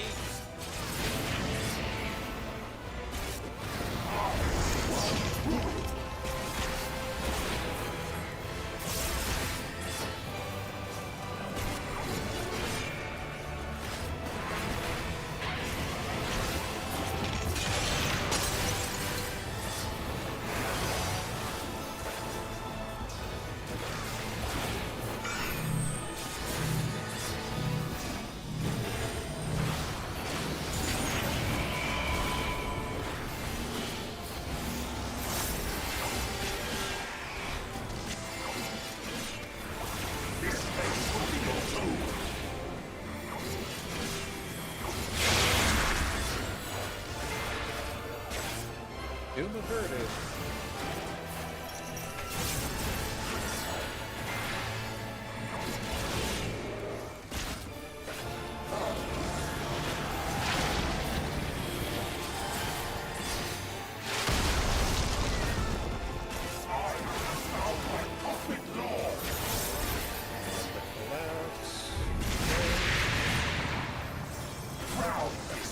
And now it happens.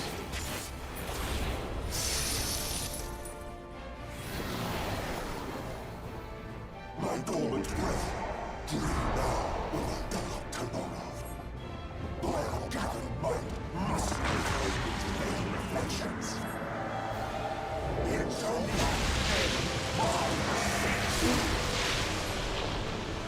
They really should make it so that this disappears. When we go into these things...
Just for that.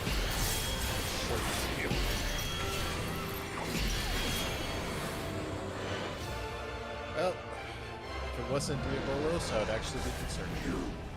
You have no power over me.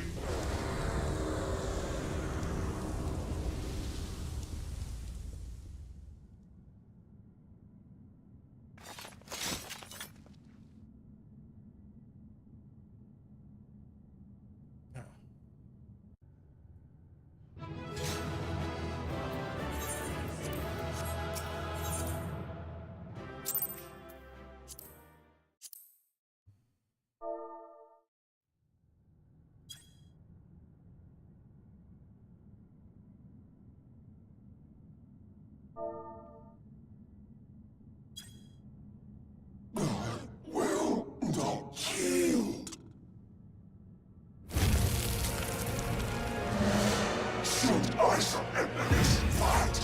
What will become of it all? What will become of our dreams?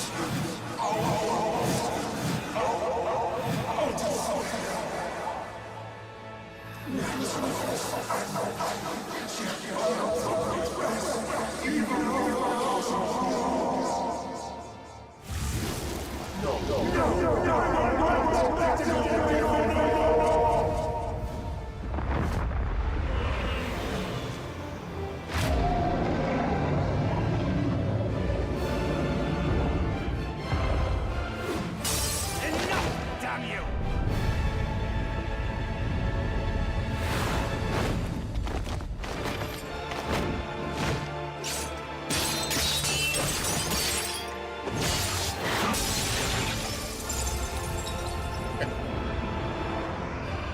There's a great oversight.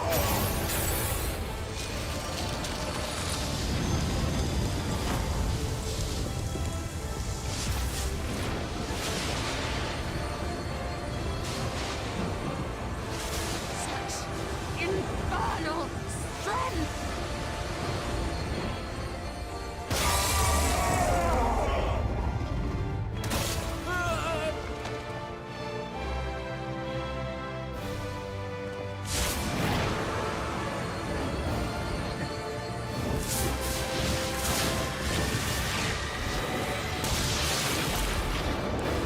Now! Strike with all thy might!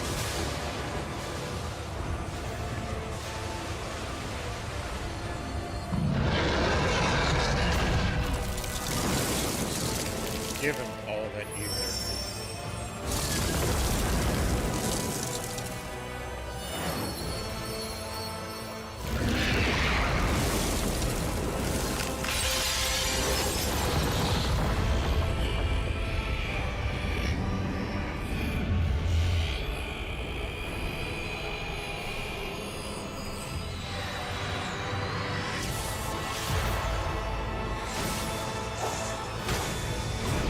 For our boy.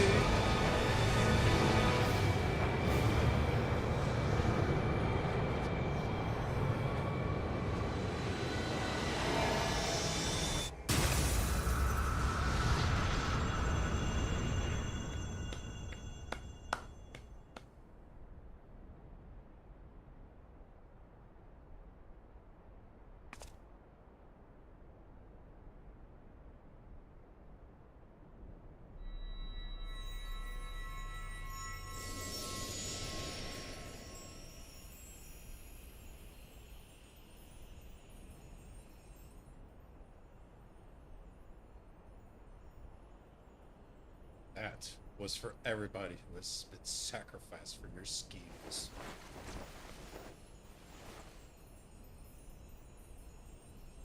Remember. Remember us.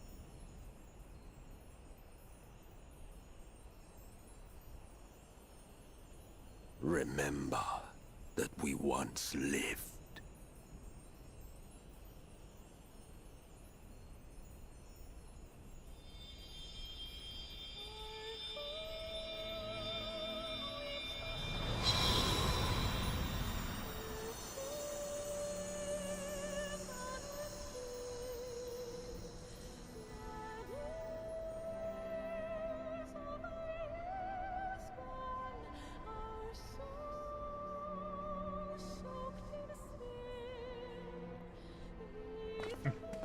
It's over.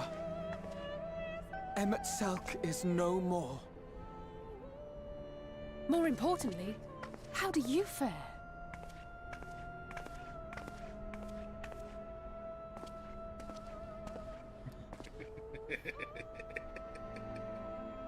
What dost thou see?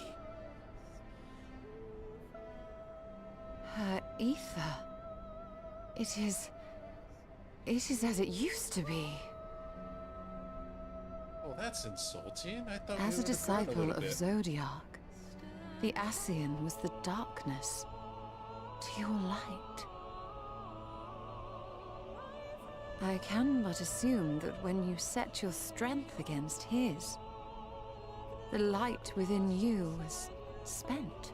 No, it's more than that. Under the strain of that incredible flood of ether, your soul had begun to break apart. Yet now it seems somehow restored.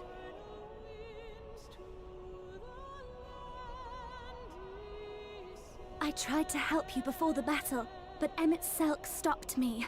So, how did you... exactly what did you... Can you tell us what happened? You'll learn on your own, little one. Next week, I believe, in fact.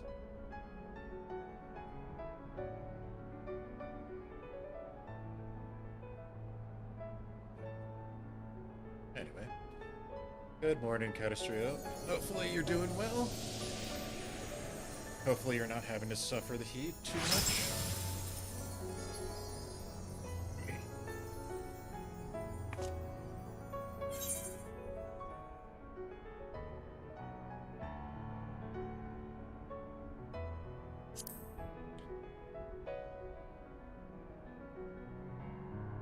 We helped ourselves. I see. By working with ourselves from this plane, this shard.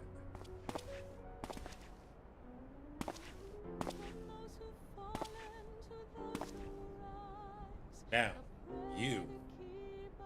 we will have words. Where to start? I believe I owe you all an apology. And you, most especially.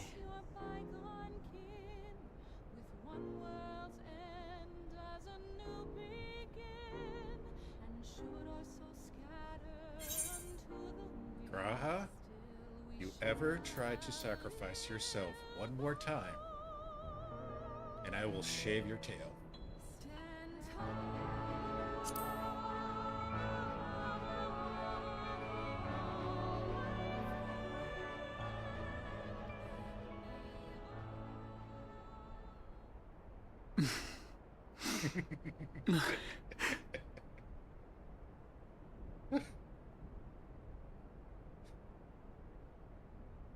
Well, 'tis good to be awake.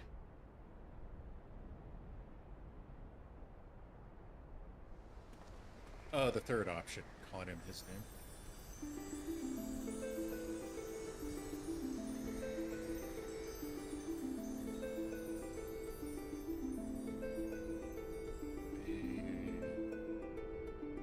Roll back and see what it exactly said.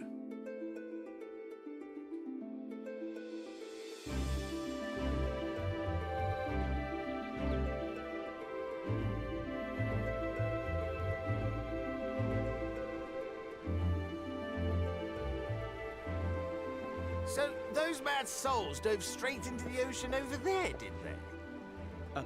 All I could see from here was the whale, Master Chai. Tis good to see you awake, Grahatia. And those friends of his. They did something heroic, mark my words. You need only look up there for proof of that.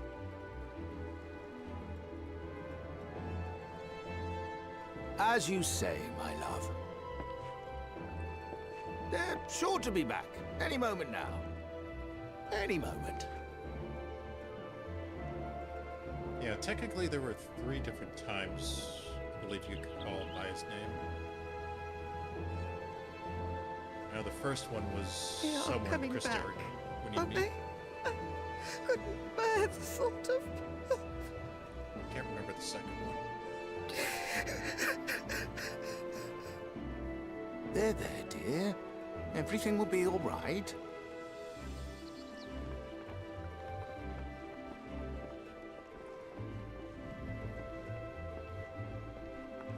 There, look! Over there, over the beach!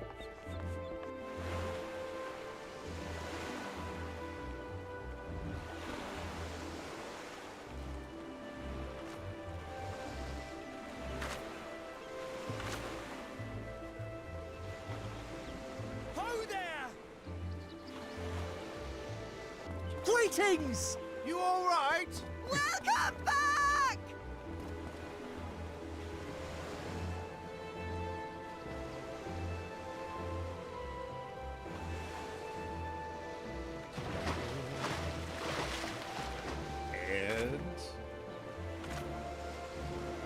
actually did it!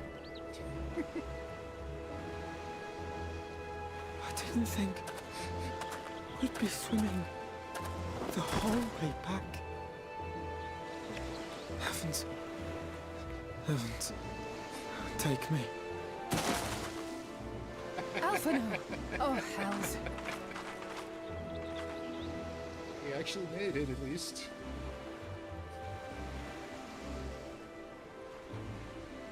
Wait! Where's Urianger? He must have fallen behind. But shouldn't we look for him? He'll wash up, sooner or later. For the love of... Alphino!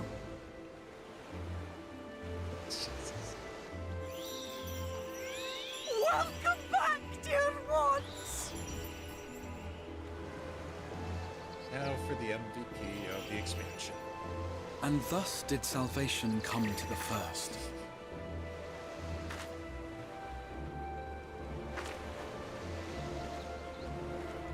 The lamps of Amarot will fade along with Emet-Selch's enchantments, and the depths shall be as once they were.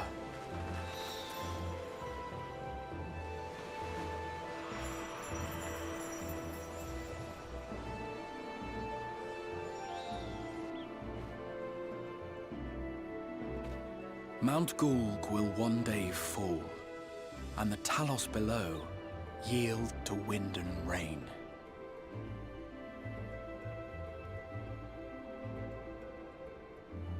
This tale, too, will fade with time, passing into legend as the world heals and moves on.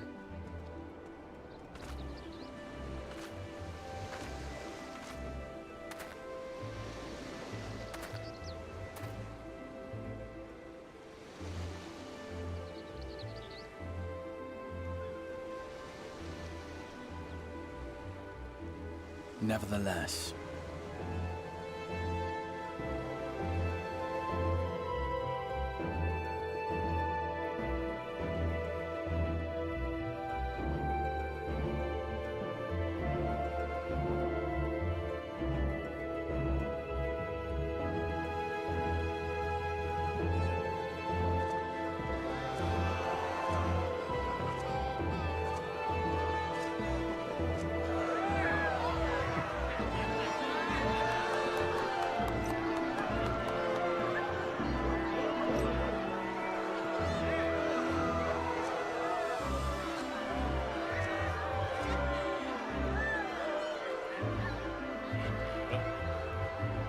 Have fun explaining that to Rena.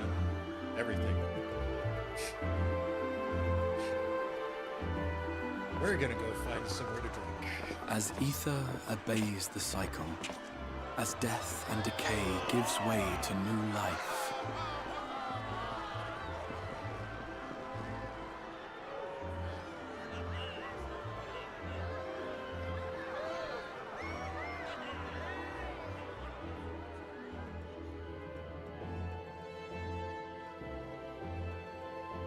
so too do the memories we share inspire others to rise to greatness.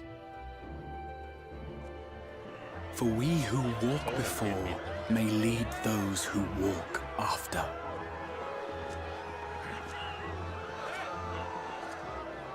Your road goes ever on, as does your story, as does your legacy.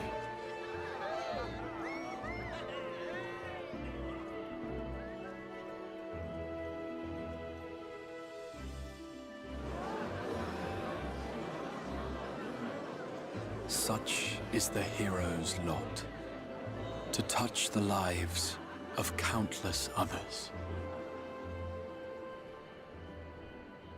Excuse me? You're the Warrior of Darkness, aren't you?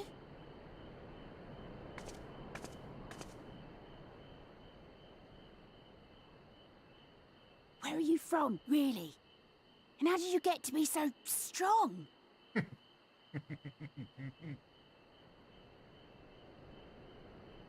Well, see.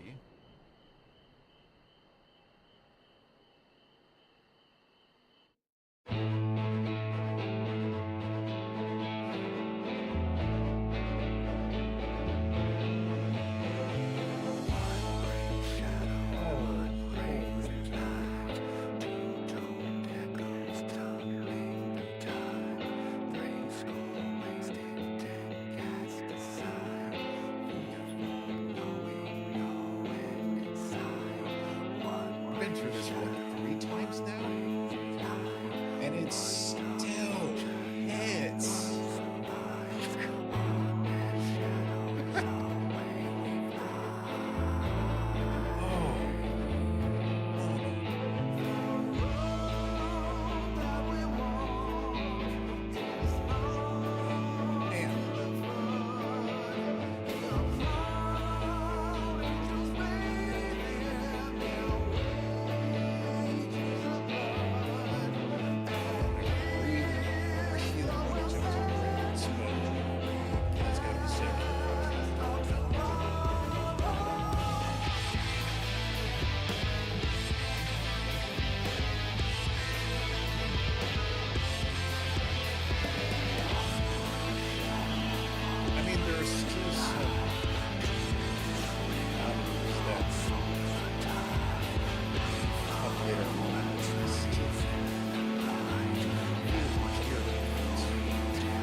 we just might carry on in a song. Pray don't forget us, your bygone kin, with one world's end as a new begin.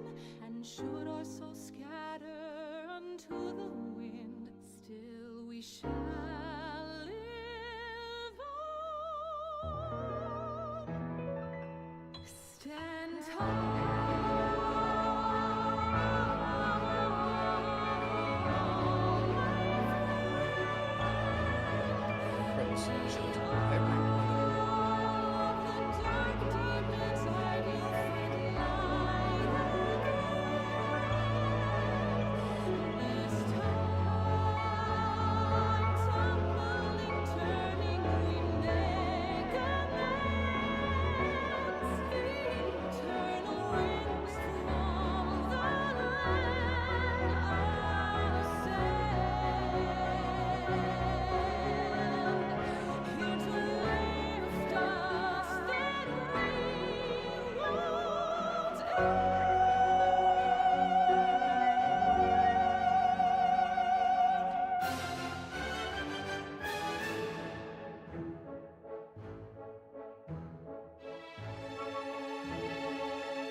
Holy crap, I just realized that music.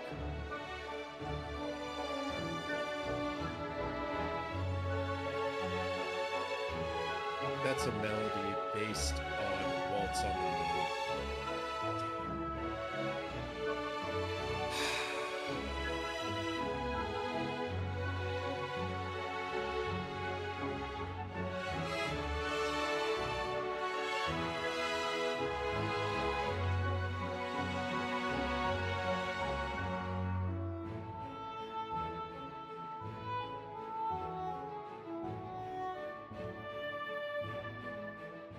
And it's tied into Shadowbringers thing. I hate you so good, I really do. I need all this together.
Honestly, I think it's still playing an effect in the current times as well.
first is because the first doesn't get names.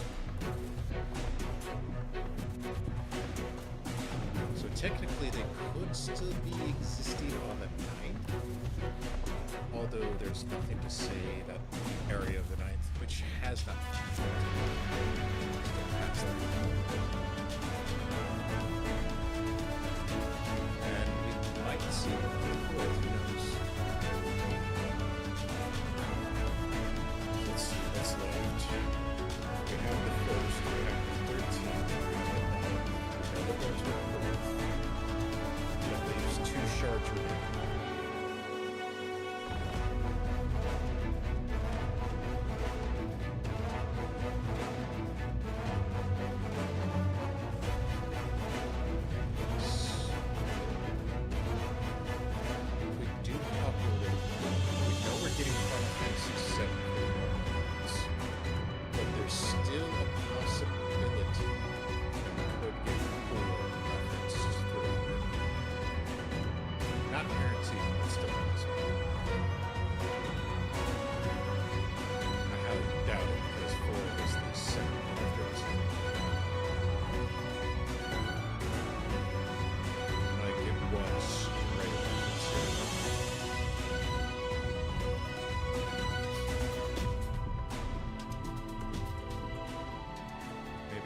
Or Iridia showing. Although, if they name that child Iridia, that's gonna be adorable. That's gonna be amazingly adorable if they name her that.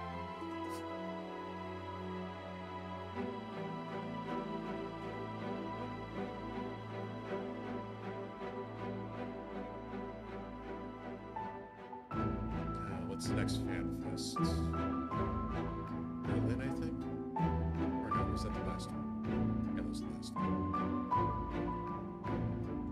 So Tokyo will be the next one. Yeah, that's when we'll get the range class.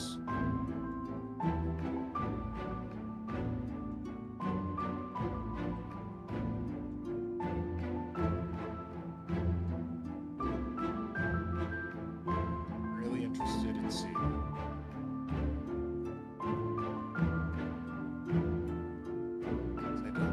It's going to be a pet class, but the glyphs were definitely something of interest.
Pierce the heavens, Lord Child.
Diabolos.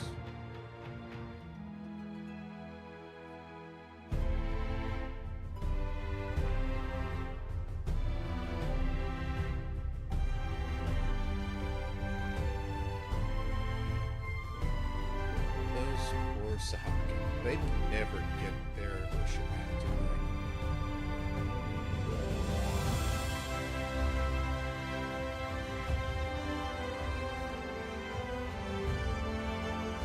It's interesting too because they do go into that fact of where the ether flight quests.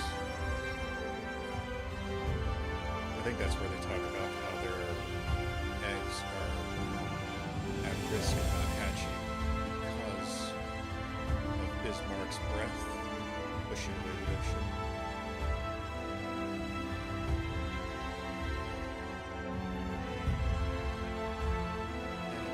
Forget our good old Hythlodaeus that we will obviously never meet again. One-time character.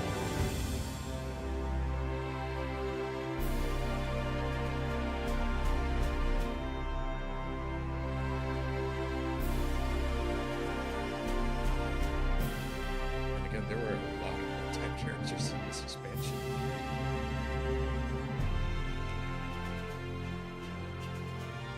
Unfortunately.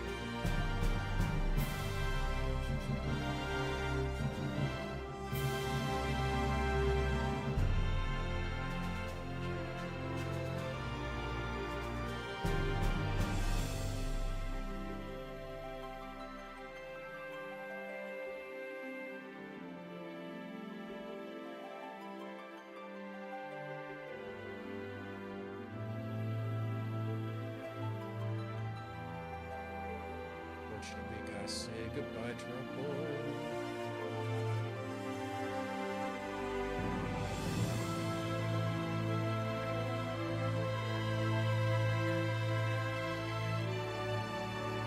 As we obviously will never see him again.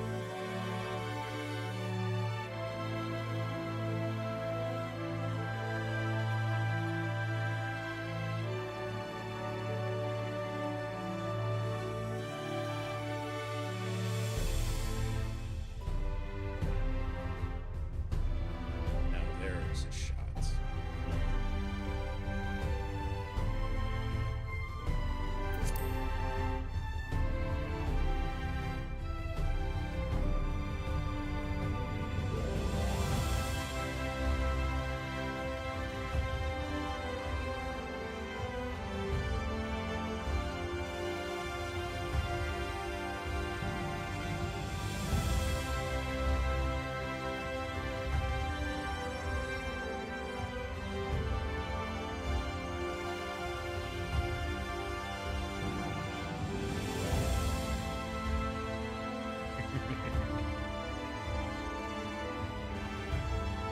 Most people won't get the reference, but this is basically from the Minos trailer. This whole team.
fact that Amano is still doing artwork.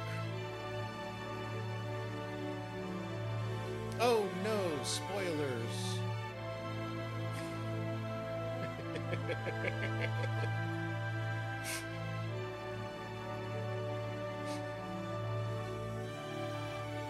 Actually, I wonder if the credits were updated for that, now that I think about it.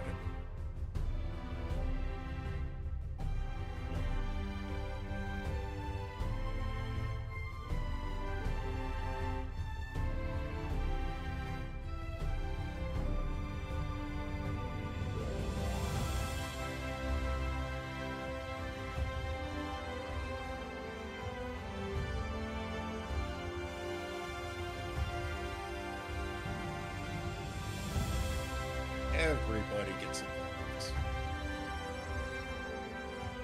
I mean, with a project this big, it's nothing surprising.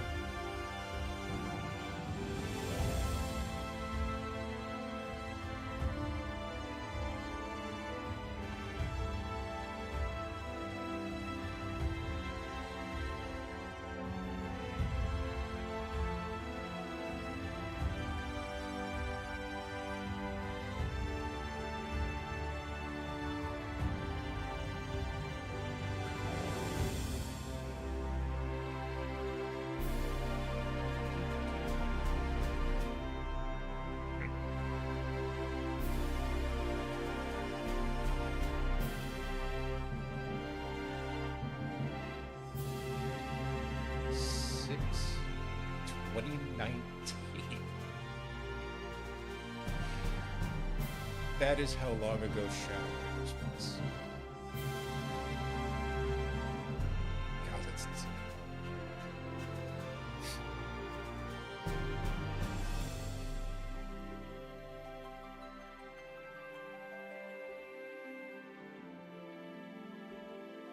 And the man himself.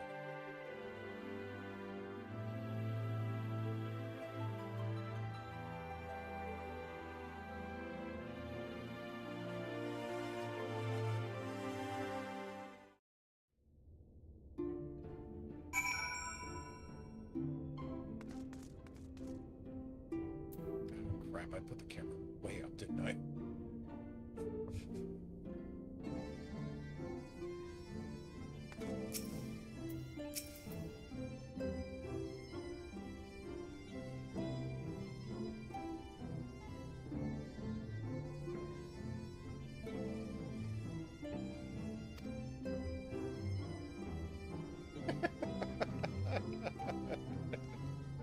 Whoopsie.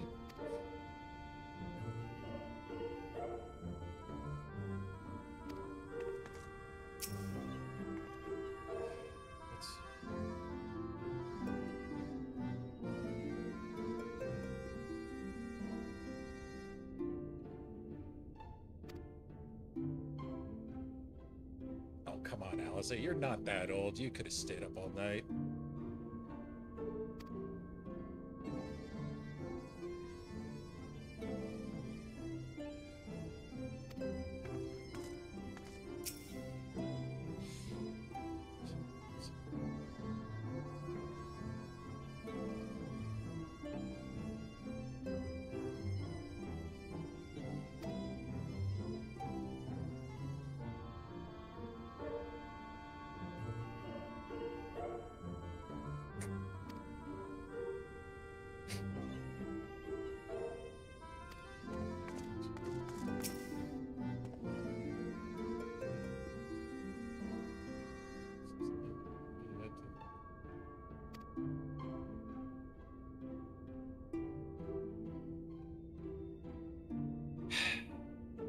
And here is where he gets the stupid idea to walk on water with magics.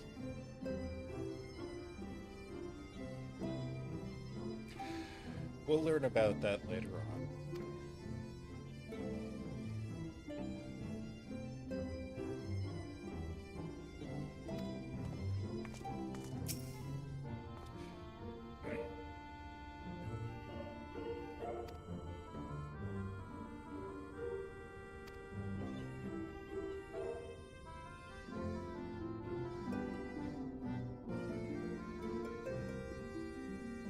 No, no, no, no. Oh. Oh, Urianger, that's evil.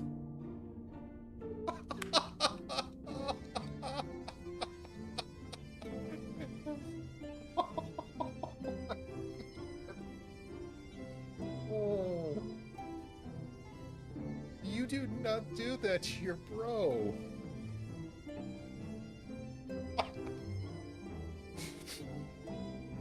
Oh. I bet that was one heck of a tale for Reem.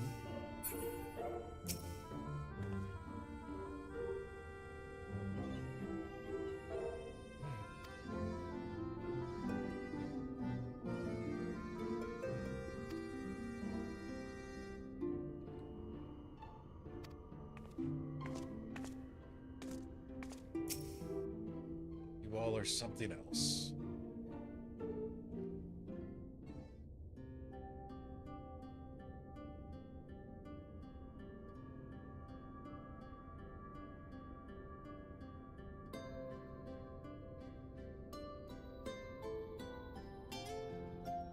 By your deeds has the blinding light been banished from these skies, and the Sin Eaters driven to retreat. Although our many hurts will be years in the mending, I have faith that this world and her people will one day be whole once more. About that... With no rejoining in prospect, the Source need no longer fear the coming of an 8th umbral calamity. Ooh.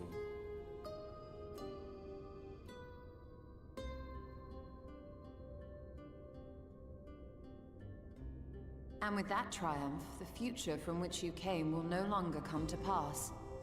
Yet here you still stand. Crystal Tower magic. So I do. I wonder if that other age continues onward somehow, cut adrift from time's flow. Or have I simply etched myself a place upon this new block of history? Either way, this is an unexpected development. As the summoner of your souls, my death was meant to release you back to your world. How exactly was Yet that I am supposed very to much happen? alive, and you are still stuck here in the First.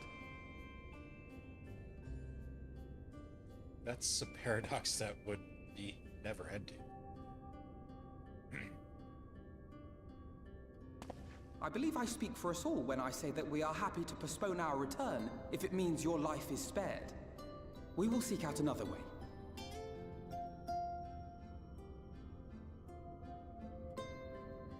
Besides, I never had any intention of rushing home. There are people here I still need to thank, and this means I might actually have time to do so.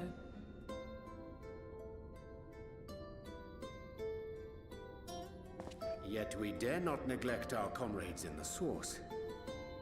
Mistress Tataru, to name but one, will be most anxious to know how things stand with us. Oh yeah. Most definitely. So, you'll just have to make the journey alone for the moment. Be sure and give a full report to our fellow scions, would you? Oh, and we'd also appreciate any news you can bring us from back home.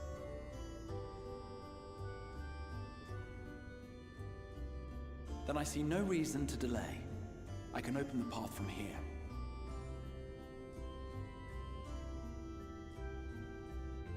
I imagine we each have matters demanding our attention, so let this be a farewell for us all.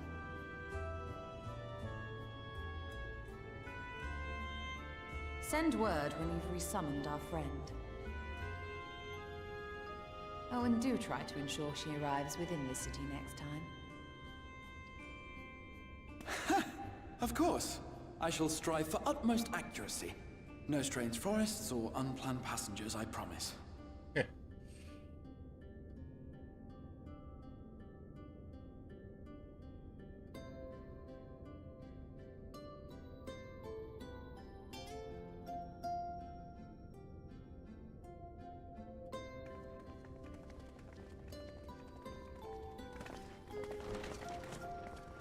Yes, little one? I'm a little relieved, to be honest. I would have been terribly lonely if everyone had suddenly disappeared.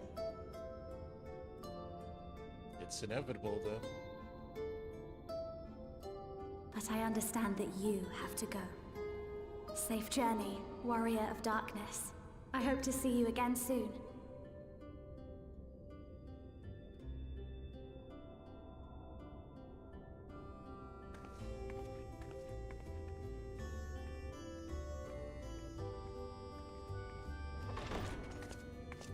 Just a moment while I attune the portal. Then you can be on your way.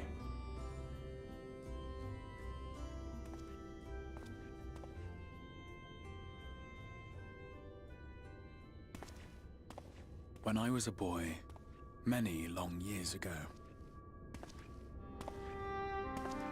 I yearned to stand tall as the heroes of Eld. But like a fool seeking to pluck the stars from the heavens, my every attempt to reprise their deeds fell short. And then one day, an all but forgotten dream from my youth stood before me in the flesh.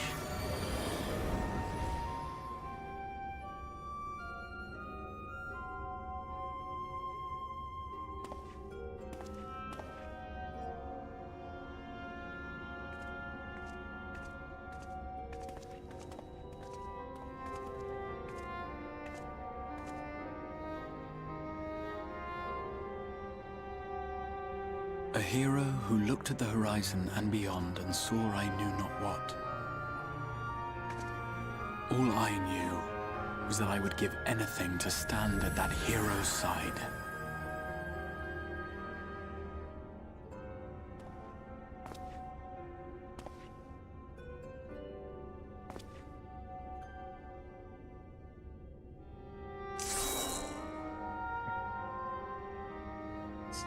Would that it was so easy.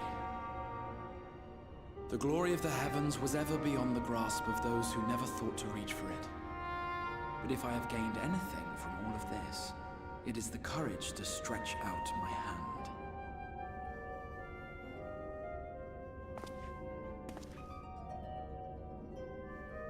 Do you hear me, Grahatia?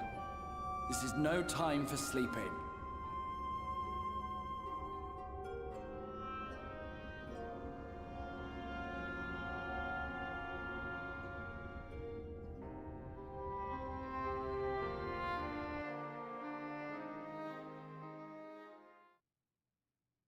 Meanwhile,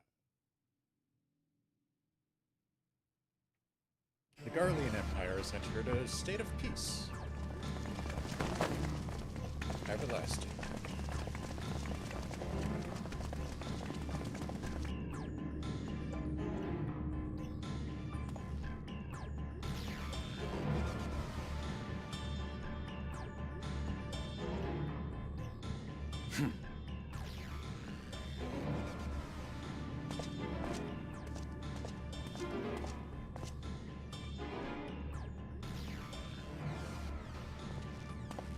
To the west gate. I want to know what's happening there.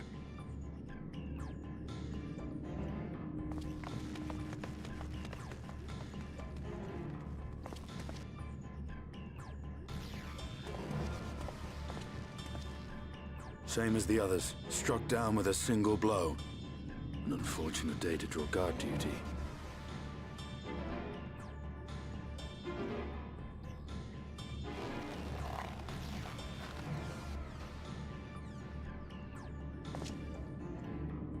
Forgive me. These were your people. We took advantage of this slaughter to slip into the palace. 'Tis not for me to grieve them.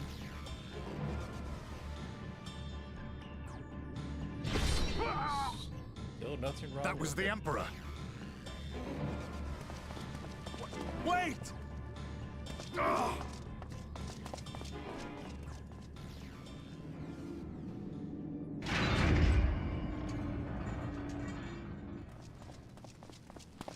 Your Radiance!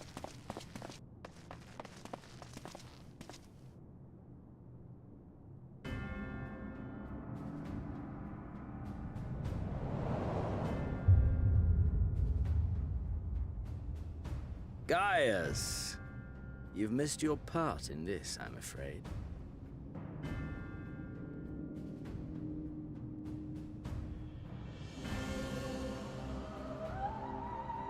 Identify yourself, demon!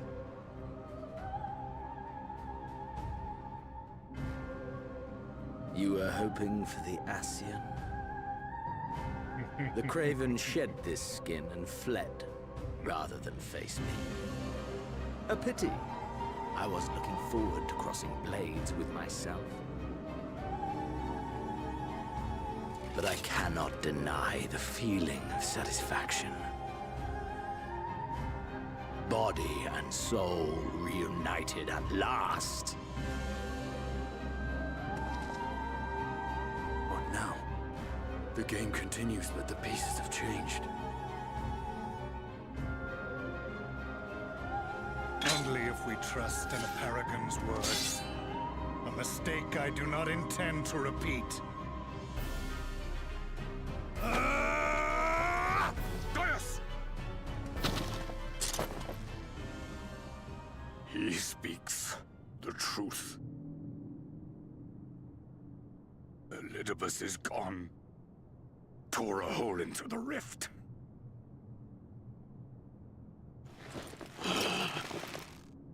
Xenos, my foolish, greedy son. Was a second life not enough? Was the Empire too rich a prize to ignore?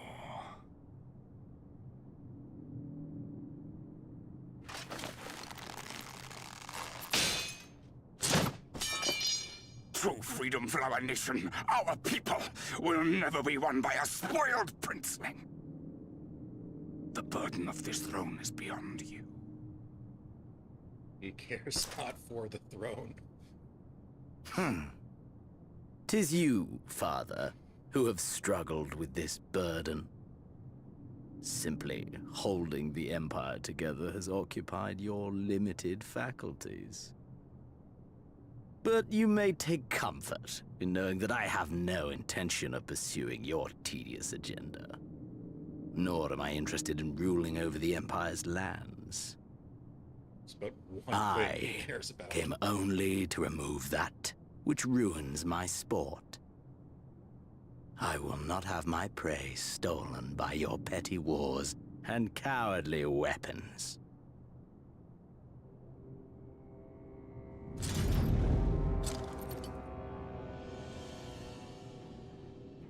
You would kill me just for that.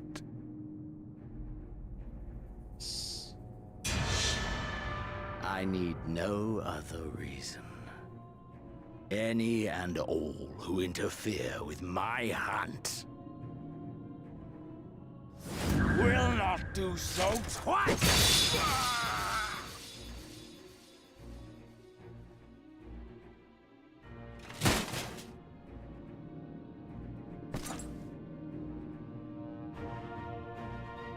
I heard the Ascians speak of Zodiac and Eidolon. Even the will of this star is but a construct of our own making. We shall gorge upon their strength, and then, my friend, our contest shall begin anew. Xenos!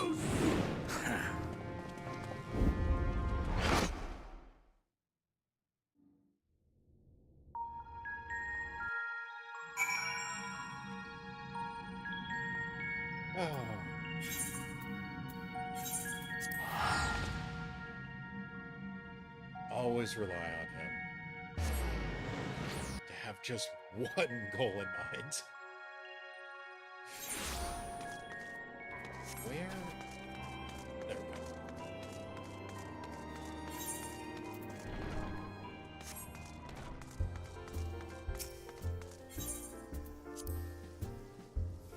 we go.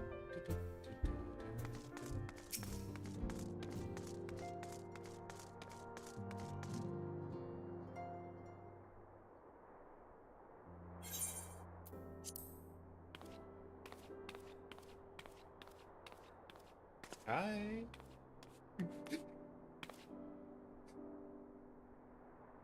I know she's a black cat in black armor, but she's not that invisible. But... Saphrine, is that really you? But how, when? We didn't even think you'd be back for ages. I can go back if you don't want me here.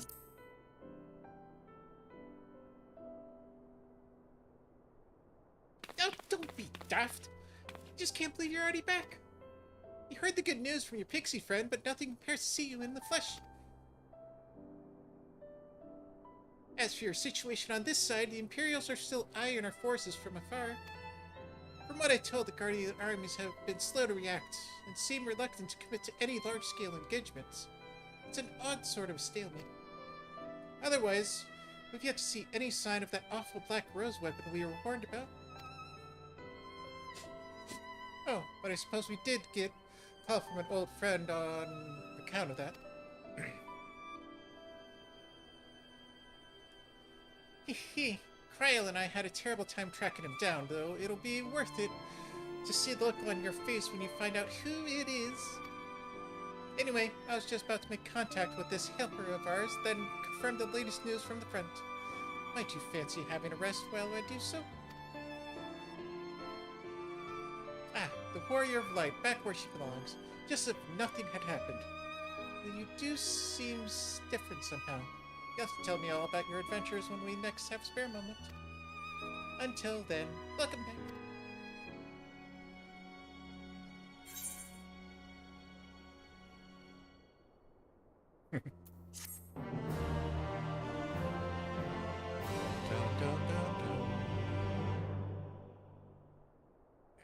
And...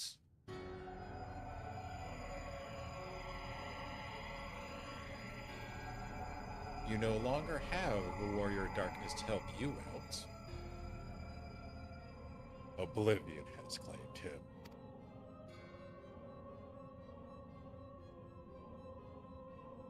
Emet-Selch, gone. Lahabrea, gone. I alone remain, last of the unbroken. Once more, I am moved to reevaluate the position of these tattered souls.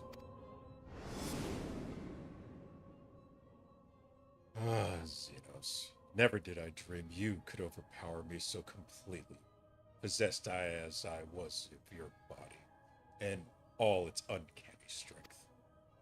And now that I have shared with you the truth of this world and its reflections, who could predict how events will unfold? Not I.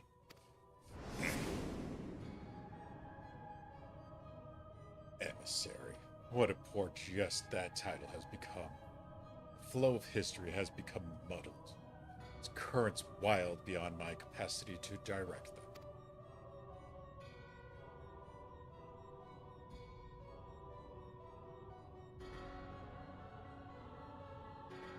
You have wrested the advantage, Heidelberg. The thieving hands of your disciples tighten their grip on our star. The origins of the world remain hidden and its inhabitants ignorant to the broken existence, just as you and your creators desire. They celebrate the gift of imperfect life, uncaring, unknowing as we weaken and fade.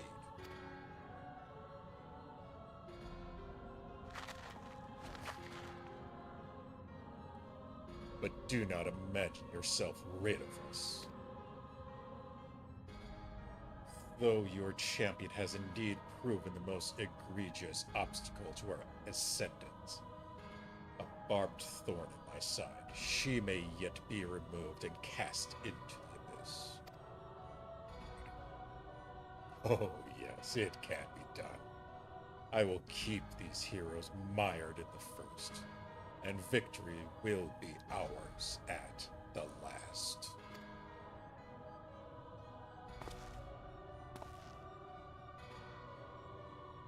Warriors of Darkness now, are they? Then their fate is decided. They shall meet the same end as those who came before. Death at the hands of the Warriors of Light.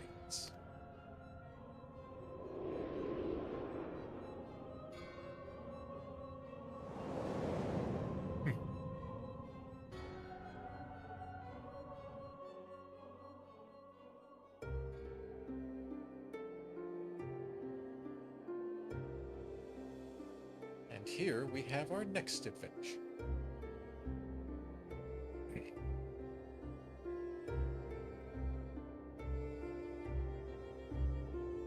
It seems we're right. Yes, there is something out there.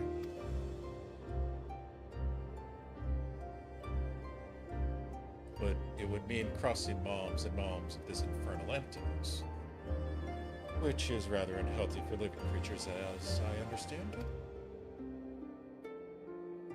Even if we were to restrict ourselves to brief forays, I don't like to imagine the effect it would have on our ether. But you still want to go, don't you? We may have saved the world, but we haven't reclaimed it.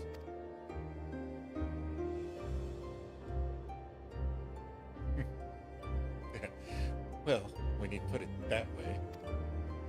Aw, Daddy's girl is all grown up, right before his eyes. What choice do we have?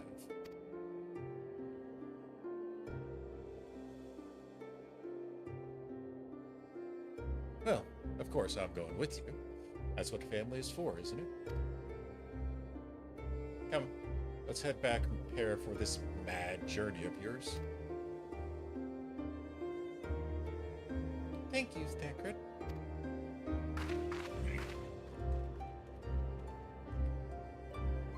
You know, in a wild sense, it kind of looks like the burn back on the source, considering that they were both created in a similar fashion. There it is. We're gonna see it 2 times next week. 2. Through blazing skies give way to gentle night. What hand can end the war of dark and light?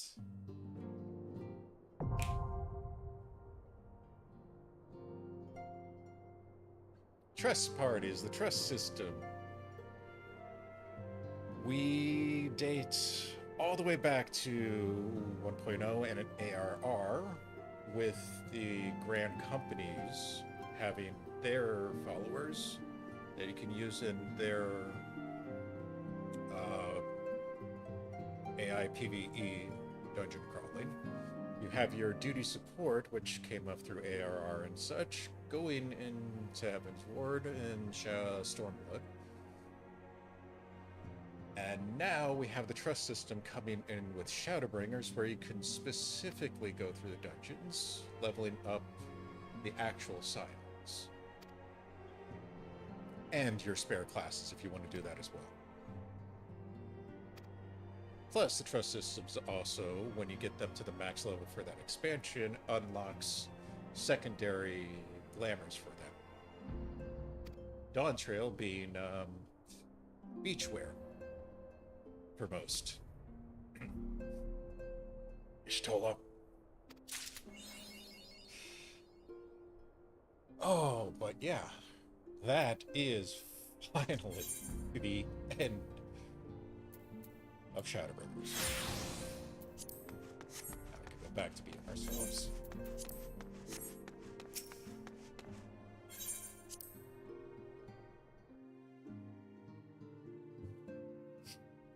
It's been a long road getting from there to here.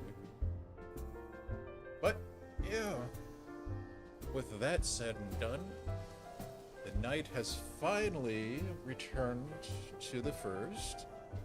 The 8th Umbral Calamity has been averted as of thus. People on the first don't have to worry about being rejoined. The source doesn't have to worry about having to suffer another Umbral era and catastrophes. One more Ascian has been taken out of the picture, an unbroken one at that, so 2 of those are down, last one being Elidibus. Fortunately, we don't know how many broken Ascians still exist, but for the most part they are staying away in their little hidey holes. And we have Saphrine with her little adventure into the empty on the first, which will be for next time, and the normal raid series. So yeah, so far it looks like we won. Anybody who's anybody knows better than to count your chickens. We've learned through the past events that victory is very fleeting, especially when we have the Empire here on the source in a very uncertain position. And who knows what else remains on the first. But as for us here at the corner, we are going to call it on that one. And you know what? Since I am in actually a decent mood, let's go find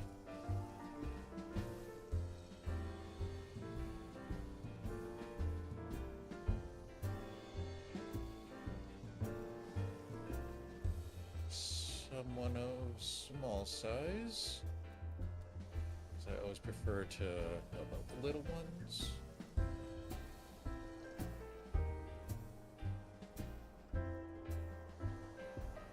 Sort by... There we go.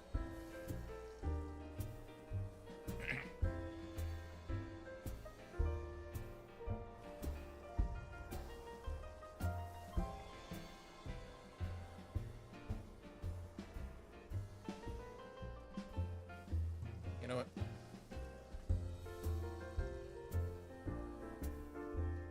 Screw it. But as for us here at the corner, yeah, we are gonna call it on that.